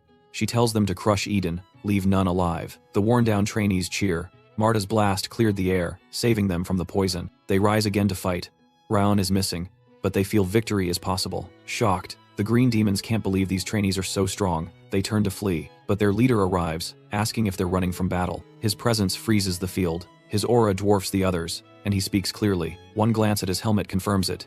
He's Eden's green war demon. He's a low-rank executive, rarely seen in the field. Surprised they returned, he guesses they sensed the ambush. smart, for mere trainees. Judging their strength, he assumes Marta noticed first. He says they should have escaped quietly to survive. Since they stayed, he decides to wipe them all out. One blow from the demon drops Warren, Marta, and Runan instantly. Shocked, the trainees scan for Kane, but he's busy fighting orcs near the barricade. No sign of Rayon. They assume he fled. Marta rises, trembling. The green demon mocks her as the only one worth noticing. He says she at least sensed them coming. Still, he calls her weak, worthless, and about to die. He raises his sword, ready to end them. Suddenly, Rayon bursts from the forest, cloaked in golden fire. He dives for the demon's neck, who swiftly reacts. Rayon slices his arm off using First Flame Vortex. The demon smirks, having moved to avoid the real threat. Rayon's annoyed he missed the kill, but he has a backup plan. The demon sneers that losing an arm is all-round Sieghart achieved. He notes Rayon's power is spent, drained by that last move. Rayon silently agrees, his body nearly frozen after that strike. He asks if the demon commands this force. The demon says, yes, his superiors wouldn't waste time here. Rayon mocks his madness. The demon scowls, saying Rayon's words don't match his polite face. He warns Rayon to keep talking while he still can. As the demon charges, Rayon senses they're both still recovering. He attacks before the demon can press further. The demon's shocked by Rayon's defense, admits he's stronger than expected. Rayon says if he couldn't block that, he'd quit being a swordsman. The demon laughs and strikes over and over, then calls Rayon a brave fool with no real skill. Their fight rages on, neither backing off. Curran watches nearby, trying to process the chaos. He sees Rayon dueling the demon who crushed them earlier, wielding the star-connecting sword. Burin realizes Rayon's no trainee now. He's far ahead. Marta arrives, saying Rayon was hiding his real strength all along. She notes they're evenly matched, but Rayon hasn't recovered yet. Worry creeps in. She wonders if he can finish the fight like this. Runan shows up, calmly suggesting they assist. Marta scoffs, saying she's barely standing, and Runan's even worse. But Runan doesn't flinch. Marta stares, surprised by his composure. Burin, ashamed of hesitating, joins in. Marta reminds him of the demon's power, doubting they can win. Still, Burin insists they fight. They're Sieghart swordsmen. Marta gives in, warning them to be ready for consequences. All three charge forward, ready to face death. The demon pauses, surprised a trainee like Rayon is still alive. He even considers bringing him to Eden. He asks his name. Rayon answers, I'm Rayon Sieghart. The demon freezes, recognizing the hair and eyes of a true Sieghart heir, the bloodline of the northern king of Ruin. He drops the idea of recruiting Rayon, now swearing to kill him for restoration. Roaring, the demon surges with brutal strength. He swings his enormous blade. Rayon dodges, noting the demon's speed has spiked. Even with the ring of fire, he's still not fully back. Suddenly, Marta ambushes from behind. Her strike slams into the demon's back. He snarls, calling her a worthless weakling. As he turns to strike Marta, Runan steps between him and Rayon. She activates Frost Aura, Breath of Winter, then gives the signal. Burin attacks, sword glowing with starlight. The demon grabs him, squeezing until blood spills. He mocks Burin for thinking that would work, saying he's no match for the blonde. Burin admits, it won't beat him, but it buys time. The demon frowns, unsure what that means. Marta strikes again, Titan aura blazing. She shouts for him to take this. Enraged, the demon flings Burin into her. Both crash hard. He screams their fight is useless, but Rayon says their effort matters. He thanks them for giving him time, promising their risk will not be wasted. The demon, confused by Rayon's strength, questions his identity. Rayon raises his blade, saying the demon should feel honored. This move is a first. He once thought he couldn't use it, but this fight proved he can. Flames erupt, fiercer than before. The demon senses death, knows he must end it fast. He charges full force. Rayon strikes straight through, every move sharp. He overwhelms the demon and ends it. The body falls. Rayon stands still, victorious. His allies stare. Stunned, he killed the Green War demon. Rayon yells that it's not over. More of Eden's demons remain. He orders a clean sweep, for peace and the village. The squad shouts back, ready to obey. Burin steps up, admitting Rayon was right. Without Rayon's call and backup, they'd all be gone. The villagers too. He thanks Rayon for saving them and apologizes for disobeying, though he says he'd have rushed in anyway. To him, ignoring injustice just because you're weak dishonors a Sieghart swordsman. Rayon turns and tells Burin he did great, which fueled his effort. He knows things could have ended worse if any of them were missing, so he sincerely thanks them. Every word meant. Burin, a little awkward, admits he doesn't fully get Rayon's goal, but promises to grow strong enough to stand alone next time. Rayon then credits Martha for helping him recover by distracting the demon. He thanks her for obeying orders. Martha shrugs it off, saying she'd die before disobeying, then walks to help the villagers. Raon wonders if their mission has truly ended. Exhaustion crashes in, his legs barely hold him up. As he starts to fall, Runan catches him. She asks if he's okay. Surprised, Raon asks if she saw that coming. Calmly, she says he looked just like he did in training. He exhales, comforted that his teammates were watching over him too. He quietly thanks her, resting against her lap. Suddenly, a system notice appears. His stats rose from surpassing his limits in combat. He beat a stronger foe.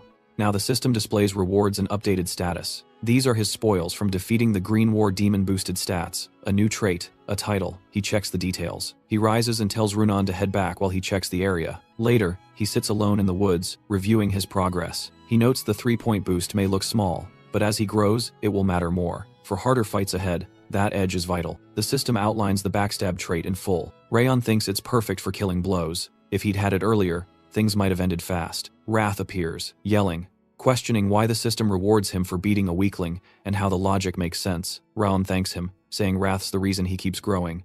Furious, Wrath swears Rayon will suffer forever. Rayon shrugs off the threats, telling Wrath to bring it on. He grins while Wrath rages. Back in town, students rebuild homes. One asks for more wood and wonders where the pile disappeared to. Elsewhere, Rayon wakes up from a nap, surprised he slept so long. He steps out of his room. To his shock, the barricades are fully rebuilt while he slept. Runan sees him, asks if he feels better. He says the rest helped. She says someone's waiting, and tells him to come. Rayon's confused, asking who. Runan says the villagers of Cebu. Soon, the group meets the villagers, who greet the Sieghart swordsman with joy. They thank Raon for risking his life to protect their home. They say the village would have been lost without him, and vow to remember the fight and all that happened. Raon, stunned, takes in his team's respect and the villagers' praise. He realizes this is a feeling he's never known. In his past life as an assassin, no one praised or valued him. Only survival mattered. Everything belonged to Darius Robert. No matter how much he accomplished, Darius got the credit. But now, for the first time, Rayon is recognized for his own actions. He questions if he's ever felt this before. He craves it, wants more, wants to be seen. He decides to live as a swordsman, not a killer, to feel this again, and he swears this won't be the last time. That night, the villagers gather to talk. Meanwhile, Raon pulls the village chief aside to ask something. The chief agrees, curious about what weighs on Raon's mind. Raon asks who led the orcs. The chief says the blue-haired swordsman told him it was Eden, one of the 5 demons. But he doesn't understand why they attacked a quiet village. Raon brings up what Sir Kanbar said in battle about a red gem found long ago in Cebu Mountain. He asks if it's true.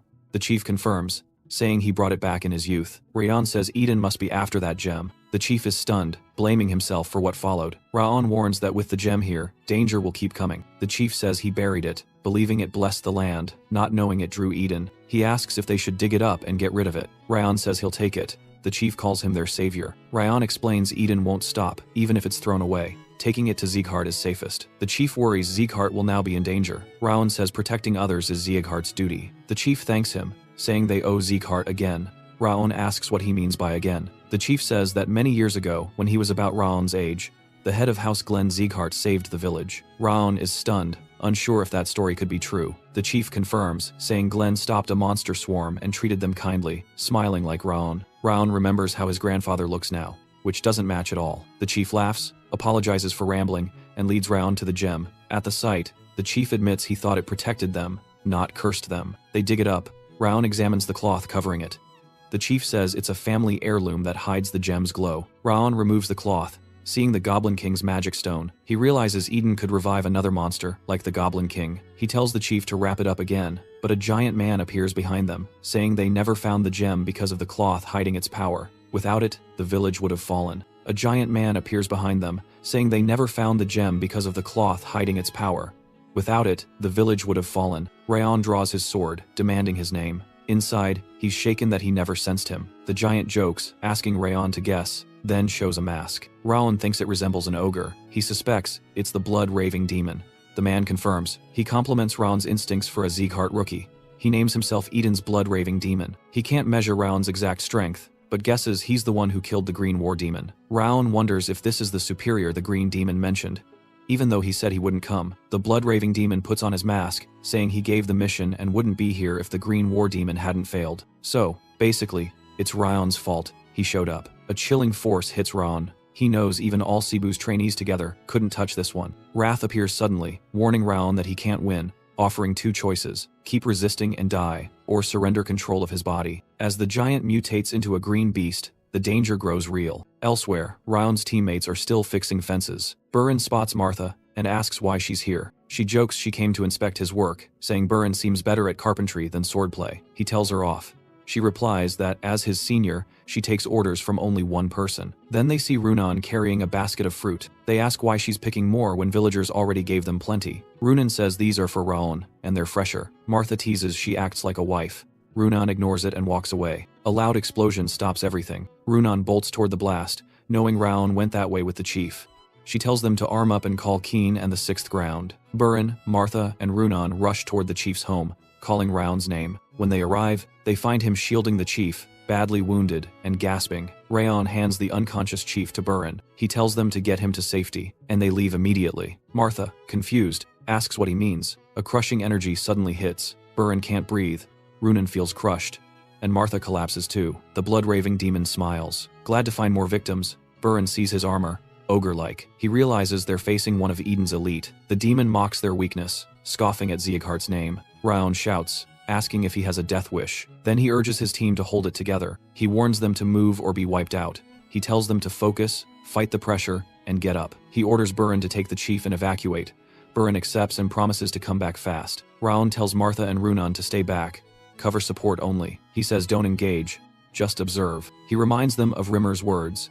This is where they push past limits. That time is now. Push through body and mind. The demon likes their fire, but doubts it will help. Raon knows everything rides on him. If he fails, they all fall. He looks for a chance, but it feels like facing an impossible wall, even worse than in his past life. The demon sees Raon ready, but asks if he'll move or just stand.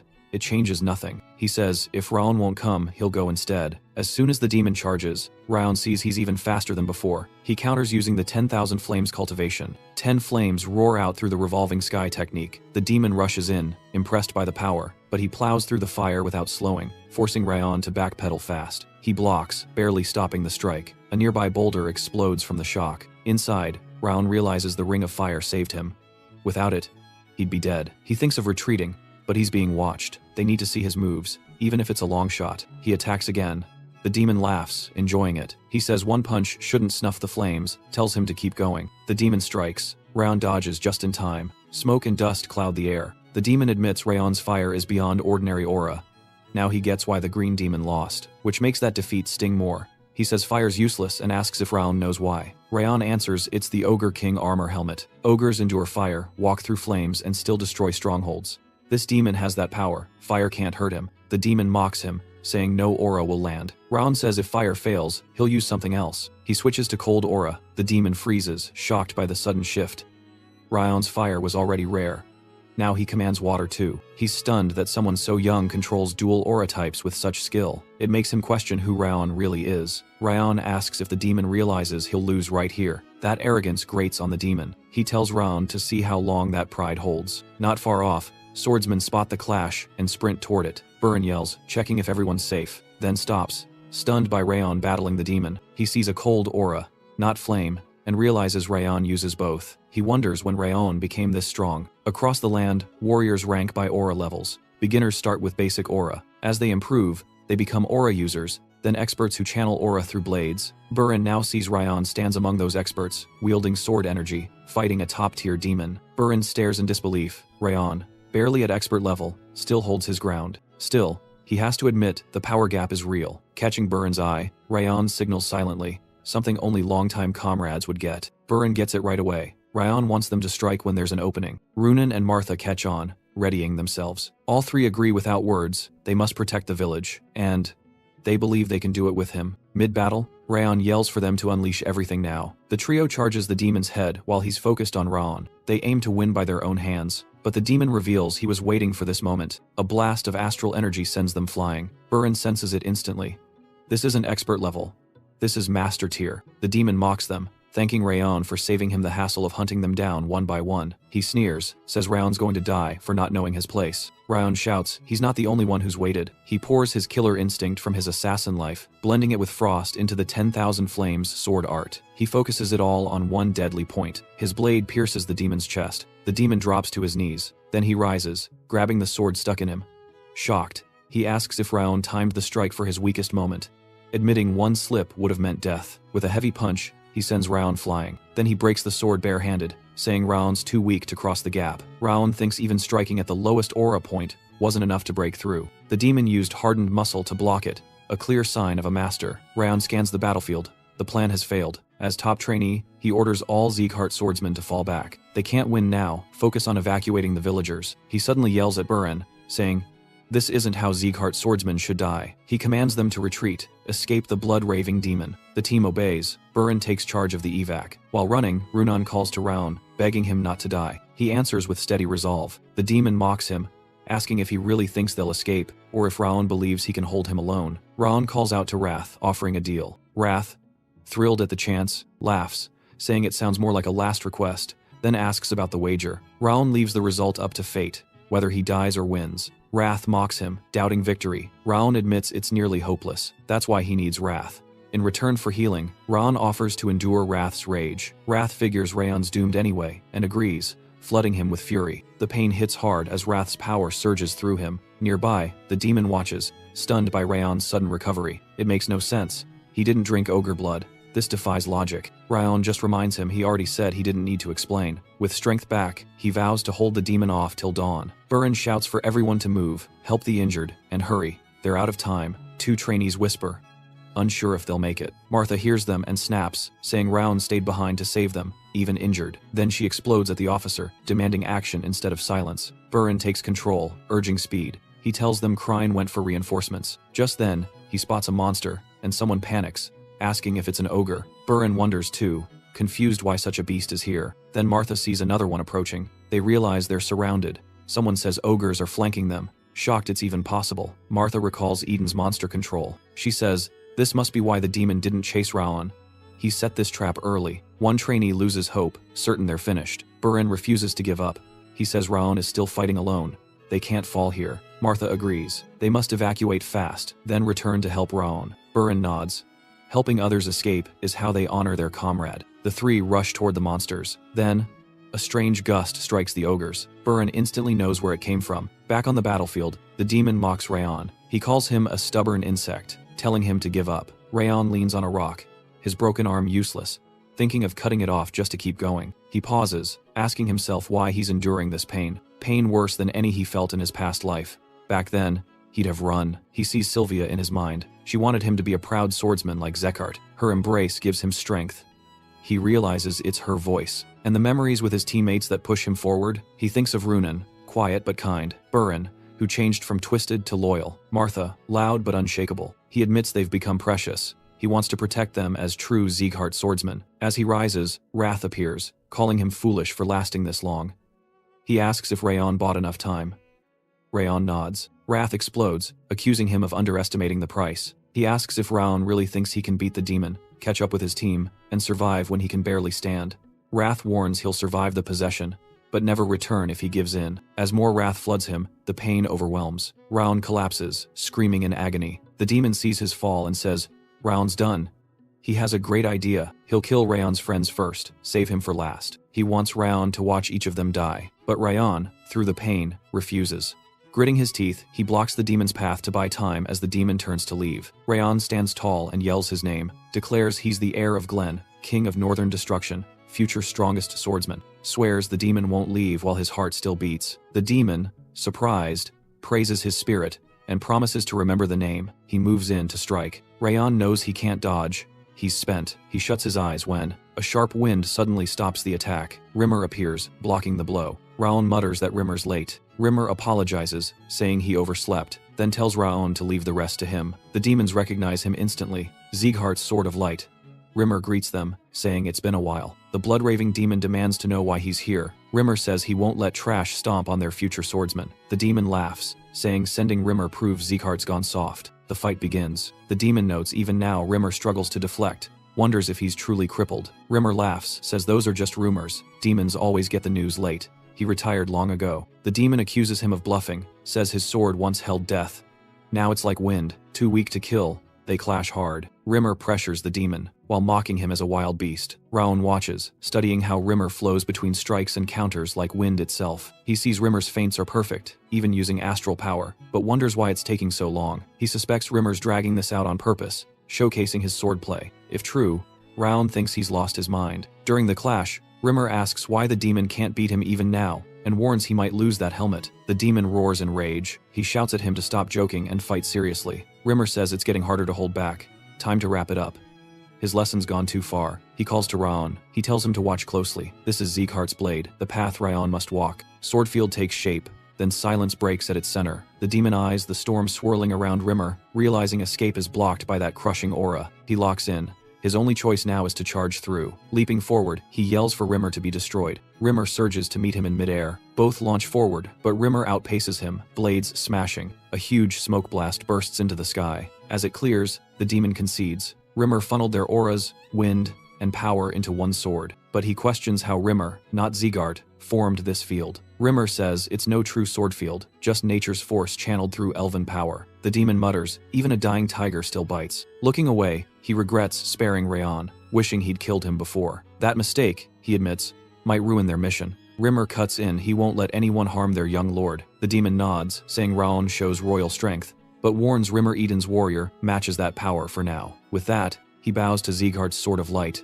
then collapses from Rimmer's final strike. Rimmer sheaths his sword, glancing at Raon, asking if he watched closely. This is what he must learn, Sieghardt's own sword field. Not like a mage's mana-drawn barrier. A sword field grows from spirit and aura, forged by life, goals, and pain, Rimmer assures him.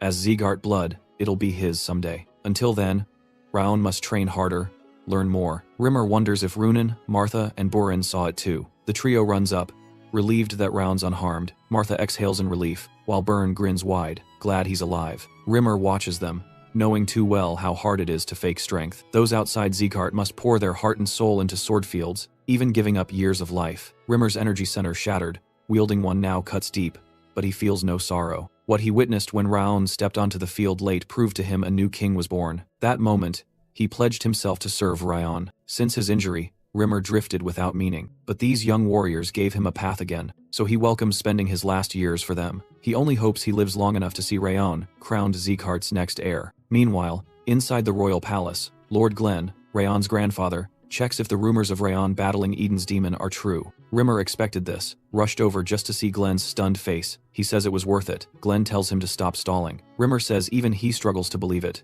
but he saw everything and swears it's real. Not just him, trainees from both training grounds and Cebu's people all watched Raon face the demon alone. Glenn says such a demon rivals a sword master. If true, what was the price? Rimmer says most were lightly hurt. Raon took the worst of it, yet he lived long enough for Rimmer to arrive. Glenn asks if Rimmer expects him to accept that blindly. Rimmer admits it sounds absurd, yet says Glenn will understand once he sees Raon reach sword expert level. Adding Raon endured a demon wielding the master's power. He says using Elvrin's sap on Raon was worth it. Glenn flinches, calling the sap of the Second World Tree priceless. Rimmer insists Raon earned that honor after what he did. Glenn comments it feels like favoritism, and Rimmer exhales. He clarifies he only wants Raon and the others to grow. Glenn nods slowly, then orders Lowen to gather every division leader for a meeting when the trainees return, and Lowen accepts. Unexpectedly, Glenn praises Rimmer's effort. Rimmer brightens, stepping closer, thinking it has been 20 years since hearing praise, but Glenn stops him, saying his reckless behavior cost him more compliments. Glenn asks when the trainees will arrive, and Rimmer says they are almost back. Then orders Lowen to gather every division leader for a meeting when the trainees return, and Lowen accepts. Unexpectedly, Glenn praises Rimmer's effort. Rimmer brightens, stepping closer, thinking it has been 20 years since hearing praise, but Glenn stops him, saying his reckless behavior cost him more compliments. Glenn asks when the trainees will arrive, and Rimmer says they are almost back. Outside Sieghardt Palace, Raon reflects that the Cebu mission ended successfully. Though Eden's meddling caused heavy damage,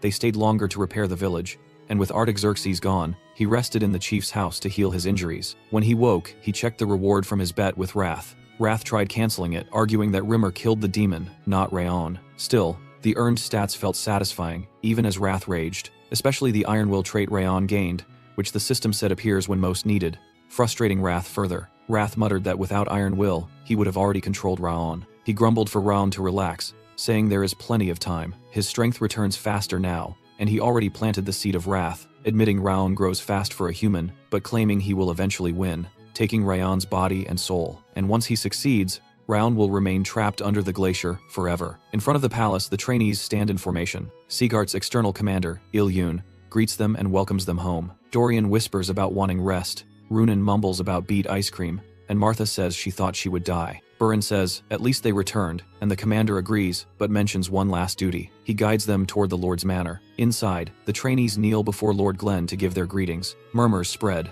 wondering if Raon truly defeated the Green War Demon and survived the Blood-Raving Demon, even though he appears only at an advanced sword user level. Bowing before Glenn, Raon thinks he felt uneasy at first, but now sees this as a rare chance with every executive gathered. He knows he gained much from this mission, and tougher fights will come, so he must grow stronger. With squad leaders, division heads, and direct lineage masters present, Glenn shows how serious this incident is. Glenn always separates personal feelings from duty and rewards merit, making this moment ideal to show their results and earn new martial arts. Lord Glenn calls out Raon, saying he heard Raon was central to the mission, and demands a full report. Raon obeys. He recounts how a strange gaze in Cebu led to an ambush on the Green War Demon, while he searched for the Goblin King's magic stone. He explains that after the first fight, the Blood-Raving Demon appeared, and he volunteered as bait to protect the trainees. Suddenly, Karun cuts in, shouting at Raon and accusing him of lying. He asks if Glenn can truly accept such a claim, saying even the Green War Demon alone could have wiped out teenagers,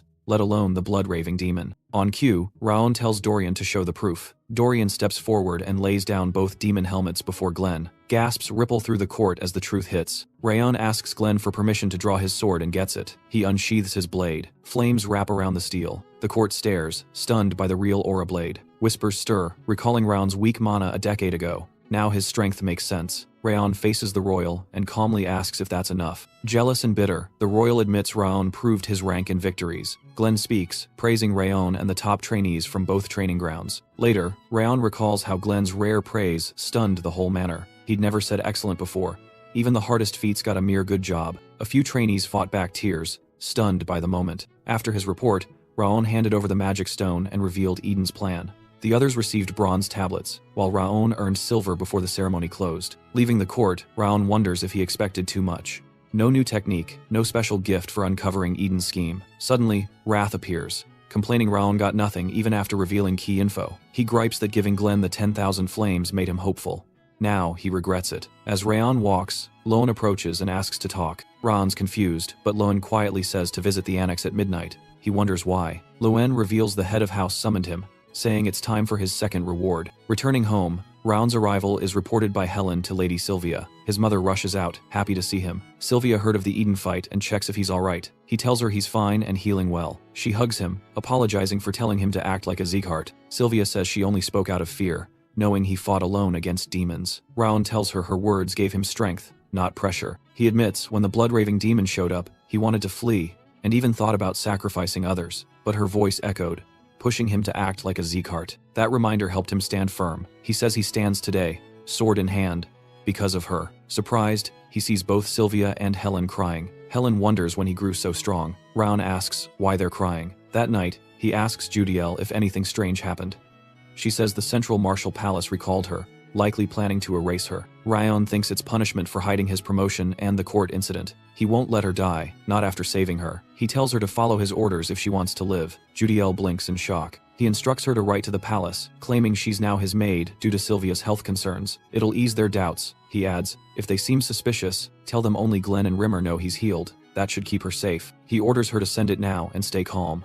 She nods. Wrath appears, mocking every move, asking why Raon keeps such a weak spy. Raon replies, Judiel is useful, a perfect trap for Karun. He won't discard her like he once was. With that done, he turns to his final task. That night, Raon enters the court, greeting Lord Glenn, saying he came as called. Glenn cuts straight in, asking what footwork Raon used most. Raon pauses, then says he believes footwork decides everything, so he relied on river steps, the basic form. Glenn nods, saying it works even at high levels, but won't hold up against true power. He declares that, for uncovering Eden's plan, he'll personally teach Raon a new footwork. Raon freezes, stunned. Glenn would train him himself. Glenn rises, telling him to watch closely. He'll only show it once. As he moves, fire curls around his feet and limbs. Raon watches in awe, realizing this is the continent's strongest swordmaster in motion. Glenn's steps are sharp and fluid, slow yet fast, soft yet heavy. The movements feel endless, like they could lead anywhere. In a blink, it ends, flawless and unreadable. Glenn names the technique, the Supreme Harmony Steps. The system tells Raon the Ring of Fire recorded the move perfectly, boosting his learning of the first step. Glenn asks if Raon caught it. He admits he only followed the first move. Glenn accepts that and says they're finished. Sitting back, Glenn reminds him this was the reward. Learning it is his task now. Raon asks to leave. Afterward, Lowen says he didn't expect Glenn to pass down the Supreme Harmony steps. He doubts if Raon can handle such a hard technique. Glenn answers that Raon already caught the heavenly advance just from one look. That step forms the base and nearly half the technique. He adds that Raon might not see it yet, but he'll get there. In the garden, days later, Raon trains hard. With system help, progress is steady, but it's not mastered. Wrath mocks him, saying weaklings can't learn that. Raon believes a bit more effort will do it. While practicing, Sylvia yells at him to stop.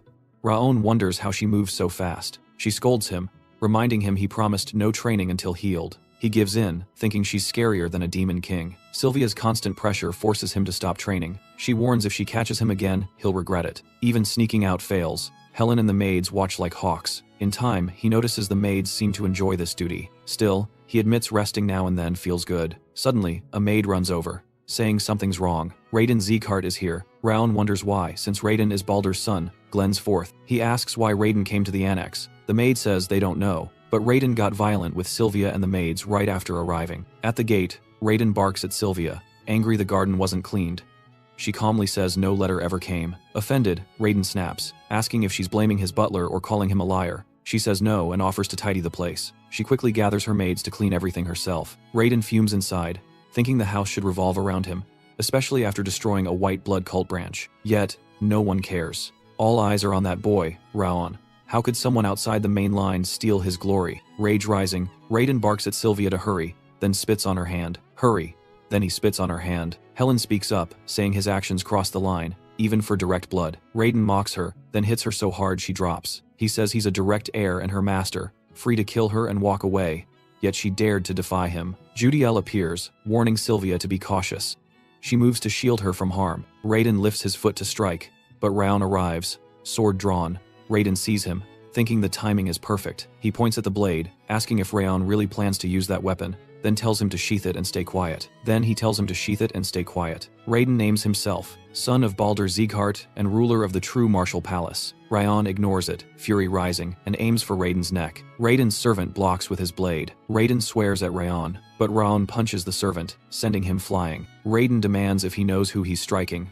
Raon replies, calling him a trespasser, stealing into his house. Raiden, shaken, claims he's the true heir. Raon kicks him hard in the gut. Raiden crumples, calls Raon a bastard, and promises revenge. Raon says he's no servant, and this annex isn't Raiden's. It belongs to him and his family. Raon moves in to end it, but Rakiel appears, telling him to stop. Raon recognizes the Heavenly Blade Division uniform, stunned that one of Glenn's elite swordsmen is here. Raiden shouts for Rakiel to cut Raon down for touching a direct descendant. Rakiel says he only takes orders from the head and tells Raiden to back off.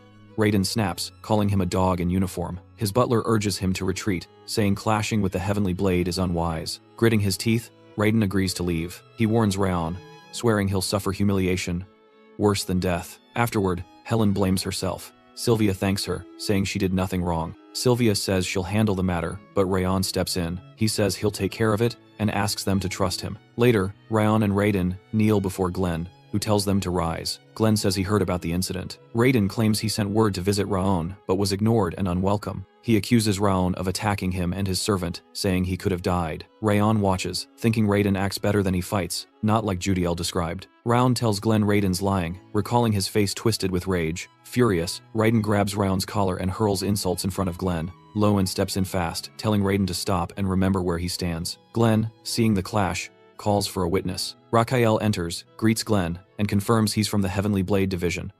Glenn asks for his report. Rakiel states clearly that, to his knowledge, no letter ever arrived from Raiden. Lady Sylvia was in the garden with her maids when Raiden suddenly showed up. Raon expected Rakiel to defend Raiden, but instead, the swordsman simply spoke the truth. After hearing it all, Glenn scolds Raiden. He questions if Raiden really dared to lie before him. Raiden insists the problem is that a collateral attacked a direct heir, breaking house order. Glenn agrees it's serious, but says both sides are guilty and will be punished. Raiden objects, saying a light sentence won't do. Raon cuts in, accepting any punishment but says one thing must come first. Glenn asks what that is. Raon says Raiden insulted his mother and beat their maids, and hasn't answered for it. Glenn repeats both caused trouble and were too loud from the start. He reminds them where they stand. Raiden, feeling pressure, says he can barely breathe. Raon says that's why he seeks justice. He recalls Glenn's words, that this is a house of swordsmen, and asks for a duel. Glenn says it might be amusing, and gives his approval. The duel will be held in 1 week at the Great Training Ground. Raiden stands before Balder, who asks if the duel is real. Raiden confirms, saying Rayon challenged him in front of Glenn. The stakes are set. If Raiden wins, Rayon's energy center breaks. If he loses, he and his butler must apologize, and the martial palace stays away. Balder scoffs, saying Raon is still Sylvia's son, not true Zeegart blood. He tells Raiden to show what lineage means. Raiden tells him not to worry. Last time he was unarmed. This time, Raon is no threat. He's an intermediate expert now. Pleased, Balder warns not to go overboard and kill him. A death would ruin the duel's purpose. He advises crippling Rayon cut the wrist tendons, end his sword path. Raiden agrees. At the annex, Sylvia and Helen watch Rayon train. Worried, Helen says the duel is set, and asks if they should really do nothing. She adds Raiden's far ahead in skill, and maybe they should stop this while they can. Sylvia admits it's dangerous and says things got worse because Rayon lost control. She also points out Balder's flexible sword style is unpredictable, with too many openings to counter. Still, she tells Helen to trust him. Helen asks if she truly believes that. Sylvia says she's scared too, but thinks Raon has a reason for asking them to trust him. From this point on, she chooses to believe in him. While Raon trains, Judiel brings him food. She hands over sandwiches, telling him to eat slowly or his stomach will hurt. He thanks her, noticing a book placed beside the food. Inside is detailed info on Raiden's flexible sword style, made simple to read. He's stunned. Judiel gathered and organized all of this in one day. He remembers her shielding Sylvia, and now bringing him this without being asked. He feels deeply grateful to her. Time moves on. Both sides sharpen their blades in silence. The duel day arrives. The whole house watches as the two step onto the field. Raiden says he's waited for this and can't wait to crush Raon. He vows to break him so badly he'll never touch a sword again. The referee calls them forward. Raiden grins, eager to see Rayon's face after defeat.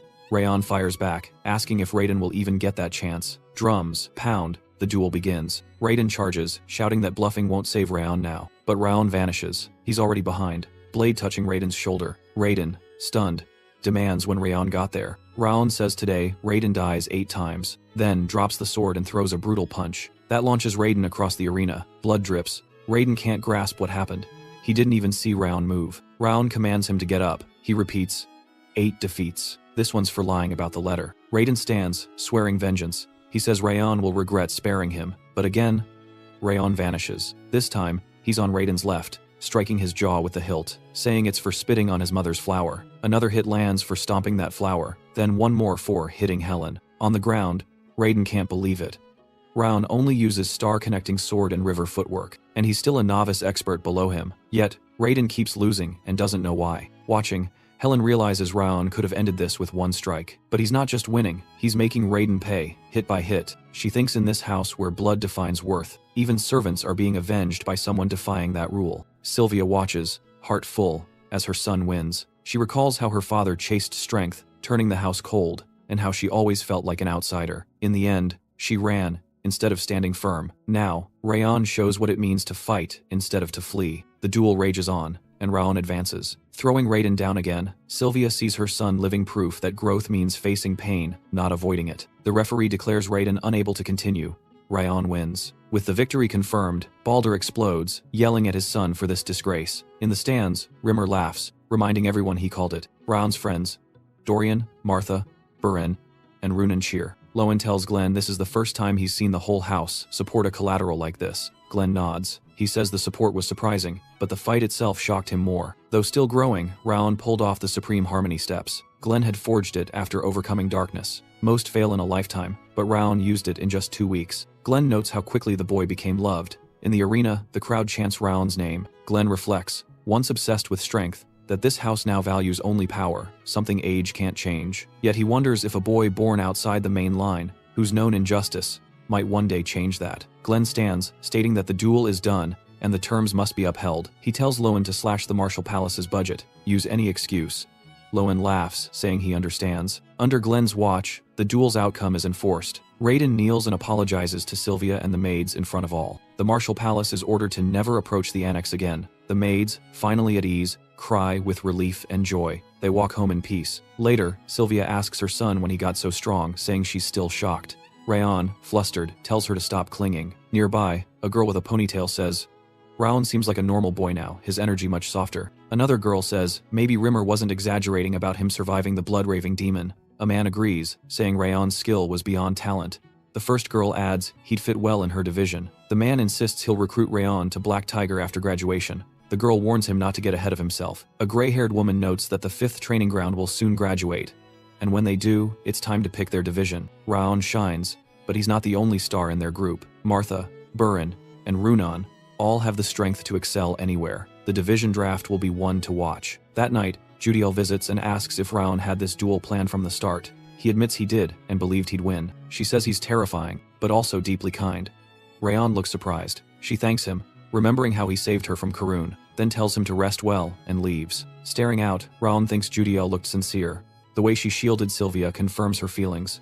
He decides it's safe to tell her his earlier fury was an act. Later, at the royal palace, Rimmer greets Glenn, flashing gold rings on his fingers. Glenn and Lone both eye him suspiciously. Glenn asks about the rings. Rimmer grins, saying he won a bet against the Martial Palace, thanks to Raon. He also got elixirs for the 5th training ground. Glenn jokes, asking if he's confessing to robbing his own son. Glenn sips tea and says Rimmer didn't come just to brag, get to it. Rimmer says he has a proposal. Glenn raises a brow, saying Rimmer already handles all training. Rimmer says it's not about training, it's about the graduation exam. Glenn asks him to explain. Rimmer says the current test needs instructor approval or a spar. But these kids have fought Owen's Knights and survived real battle. They've faced far worse than any normal exam, so he believes they need something more. Glenn asks what he has in mind. Rimmer proposes a survival exam. The trainees must survive outside, no aid, no Sieghart name. Even as novices, they must reach higher. Glenn weighs the idea. Then Rimmer says he has changed. Rimmer blinks, asking what he means. Glenn says ever since losing his energy center and leaving battle, Rimmer always looked dim. But after meeting the 5th training ground, that fire is back, just like the kids. Rimmer blushes, saying it's embarrassing. Lowen agrees, he does seem brighter. Rimmer says he's found his true skill teaching, not just swords, maybe even raising the next heir. Glenn asks if he means Rayon. Rimmer says it could be Burin, Martha, or Runan. Glenn tells him to submit the exam plan in a week. If not, this chat never happened. Rimmer replies, it's already done. At the great training ground, a trainee wonders where Rimmer is. Another jokes he's always late, probably just stumbled out of a tavern. Suddenly, Rimmer bursts in, saying he was late from visiting an orphanage. Dorian mutters he should lie better. Rimmer insists it's true. Still, today's announcement matters most. He's made his decision. Their graduation exam begins soon. They can't stay trainees forever. Normally, it's sparring or instructor approval, but this year changes everything. Someone asks what that means. Rimmer reminds them. They've faced Owen's Knights, real battle, even Eden's ambush. So this time, they'll face the world and learn its true size. The theme is survival. In 1 month, they'll drop their title, carry only one sword, and survive across the land. For those afraid, there's another path. Runan asks Raon if he'll go. He nods. She says she'll do it too. Dorian joins, trusting Rimmer's judgment. Martha grins survival is her normal. Rimmer is shocked they all agree so fast, especially Rayon. He wonders if they know the risks. He singles Raon out, aware others follow his lead. Raon calmly says he knows it won't be easy, but he trusts Rimmer wouldn't give them anything they can't handle. Rimmer praises him, but warns he won't show mercy. Then he announces their test locations. Burin goes to Levine Desert, Martha to Cyan Canyon, Runan to Catan Jungle, and Raon to Haben Castle. Raon instantly recalls what that place is. Rimmer explains monsters attack daily from sea and mountain. It's called the Hellish Battlefield. No time to rest. Especially for Raon, Rimmer looks right at him. He tells them to prepare. They have 1 month. Later, Raon trains hard in the palace garden. Sylvia and Helen watch. Helen worries. He barely sleeps, pushing himself too far. She wishes he'd refuse. Haben Castle is too dangerous. Sylvia agrees, it's risky, but also a rare chance. Since that's his exam site, he must reach peak condition. She decides to support him quietly, letting him focus. Raon feels the weight from a week of non-stop training, yet still thinks he hasn't done enough. The beasts at Haben Castle have thick skin and massive bodies hard to cut. Sieghart's swordplay balances attack and defense, but there, he'll be on the back foot. He has 10,000 flames, but its high aura use makes long fights dangerous. The Ring of Fire helped him, but he knows it won't carry him forever. With 3 weeks left, Rayon decides he needs more information on Haben Castle, and a new offensive move to close his current gaps. He chooses to invest in himself. Soon after, Rayon faces Lord Glenn, who asks if he'll really spend silver tablets on a sword skill. Rayon says yes. Glenn says it's his choice, though he expected Raon to restore Sylvia's status instead. Raon admits he planned to, but after Cebu and the duel, he saw his deeds earned silver, not gold. Remembering Glenn's words, he realizes only gold tablets can restore her standing. Rather than stack silver, he'll grow stronger now and earn gold later. Glenn agrees. That's the right mindset for Haben Castle. He tosses a book to Rayon, saying he can swap it if he's unsure. The title Fangs of Insanity grabs Rayon's attention. If Glenn chose it, It must work. He accepts it, and Glenn wishes him luck. As Raon turns to leave, Glenn stops him, knowing what Haven Castle is. He asks if Raon felt fear.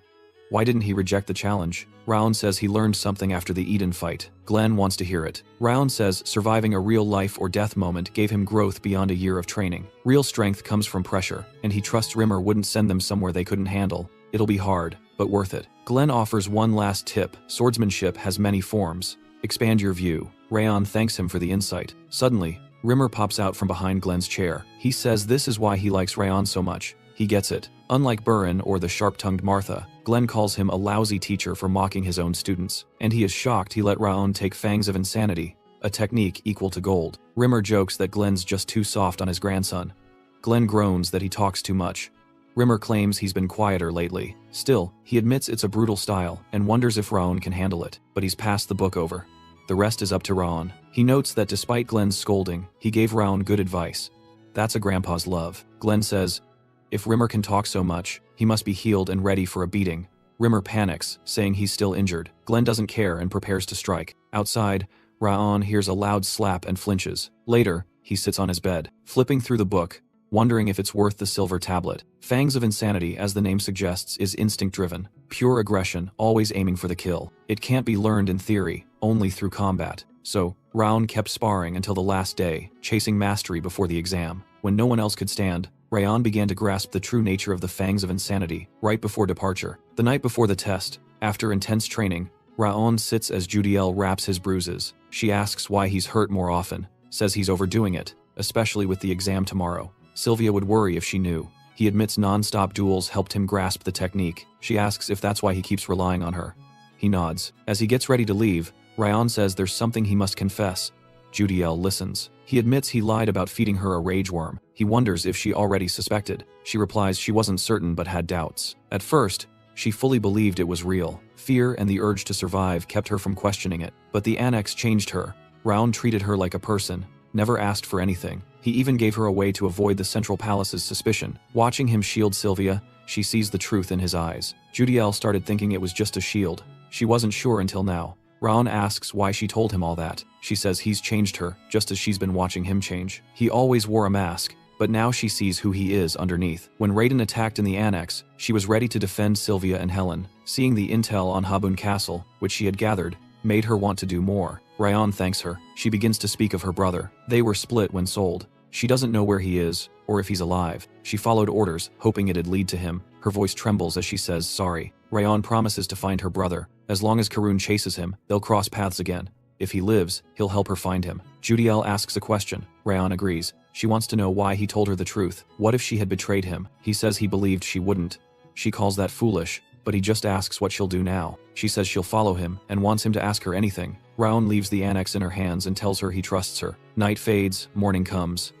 The exam begins. Rimmer gathers the trainees. They must survive a year alone and return. Those who make it back will rise. Rimmer calls on the top trainee to speak, though Raon never liked that part. Still, Raon steps forward. He says warriors who live through their first battle become hard to kill. They survived theirs. Pushed to the edge, they endured, they'll keep enduring, grow stronger, and return, carrying the fifth ground's pride. He ends with a cry to survive, fight, and move out. Rimmer watches from the rear. He's always known Raon was different.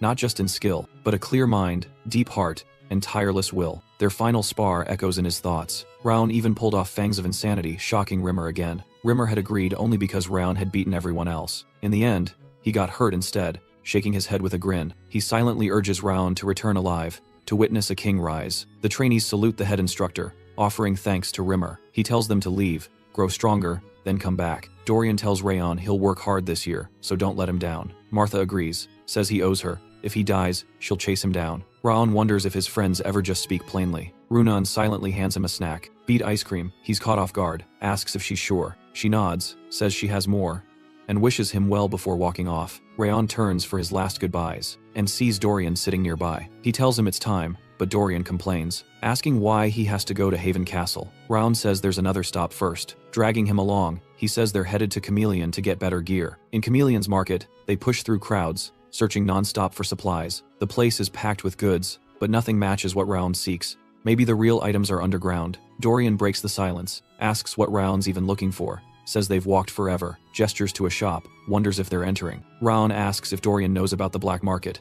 He nods. Raon asks how he found out, this being his first visit. Dorian grins, says he might not look it, but he comes from a merchant family. That explains Dorian's behavior. Raon had sensed it but never guessed his roots. Now that it's out, Raon doesn't hold back. After a pause, he suggests they go now. Dorian says they need a secret path in. Asks if Raon knows the way. Raon remembers hearing about it from Rimmer. Dorian nods. Surprised there's a casino down there, but Rimmer would know. They slip through the hidden entrance together. Inside, the black market stretches wide beneath Cameloon. Dorian stares, shocked by how clean and massive it is. Cleaner than the surface market. He wonders if Raon will find it here. Raon says to check the auction listings. They sit on a bench. Raon flips through pages. Found it. The black butterfly. Auction starts tonight. Price begins at 10 gold. Dorian looks at the price.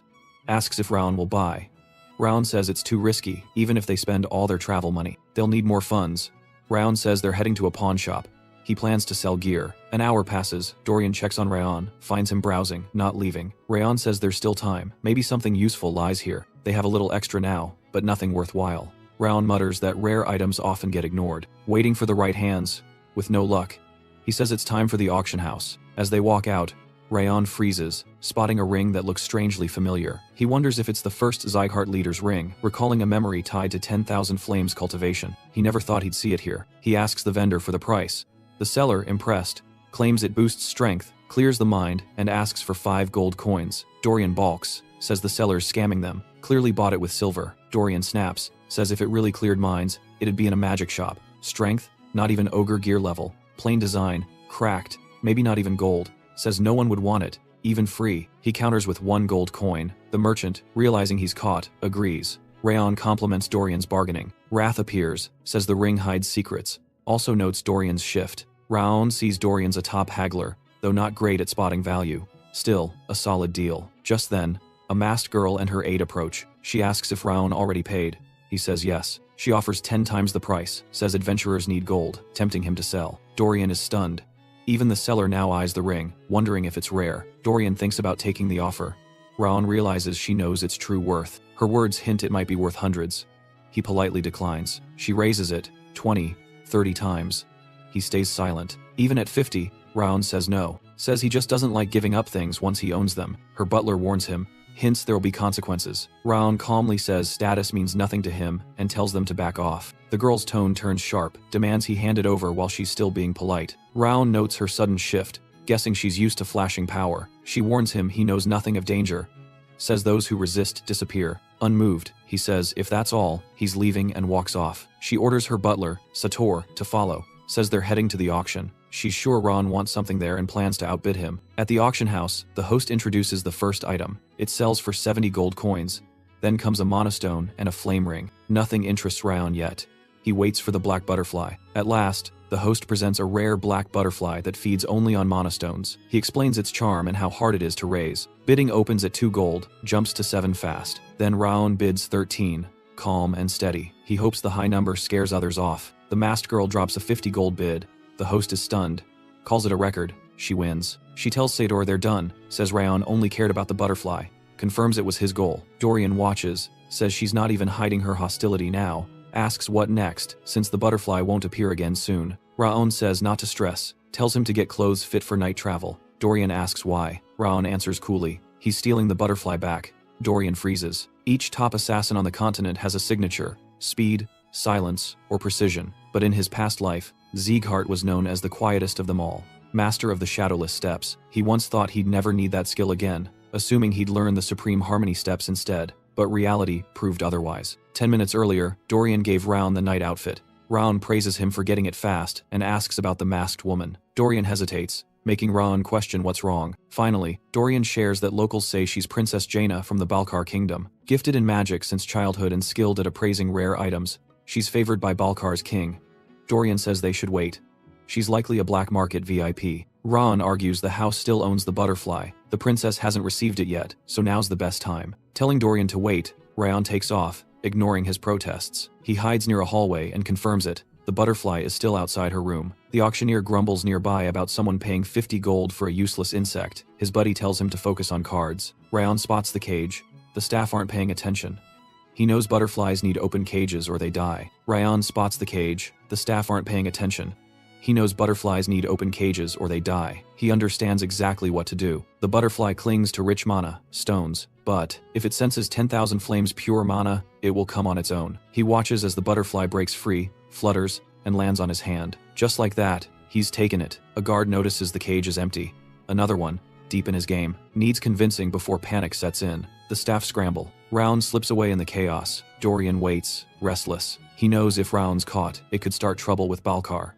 Regret builds fast. Then Rayon's voice breaks the silence. Dorian jumps, shocked. Rayon's back. Calmly, Rayon says he just arrived. Wide-eyed, Dorian realizes he pulled it off. Rayon confirms it, holding the pouch, then tells him to head back. On the way, they bump into the masked woman. She stops them, says it's surprising to see him, guesses he must be upset. She offers the butterfly in trade for the ring. She warns him to think it through, says this is his final offer. Round frowns, annoyed she didn't hear his refusal earlier. She laughs, says he can't see her kindness. Then she threatens him. Suddenly, the auctioneer rushes in, reports the butterfly is gone. Someone stole it. Rayon smiles, says she's the one with problems now. The princess quickly suspects Raon. His smug grin and tone match what she knows. She's sure he did it, even if she can't prove it. She calls him a thief and demands if he knows who she is. Rayon says he doesn't care. She removes her mask and says she's Princess Jaina of Balkar, warning him to watch his mouth. She orders her butler to handle him. The man charges. Rayon doesn't flinch. Status means nothing. Time to show them. He beats the butler fast, leaves him on the ground. Jaina shouts, stunned her butler lost to someone she thinks is beneath her. Just then, Greer steps in. He spots Raon and introduces him as Sieghart's true sword prodigy. He tells the princess that Sieghart serves the Northern King of Destruction. She suddenly remembers that King has blonde hair and red eyes, just like Raon. She freezes, realizing the truth.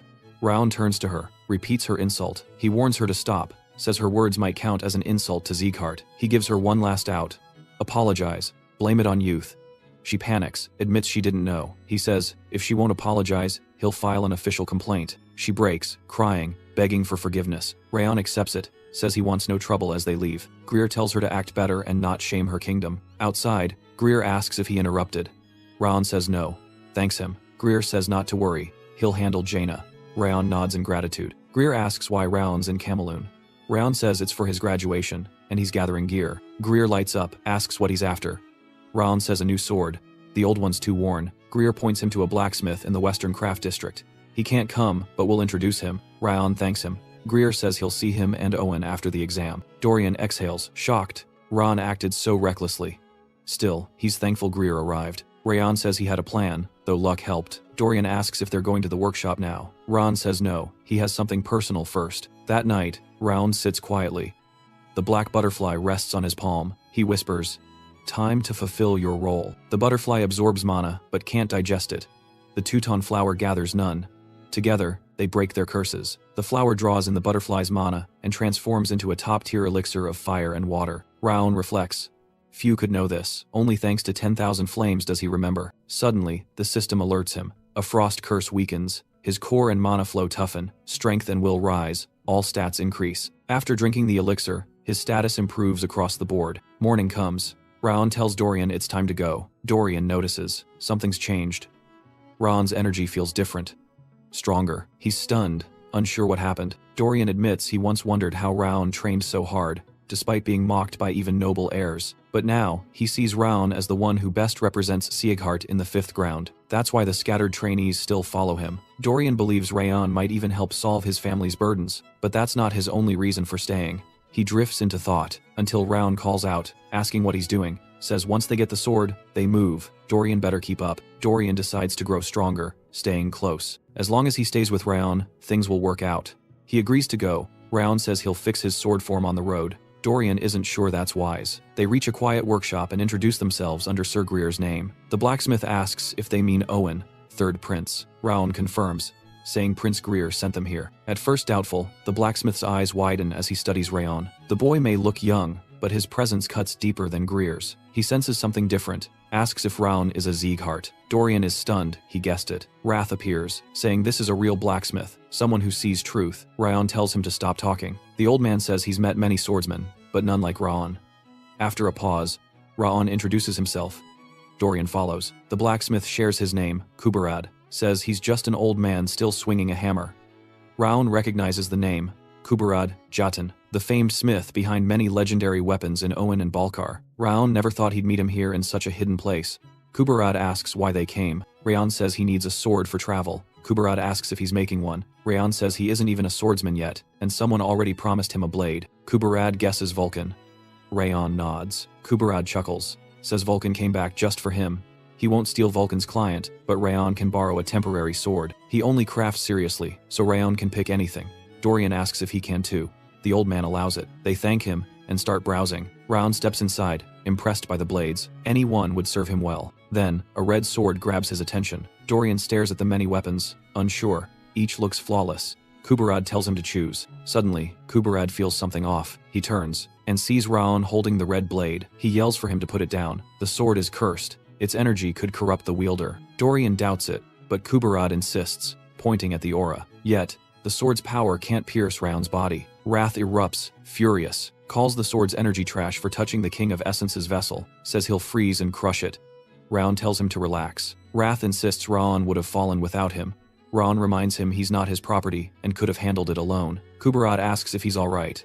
Raon nods, says the blade is no normal weapon. The old man gives a warning. Failure. A blade possessed by fury. He begins the story. A southern village called Siren once thrived around a sacred tree. Othello, peace ruled, and kindness filled the hearts of its people, until the white blood cult came, killing half the village, abducting the rest, leaving ruin behind. Kuberad heard of it, and forged a dagger from Othello's wood, hoping to honor the fallen. But the moment it was finished, it turned red. Rage filled the blade, twisting his intent. Since then, no one has endured its cursed power, until now. As Raon grips the dagger, Siren's memories surge through him. Pain, rage, sorrow, and injustice. He wonders how the cult brought such horror, with much left unresolved. Raon vows, even if time runs short, if he meets the white blood cult, he'll help the blade find justice. He asks the blade to come with him. Kuberad senses the dark power fading, wondering if the sword accepts Raon. Our boy sees it clearly, a sword forged for grieving souls. He accepts it again and names it Blade of Requiem. He thanks the blacksmith for the fine weapons, surprised to receive both a main sword and the Requiem. The old man says having a worthy swordsman wield his work is reward enough. Raon says they'll prepare a warm welcome if he ever visits Sieghart. The blacksmith hopes he becomes a swordsman, safe and sound. After parting ways, the two boys head out. As they walk, the old smith reflects. He first saw Raon as just gifted, but now he's the master of a cursed blade. That's more than wielding. That's unity with the blade. No, the boy's talent runs deeper. Sieghart's name will soon echo across the lands again. On the road, Dorian notes they've moved north for days, leaving Camelun behind. Now snow surrounds them. The endless white feels familiar. Raon says they've finally arrived. Before them stands Haven Castle, the site of their exam. It's massive. Dorian, nose covered, complains of the stink. Wrath grins, saying it smells like battle, perfect for the King of Essence. Raon asks why. Wrath's suddenly excited. Nothing tough happened on the trip. Dorian stares in disbelief. It kept getting colder near Haben Castle, but Raon pushed on every time he whined. Dorian grumbles that from dawn till dusk, Raon nitpicked his sword form, and even made him train at night. He mutters that he never slept, yet Raon claims it was easy. Wrath snaps, agreeing with the fool. He says Raon should ease up so even the King of Essence can rest. The castle gates open. Vice Commander Tarion steps out. He asks if they're the new mercs, notes their delay, and introduces himself as their superior. He says he'll be leading them now. Raon says he looks forward to it. Tarion checks on Dorian, and Raon replies, he's fine. It happens often. Pleased, Tarion tells them to follow. Raon drags Dorian along as he complains and begs to go home. Inside, Raon notes the harshness exceeds every rumor. The walls bear scars from endless repair. Faces show fatigue. The air reeks of blood and ash. It matches everything, Judiel reported. Raon's impressed she learned so much, so fast, without coming here. Near the palace, a girl watches with interest. She doesn't recognize them, guesses they're mercs. This is Yua, a Frost Branch staff. The old man calls Yua, asking her to help open the shop.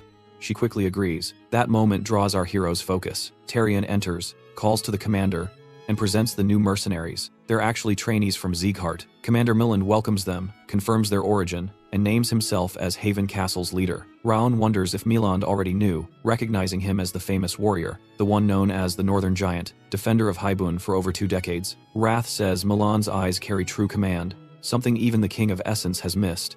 Raon is surprised they both sensed it. Milland says only those in the room know their identities, and it will stay that way. He understands why Rimmer sent Raon, to gain real-world experience, but warns there will be no lectures, just battle after battle, and bitter cold. If they want safety, he says, they should walk out now. Dorian half jokes about leaving, but Ron stands firm, ready to face any war zone. Meland respects his answer and says he'll see how long that spirit lasts. He says their new rank is basic soldier, from the bottom up. Meland tells Charles to place them in the 3rd Scouting Unit. Charles agrees. They'll do every task, mundane or dangerous. Then has Charles escort them to their room. Rayon nods as they go. Tyrion voices his doubts, admitting he's uneasy about the newcomers.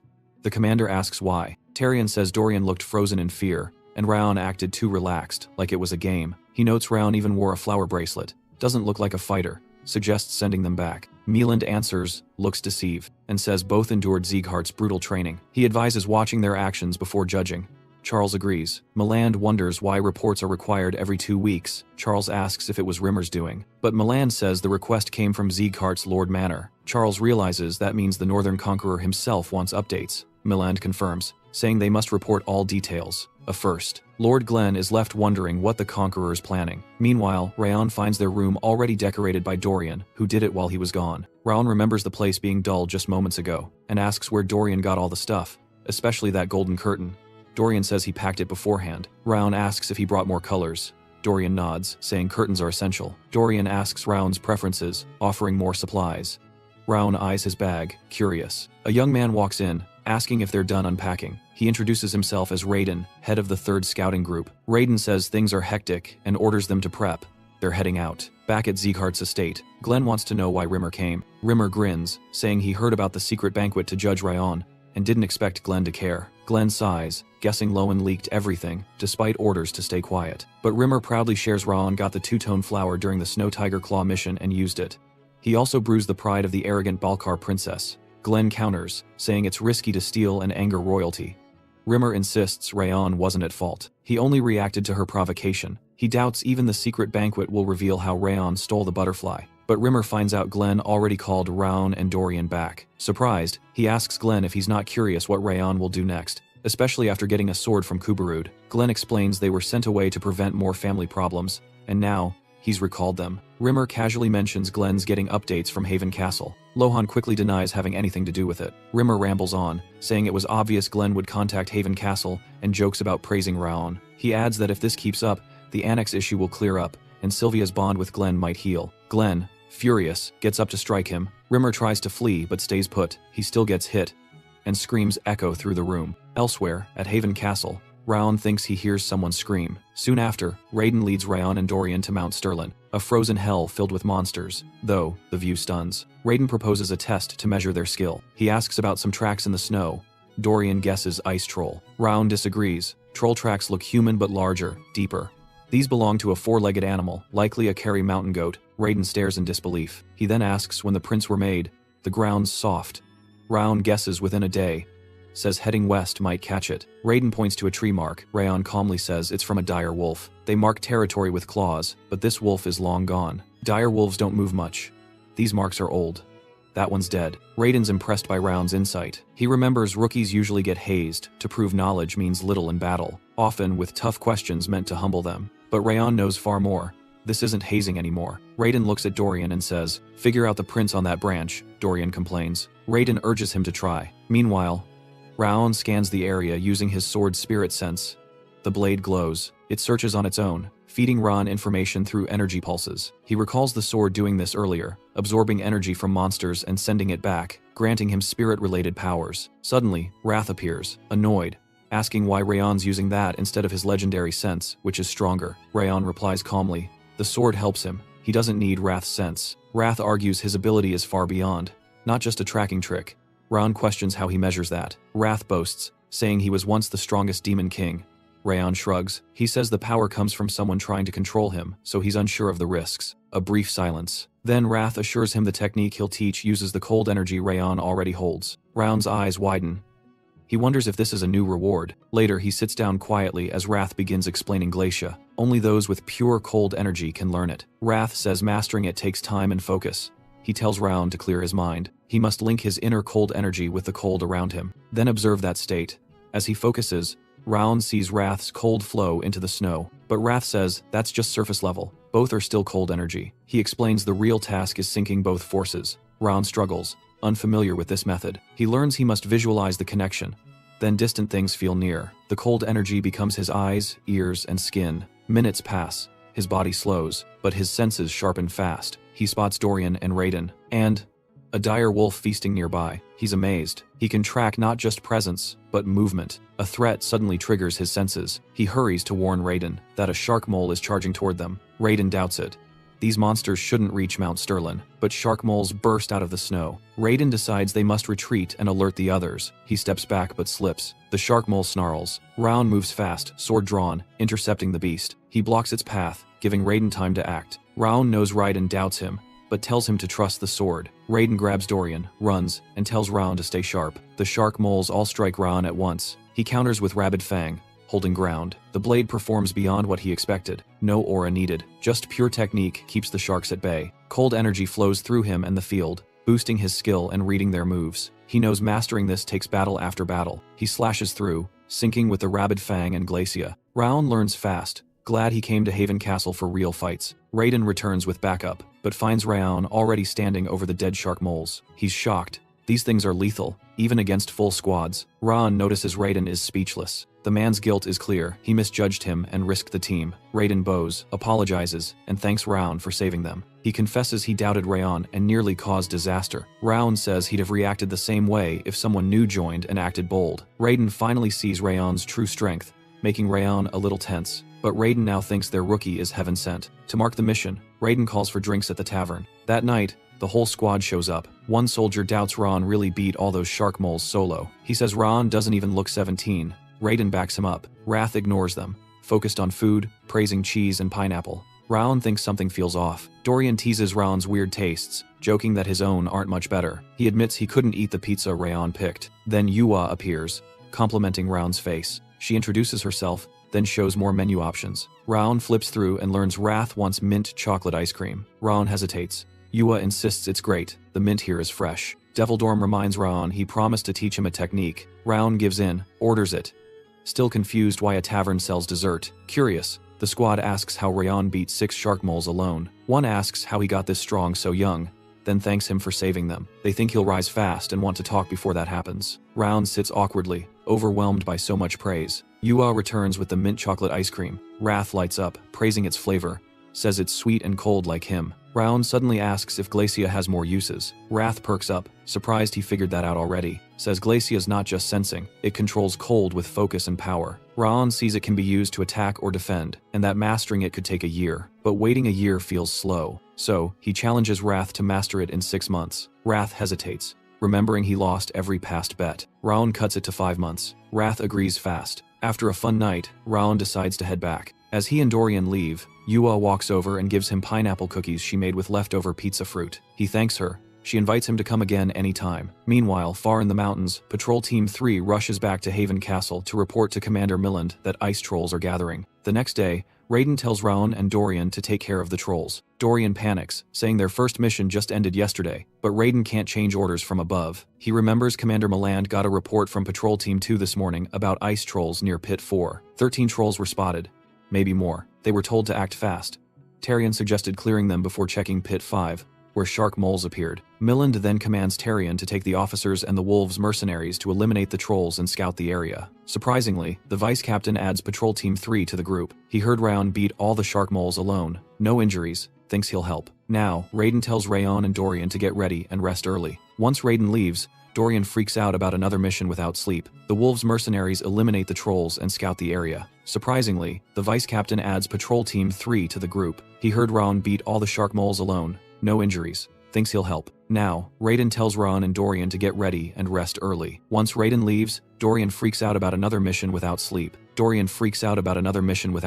He asks if swords even work on ice trolls. Raon recalls ice trolls have thin skin in cold climates. Aura swords can kill them. But like other trolls, they heal fast. Dorian starts trembling, scared of dying. Raon tells him speed can bring one down when Dorian still looks worried. Raon offers another plan. He tells Dorian to spar with him. He says it'll make facing trolls feel easier. Dorian immediately declares ice trolls are weak and goes to bed. Morning comes. At the gate, the vice commander takes roll call. Dorian looks drained. Raon notices. Dorian mutters he'd rather do anything than duel him again. Then someone walks up to the group. He says he's Beto, captain of the Wolves mercenaries. Beto says his men want to duel Raon. They shake hands, saying they look forward to fighting together. Then Beto walks off to check on his squad. Wrath grumbles he doesn't like Beto, and warns Raon to stay alert. He says Beto has snake eyes. People like that stab you when you turn. Raon makes a mental note. He also feels strange when Beto stares at him. Suddenly, Yua arrives, carrying the meals they ordered. The soldiers cheer. She's getting cuter, and her cooking's improving. Watching them adore her, Raon thinks Yua might be Haven Castle's mascot. Yua hands Raon beef jerky she made with her grandfather. He's curious. She says it's for his first mission. Raon pats her head to thank her. Tyrion then tells everyone to form up for the briefing. He says they'll clear the ice trolls and patrol between Mount Sterlin and the Northern Sea. Raon notices Wrath acting strangely quiet. Wrath brushes it off. Even though he senses a strange energy deep in the mountains, the unit finally moves out from Haven Castle. Then, before they go, the mercenaries make the scouts carry their bags. The mercenaries tell the scouts to treat the bags like lovers, then mock them for being loveless. Raon wonders why the attack squad forces scouts to do this. Raiden says the squad claims main fighters must save energy, so scouts, seen as lower rank, get stuck with chores. It's always been this way. Last time, scouts hauled gear and cleaned up after the fight. Rodden warns Raon not to let it get to him. Raon finds it ridiculous that scouts who risk their lives up front get treated like servants. The Snow Squad has zero team spirit on the field. Raiden says their captain, Edekiel, thinks this is normal. Hearing that, Raon silently vows to crush Edekiel's mindset. When they reach the target zone, they find no sign of trolls. Rodden insists he saw 13 outside the forest. Edekiel scowls, says scouts should never go out alone, and must bring a swordsman. Still, Tyrion orders the group to spread out and track the trolls. Hours pass, and they find nothing. Raon thinks even careful trolls should leave a trail. He steps up, asking the vice commander to investigate further. Edekiel cuts in, tells him to set camp instead of wasting time. Tyrion allows it anyway. Edekiel grumbles, saying it's a pointless effort. Raon activates Glacia to start searching. Edekiel keeps complaining. Then Raon speaks up, says he found the trolls. They're near Frozen Valley, northwest of Mount Sterlin. Edekiel snaps, says Raon's not serious, and doubts the claim. Raon confirms it. Edekiel gets louder, says this isn't a joke. Raon replies he's not foolish enough to joke now. Tyrion calms the tension. He asks how Raon found them. Raon says he used energy detection, taught by a master. Edekiel argues Frozen Valley's too far to trust energy reading alone. He asks how Raon found them. Raon says he used energy detection taught by a master. Edekiel argues that Frozen Valley's too far to trust energy reading alone. The vice commander also doubts Raon pulled it off, but Raon's sharp red eyes make it hard to dismiss. Tyrion recalls only one man moves like that in Zygarde Rimmer. If Raon trained under him, it adds up. Beto steps forward, interested. He asks how long to reach the trolls. Raon says, 30 minutes to arrive, more to position. Beto's impressed Raon already planned the assault. He smiles, tells Tyrion they still have 2 hours. Might as well go. Edekiel objects again, but Tyrion commands them to climb Mount Sterlin now. Says this is their chance to strike first. Edekiel still looks doubtful. Raon makes a bet. If the trolls are where he said, the Snow Squad must treat scouts with respect, carry gear, and help with chores. If he's wrong, he'll follow any order Edekiel gives. Edekiel accepts, smirking and telling Raon to prepare for defeat. The unit marches toward Frozen Valley. A cloaked figure watches in secret. He's stunned, they head straight for the trolls. He made sure no tracks remained, yet they still found the way. Worried they'll arrive too soon, he decides to stall them. Then a darker idea forms, one far better. He summons monsters at once. Without warning, trolls appear, blocking the path. Edekiel clenches his jaw. Angry Raon was right. Raon steps up, reminding him of their deal, saying chores now fall to the Snow Squad. He expects Edekiel to honor it. Edekiel fumes, but Tyrion steps in, says they're lucky Raon found the trolls, and tells everyone to stay focused. Tyrion gets all squads ready, then signals the attack to begin. Arrows rain down, weakening the trolls fast. Tyrion warns them not to let the trolls heal. Swordsmen charge to finish them off. Raon watches as formations crush the ice trolls, but Beto catches his eye. Calm earlier, now fierce and deadly. Dorian sees Raon holding back. He asks why. Raon says their job is to protect the scouts and wait. He also hints he has another enemy to fight. Orders come in for scouts to support from behind. Raiden tells the swordsman to press forward, crossbows to distract. He praises the momentum, since the group overwhelmed the trolls before they could respond. Just as Raiden considers getting Raon a gift, he senses something wrong. He turns and sees a troll warrior and a shaman nearby. The warrior lunges at Roden. Roden realizes he can't dodge in time. Tyrion and Beto leap in, saving him. They tell him to focus. Beto notes these warriors are no joke. Then a new threat strikes. The shaman attacks from above, casting spells from high ground. The vice commander commands the Snow Squad, and Beto, to contain the warrior, scouts must break the shaman's spells. Raiden tells his team to reload their crossbows. Suddenly, a cloaked figure fires ice bolts at them. Rayon appears, slicing through the bolts with ease. Raiden watches, stunned. The masked enemy steps forward, whispering a prayer. He praises Rayon and Terion, calling them impressive. The vice commander identifies the cloaked man as Eden and erupts in fury. Eden casts a massive formation, summoning the cold shadow demon curse. He announces he has no plans to flee. The soldiers drop, crushed by the freezing pressure. Eden declares their lives are payment for the restoration plan. Raon charges forward, landing a hit on Eden. Eden freezes, shocked Rayon can move under the curse. Rayon says he survived worse curses and colder energy. He attacks again with Rabid Fang and Savage Fang Dance. After striking, he says relying too much on curses dulls real power. As Eden weakens, the curse fades. Edekiel watches. Stunned Raon endured what stopped even Terion. Terion quickly orders all squads to wipe out the remaining trolls. With the field cleared, Terion steps up, saying Eden failed to kill anyone. He demands the reason for the ambush, offering a painless death in return. Eden laughs, refusing mercy. He says the plan was to divide Haven's forces, then offers a parting gift. Suddenly, Haven Castle explodes. As the blast echoes, Eden says Haven will fall in this war. Smoke rises, soldiers panic, staring toward the castle. Raiden shouts in disbelief. Haven Castle was supposed to be unbreakable. Eden, the blue spirit, explains the attack was meant to lure Meland out. When that failed, he summoned trolls to destroy the castle from inside. Those trolls are likely tearing the place apart right now. Enraged, Terion punches Eden. He yells, Haven Castle won't fall to a few trolls. Rayon nods, says if Meland is inside, the fortress stands. Eden bursts out laughing. The ground trembles beneath them. The soldiers look around, confused, but Raon senses this quake isn't natural.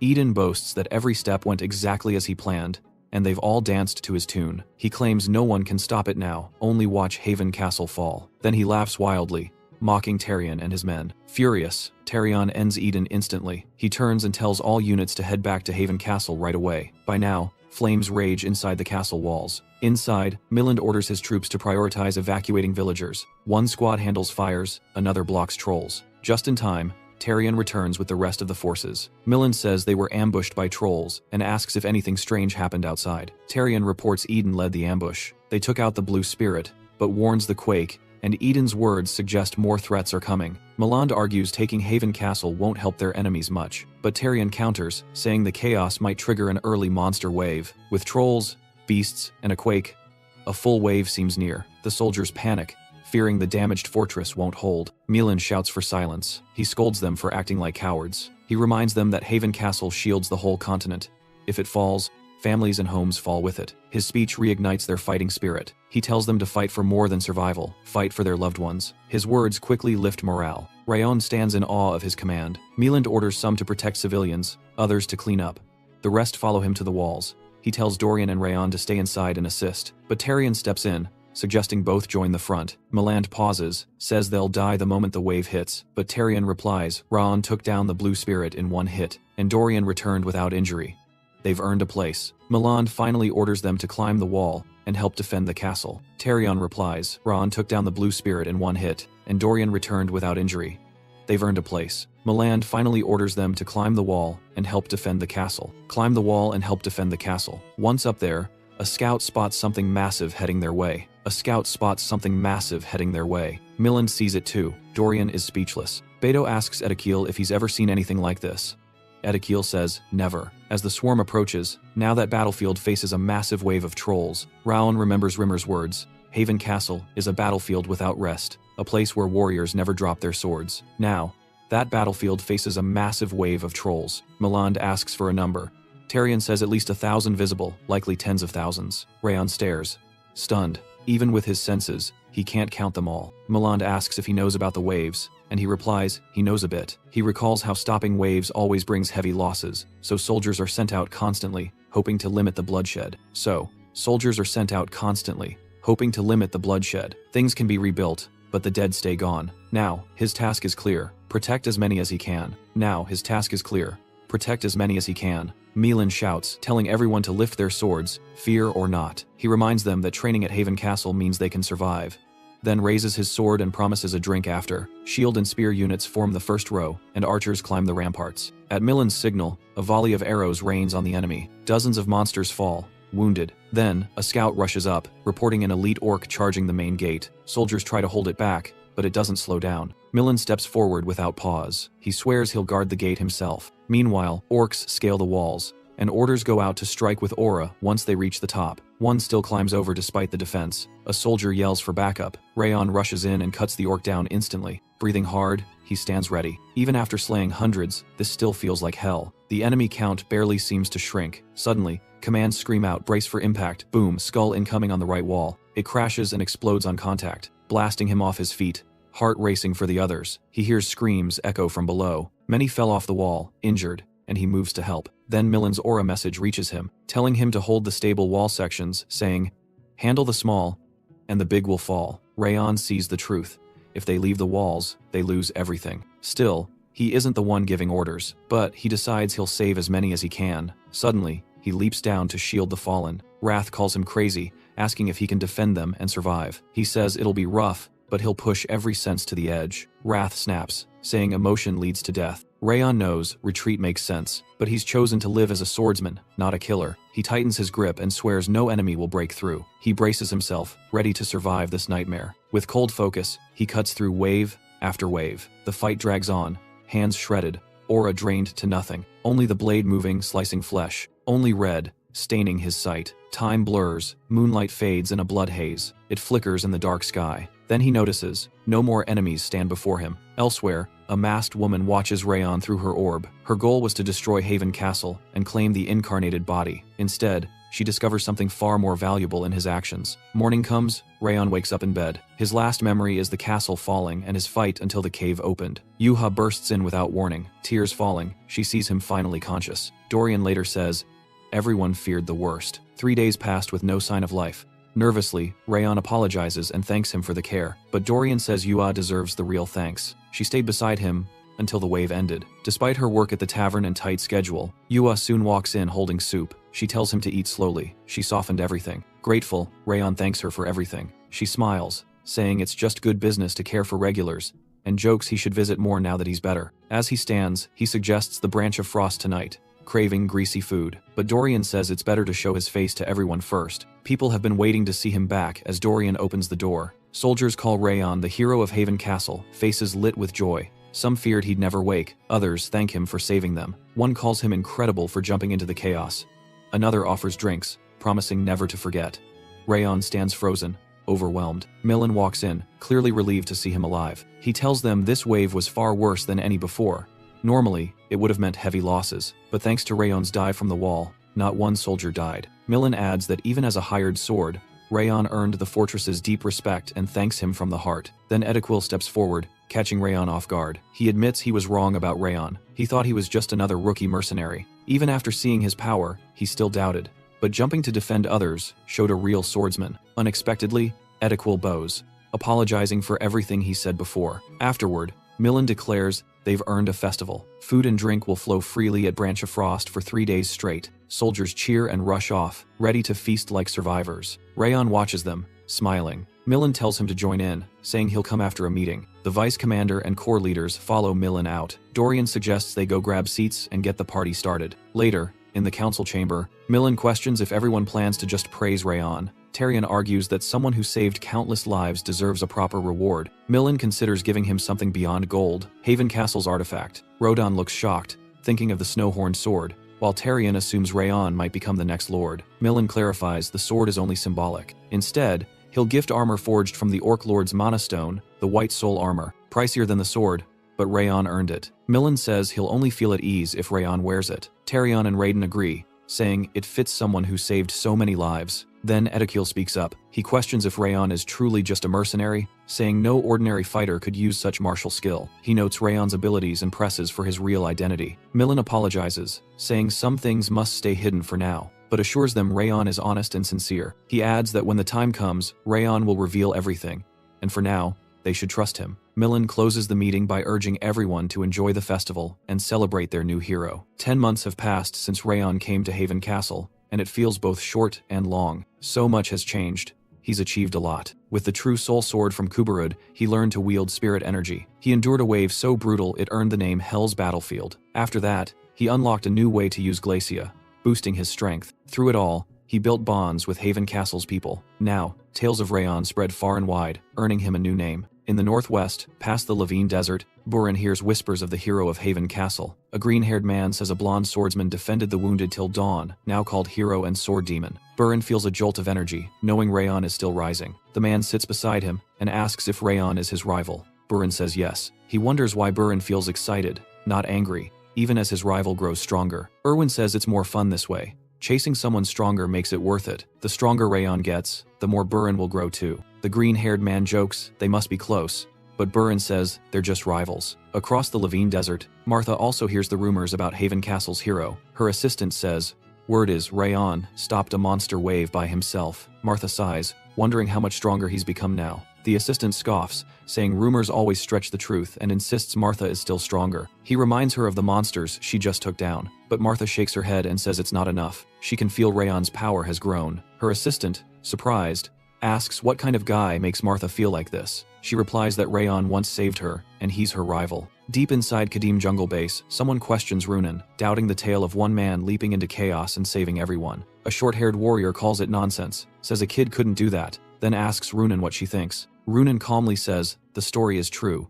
Rayon really did it. The short-haired one claims Runan must be stronger, but Runan says Rayon's strength, body, and mind are greater. The others stare, shocked, remembering Runan cleared the jungle in 6 hours. A warrior in a tree says Runan changes whenever Rayon is mentioned, asking if she sees him as a rival. Runan says she doesn't want to compete, she wants to grow strong enough to fight beside him without holding him back. Meanwhile, Rayon trains atop a snowy peak, honing Glacier. The more he uses it, the sharper his senses become. Now he can see far, even with his eyes shut. He remembers how Wrath raged when he got this power. But lately, Wrath's been oddly silent. Always staring at Mount Sterlin, Rayon sees a chance and plans to tease out answers with a bet. But Wrath unexpectedly makes the first move. Curious, Rayon asks what kind of wager he wants. Wrath brings up Rimmer's test survive 1 year at Haven Castle, Rayon confirms, with only 2 months left. Wrath bets Rayon won't make it through the last 2 months. Rayon laughs it off, but Wrath says he never lies. Rayon quickly fires back, saying Wrath lies all the time and calls him dumb since the wave's over and only 2 months remain. With Balkan gone and reinforcements posted, Eden won't dare another strike. Attacking now would be suicide. Rayon thinks all that's left is to return safely to Zygarde. Grinning, he accepts the bet, and Wrath lights up. A month passes since Rayon took the wager. Now, just 1 month remains before graduation. Despite Wrath's warnings, things stay calm at Haven Castle, far from what he predicted. Wrath, annoyed, yells at Mount Sterlin, calling it lazy. One day, Rayon spots too many crows circling above the castle. It makes him wonder if a monster is nearby. Then, he steps on something unexpected. Looking down, he sees a frog. He freezes. A frog in this cold makes no sense. Suddenly, the ground shakes hard. Screams echo as people panic, thinking it's an earthquake. The warning bell blares. Scouts shout, "A wave is here!" Soldiers scramble, confused since it's not wave season. They rush to defend. Raiden finds Rayon, saying they should move together. He urges speed while they alert others on the way. As soldiers clash with monsters, they realize this wave matches the last. Tarion asks Millen if Eden is behind this strange behavior, but Rayon senses something's off. The monsters aren't trying to kill, they're running from something far worse. Wrath suddenly warns him, "It's coming, he should have left." He says Rayon brought this by ignoring him. Uneasy, Rayon asks what's happening. Wrath says it's too late. The thing is awake, it sensed them, and won't stop until all life here ends. Before retreating into the bracelet, Wrath mutters that maybe a great enough sacrifice could stop it. Rayon, panicking, demands answers. But Wrath stays silent, saying he owes no explanation. Rayon heads straight to Millen with an urgent question. What if they face something they can't defeat? Millen stares, shocked, not expecting Rayon to ask that. He says they must still fight. Lives depend on it. Even if it costs them everything, they must stall for evacuations. That's why Haven Castle stands. A monster suddenly creeps behind Rayon, but he kills it fast, knowing they don't even understand what they're facing. Retreat isn't an option. He focuses on holding the wave. That night, Edequil senses something wrong. He tells his men to press forward while the monsters are still shaken. Then, Rayon notices something strange. Animals are rushing toward the castle, same as the crows did. He's never seen this during a wave. Elsewhere, Millen orders Tarion to send troops to evacuate civilians, even those outside. Tarion hesitates, but Millen pushes him to act now. Millen then sends an aura message to Rayon, telling him to leave if it turns dire. Rayon asks why. Millen says he now understands and begs him to live, saying he has a greater future waiting. He promises Rayon's name will live on at Haven Castle, but Rayon clenches his jaw, refusing to run. He won't let others die while he escapes. He chooses to stay, no matter what. Then, he feels a terrifying force, and cold dread hits him, and cold dread hits him. Over 12 hours have passed, yet the sun still hasn't risen. Then, a horned figure approaches the castle, muttering that it's cold, tired, and done with everything. Now awake, it declares it must erase all. Rayon freezes in shock as it nears. Wrath appears, saying Rayon was too slow to notice. He finally reveals the name, Sloth, the receiver, a demon lord, equal to Wrath, ruling over laziness. Millen's arm trembles, gripped by despair. He can't believe such a being exists. Rayon is stunned. Even Millen, a master, is shaken. That says everything. Wrath says Sloth is stronger now than he was in the demon realm. Rayon asks why he came. He thought only Wrath had crossed into the human world. Wrath dodges, saying Rayon wouldn't get it, then gives in, deciding to explain Sloth's arrival. Wrath says constant battles, including Eden's, sent shockwaves up the mountain. Those tremors woke Sloth, who'd been half asleep for ages, but now he's fully awake. Wrath decides to tell a story. The demon world is chaos, filled with hunger and war. Sleeping makes you pray. But Sloth, who never stopped sleeping, still became a lord. He wiped out anyone who disturbed his rest, killing all who dared speak or fight him for 1,000 years. That's how he rose to lordship. Now, Sloth wants revenge on those who woke him. Rayon asks if there's a way to stop him. Wrath says only someone like himself or Rayon's grandfather could make Sloth back down. Rayon asks, doesn't Sloth kill anyone who wakes him? Wrath explains if a battle drags on, Sloth can't sleep, which he hates even more. Rayon realizes Sloth lives by one rule: never disrupt his sleep. Wrath offers two options: let him take full control, or face total destruction. These are the only chances to save everyone. Rayon hesitates. If Wrath takes over, it could mean 2 demon lords walking the world. Rayon hesitates. If Wrath takes over, it could mean 2 demon lords walking the world. He decides, if there's no other way, Wrath can act, but only to stop Sloth, as he's about to agree. Millen steps in, filled with gratitude. He says since Rayon arrived, things changed. The last wave proved Rayon is a real leader. Now Millen wants to lead by example. He draws aura into his blade. He says his time is done, he's lived enough. But Rayon's path is just starting. He'll do far greater. Moved by Millen's courage, Rayon feels ashamed. He channels his aura, ready to fight. He tells Millen this is too much for one man, and he'll stand with him. Rayon yells for an evacuation, saying Millen gave the order. Tarion protests. He won't leave them behind. He'll fight with them. Millen shouts back, saying Tarion can't even stand. His job is to save one more life. This is what they're here for. Reluctantly, Tarion commands all troops to fall back and open the south gate. Every second, Rayon and Millen hold the line. More lives can escape. Soldiers retreat, begging them to survive. Wrath smirks, mocking their hope. Sloth already stands at the gate. Sloth mumbles again, cold and drained. Annoyed, he had to come at all. Then he releases a surge of power at the castle. It nearly knocks Rayon down. That earlier pressure wasn't even Sloth's full force. Wrath repeats, give up your body or face destruction. But Rayon refuses to quit. He believes in another way, using what he's learned. He recalls Sloth's traits: time, stillness, strength, cold, and drowsiness. Then he suddenly offers Wrath a deal. Wrath is caught off guard. Rayon explains, he'll carry Wrath's fury if he gets the power to fight Sloth. Wrath laughs, saying there's nothing in it for him. Rayon argues back. He could just deny Wrath's control.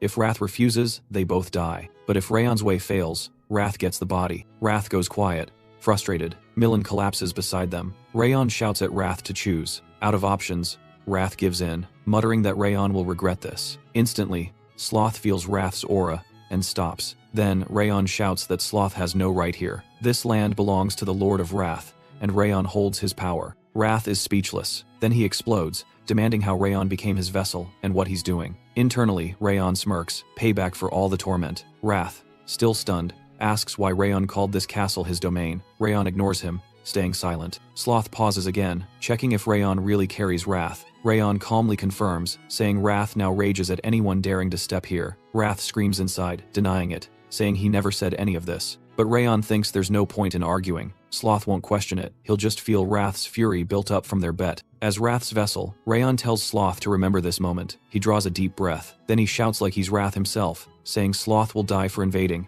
and if he stays, he'll never sleep again. Wrath, baffled, asks if Rayon's lost it. Sloth suddenly panics, fear gripping him at the thought of losing sleep forever. Rayon sees it's working and pushes the act further, pretending to calm Wrath down. Stammering like he's terrified, Wrath will descend. Wrath watches in disbelief, trying to understand what Rayon is doing. Rayon keeps the act going, telling Wrath to save his strength for conquering the continent, not Sloth. Finally, Sloth responds. His eyes fixate on the bracelet around Rayon's wrist. Still in character, Rayon asks if Wrath will punish Sloth for daring to strike his people, or chase him forever, robbing him of sleep. Sloth freezes, disturbed by the idea of eternal pursuit, wondering if Wrath would really fight forever. He realizes continued conflict with Wrath means endless insomnia. Seeing the human with Wrath's bracelet and deep knowledge, Sloth believes he must be real. Inside, Rayon's thrilled he used the bracelet and Sloth's weakness perfectly, just like Wrath said. He reintroduces himself as Wrath's vessel, destined to bear his power. Then he says Sloth came because the wave disturbed his rest. Shifting blame,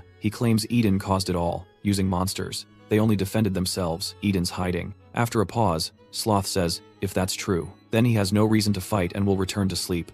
Sensing this, Rayon pushes harder. He acts like Wrath is about to break free, pretending panic, like Wrath's not finished, then shouts, as Wrath, that Sloth can't walk away after harming his people. Sloth protests, but Rayon, channeling Wrath, silences him, saying without his arrival, everyone would be dead. He demands retribution, life for life. Sloth caused deaths, so repayment is due. Sloth must either give up sleep or pass his power to Wrath's vessel. Wrath realizes Rayon planned this from the start. Sloth finds the answer easy. He begins transferring his power to Rayon. Even as Wrath yells to destroy the human, warning he's being fooled. But Sloth continues, ignoring him, pouring in his power. The system confirms Sloth's power now resides in Rayon's soul and body, pending adaptation. Rayon feels it flow through him. Wrath collapses inside. Sure, the stress will kill him. Sloth, now sleepy again, turns to leave. But Rayon stops him once more. Sloth glares, annoyed, unleashing heavy pressure. Rayon holds back, careful not to provoke him. Instead,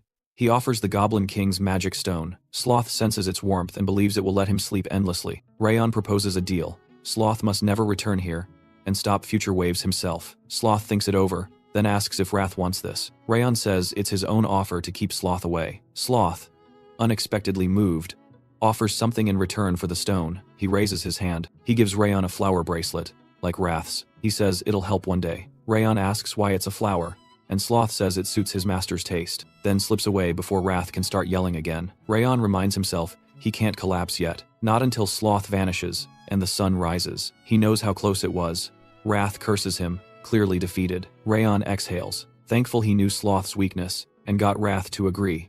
If anyone in the castle had been awake, this wouldn't have worked. The long night finally ends. With Sloth gone, the sun breaks over the castle, ending the nightmare. Light spills in as soldiers slowly wake. Millen remembers the final shockwave, immense and crushing. That energy, from the horned figure, matched legends like the Northern King of Annihilation. He's shocked to still be alive. Tyrion runs over and asks if Millen's okay. Millen starts to say everyone made it, but stops mid-sentence. He sees Rayon still standing. Shock hits him. Rayon tells them he kept his promise. Tyrion stares, wondering if Rayon really drove that thing off. Even with Millen unconscious, he endured alone. Rayon feels relieved seeing them safe, then collapses. Millen catches him, and calls him their hero. 3 days later, life at Haven Castle returns to normal. Millen asks if Rayon's awake. Tyrion says he's still out but seems stable. Millen figures he's just recovering from total exhaustion. Tyrion then brings up the horned being, asking who it was since everything after that is a blur. Millen says it had to be a demon. The aura was cruel, heavy with evil. Only a demon king could create that kind of force. Without someone like the Northern King, none of them could have survived. The mystery remains, how did Rayon hold it back with no one conscious? Edequil suggests Rayon might have negotiated. Since beating a demon king is impossible, maybe he bargained, offering something in return. Millen remembers hearing the word negotiation before blacking out. Edequil wonders if Rayon gave up his body and soul for them. Now he's more curious than ever about who Rayon really is. Millen finally confirms it. Rayon has Sieghart blood. Edequil says only someone from the 6 emperors or 5 demons could be this powerful at 16. Tyrion agrees, thinking it makes sense if he's a Sieghart. Millen feels deeply grateful for all Rayon gave up, and swears he'll back him from now on. Eventually, Rayon wakes. He sees the familiar infirmary, guessing things turned out okay if he's still alive. As he lifts himself up, he spots Yua sleeping beside the bed, a bucket and towels nearby. He wonders if she's been caring for him the whole time. Though unsure when he'd wake, she never stopped caring for him. Strangely, Rayon feels no fatigue. In fact, he's fully recharged.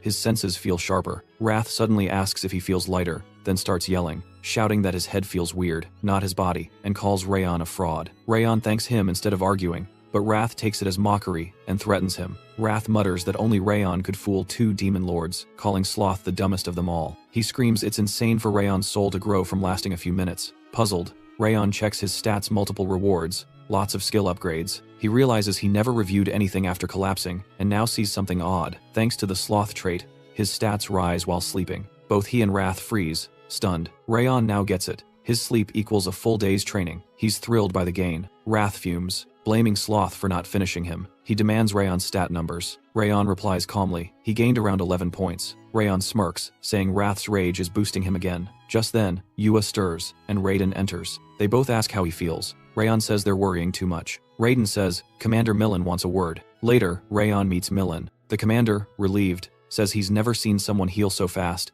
and believes Rayon will soon surpass him. Rayon says he just got lucky, but Millen says there's no need for false modesty. Then, apologizing, he asks what happened with the demon. Everyone looks to Rayon, who fears revealing too much could turn them against him. Before he speaks, Millen interrupts, saying he doesn't need to explain.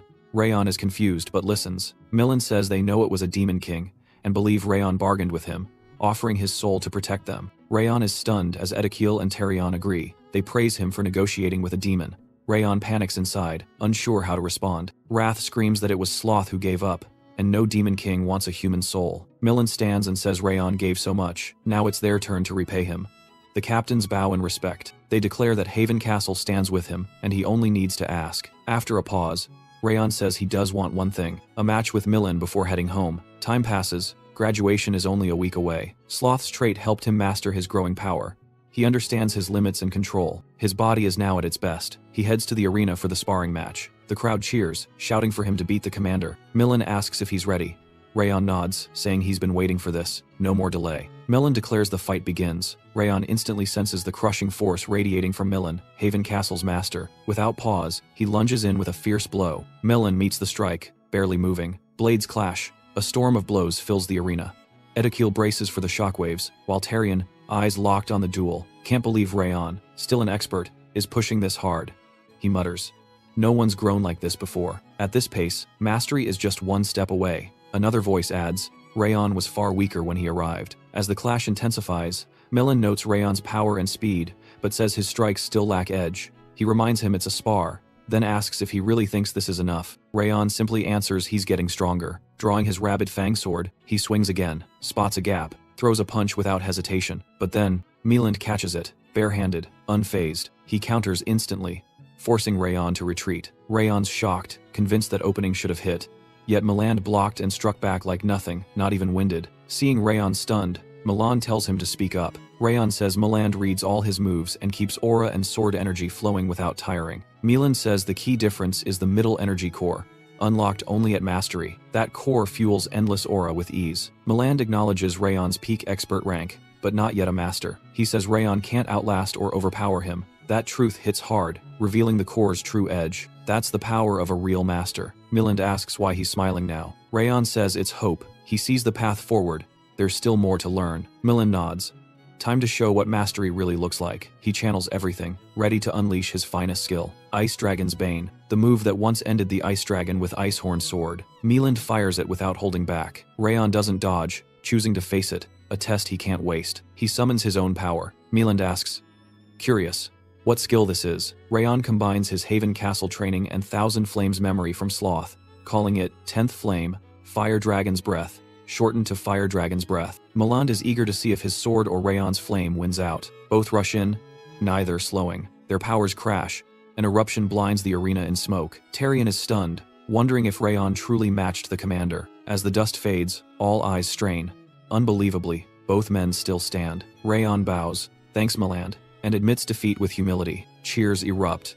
The crowd roars for Milland, but Rayon's effort earns deep respect. His name rings loud as cheers fill the arena for his rise and resolve. Milland, watching quietly, admits Rayon's skill exceeded all expectation. His aura alone hadn't been enough. He'd needed to shield himself, something he hadn't planned. Still, deep down, Milland feels sure backing Rayon was the right move. Now, Rayon and Dorian prepare to leave Haven Castle behind. Rodden says he'll miss having Rayon around, while Beta praises his progress. Rayon thanks Milland, who reminds him to stay safe out there. Terion tells him to return anytime, and Bento hopes they meet again. Then Edekiel steps forward. Rayon teases, asking if he plans to bully patrols again. Edekiel quickly denies it. Laughing, Rayon says he's kidding, and that fighting beside him was an honor. They shake hands, both wanting to keep growing stronger. As they walk off, soldiers gather to thank them and say goodbye. Beyond the gate, Dorian talks through their travel plan. If they keep moving, Rayon will reach the graduation on time. Yua suddenly runs up, panting. Rayon admits he wished he'd seen her before leaving, but is happy now. She apologizes,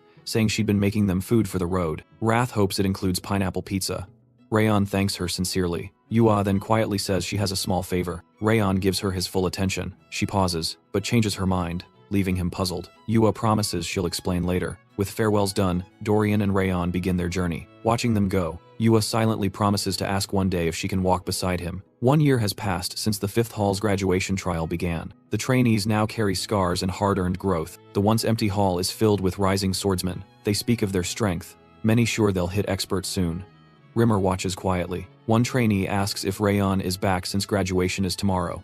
Another fears something went wrong. Rimmer rises, calming them.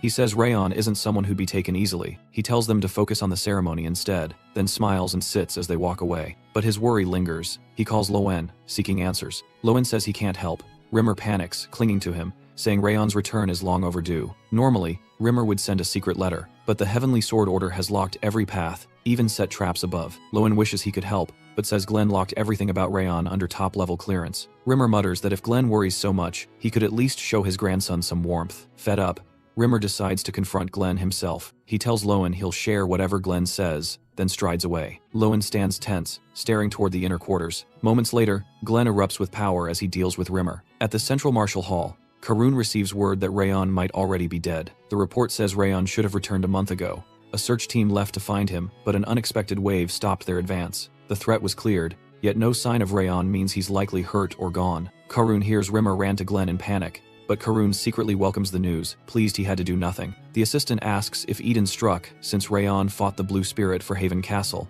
and Karun thinks Eden may have removed a growing nuisance. Still, the assistant doubts Rayon's death is certain. Karun shifts to the exam rules. He says Rimmer's test measures early growth and decides who qualifies as swordsman, a process lasting days. So even if Rayon returns this night, he won't make it. Karun imagines the disappointment on his face as the assistant leaves. Karun thinks he once struggled to decide how to handle the boy, but this settles everything. He admits Rayon at least made things interesting. The 5th Hall's graduation ceremony finally begins. Sylvia watches from the side, worried her son will be disqualified if the event continues. Her maid insists they won't start without the head trainee. Karun, however, feels pleased. Meanwhile, trainees chat about the ceremony and the missions they endured. Then Burin steps forward, telling them to stop wasting time since graduation is near. He orders them to focus and return to their spots. He sighs, wondering when they'll show real maturity. Martha approaches behind him, saying he's still stiff and unchanged. Burin thinks she hasn't lost her sharp tongue either. She doesn't care how blunt she sounds. Burin warns she'll struggle after graduation if she treats everything like a fight. Martha shrugs, saying people quiet down once she beats them. Burin wonders how far that confidence goes. He glances at the gate, wondering why Rayon isn't back, and if Eden ambushed him. Runan states firmly that Rayon will return, because he won't fall to people like Eden. Martha adds that she prefers he stays gone, so she can take the lead role. Runan yells that Rayon will absolutely come back and tells her to stop talking nonsense. Martha shouts back that if he were coming, he'd already be here. Burin tries to break up the argument. Suddenly, the announcer declares the ceremony has begun and orders all trainees to their places. Then he announces the arrival of Sieghart's eternal son, the ruler of the North, Patriarch Glenn Sieghart. The hall erupts in greeting. Rimmer quickly asks Glenn to wait because 2 trainees still haven't returned. Glenn refuses, saying graduation was set for February. If they aren't here, they fail. He asks if Rimmer wants a delay just for those 2. Rimmer, defeated, announces the ceremony will proceed, led by the Patriarch and elders. Roll call begins. He confirms 43 trainees, with 41 present, 2 absent. Whispers spread as trainees realize it might start without Rayon. Rimmer ends roll call and declares the ceremony open. The gate begins to close, then it halts unexpectedly. Trainees look around, confused. Rayon and Dorian finally arrive at the entrance. Rimmer breathes out, relieved. Rayon announces he's back. His friends rush over. He apologizes for the delay. They joke he nearly failed. Dorian quietly reminds them he's here too. Rimmer's glad Rayon made it and tells him to get in line. As Rimmer leads him forward, Karun steps in their way. He tells Glenn the others came a month ago and proved themselves. Rayon didn't. He says that disqualifies him. Glenn replies that the instructor should judge based on Rayon's year-long conduct. Karun argues Rimmer wouldn't waste everyone's time unless he was sure. Rimmer says he can prove it here and now. Rimmer and Karun draw swords, aura exploding. Everyone watches, stunned by how much Rayon has grown. Rimmer shouts, "Swordsmen speak through combat." Their energy shoots high into the sky. It bursts like fireworks. The crowd cheers. Karun's shocked that Rayon blocks Rimmer so easily. He wonders what happened to him this past year. Rayon says, "This should be proof enough." Karun clicks his tongue and sits, unable to argue. Rimmer turns to Glenn, asking if they can proceed. Glenn eyes the battlefield, then says he'll question Rayon after the event, but gives the okay. Rimmer calls head trainee Rayon forward for final roll call. All 43 trainees now accounted for. No absentees. The graduation ceremony of the 5th training hall begins. The graduation ceremony of the 5th training hall begins.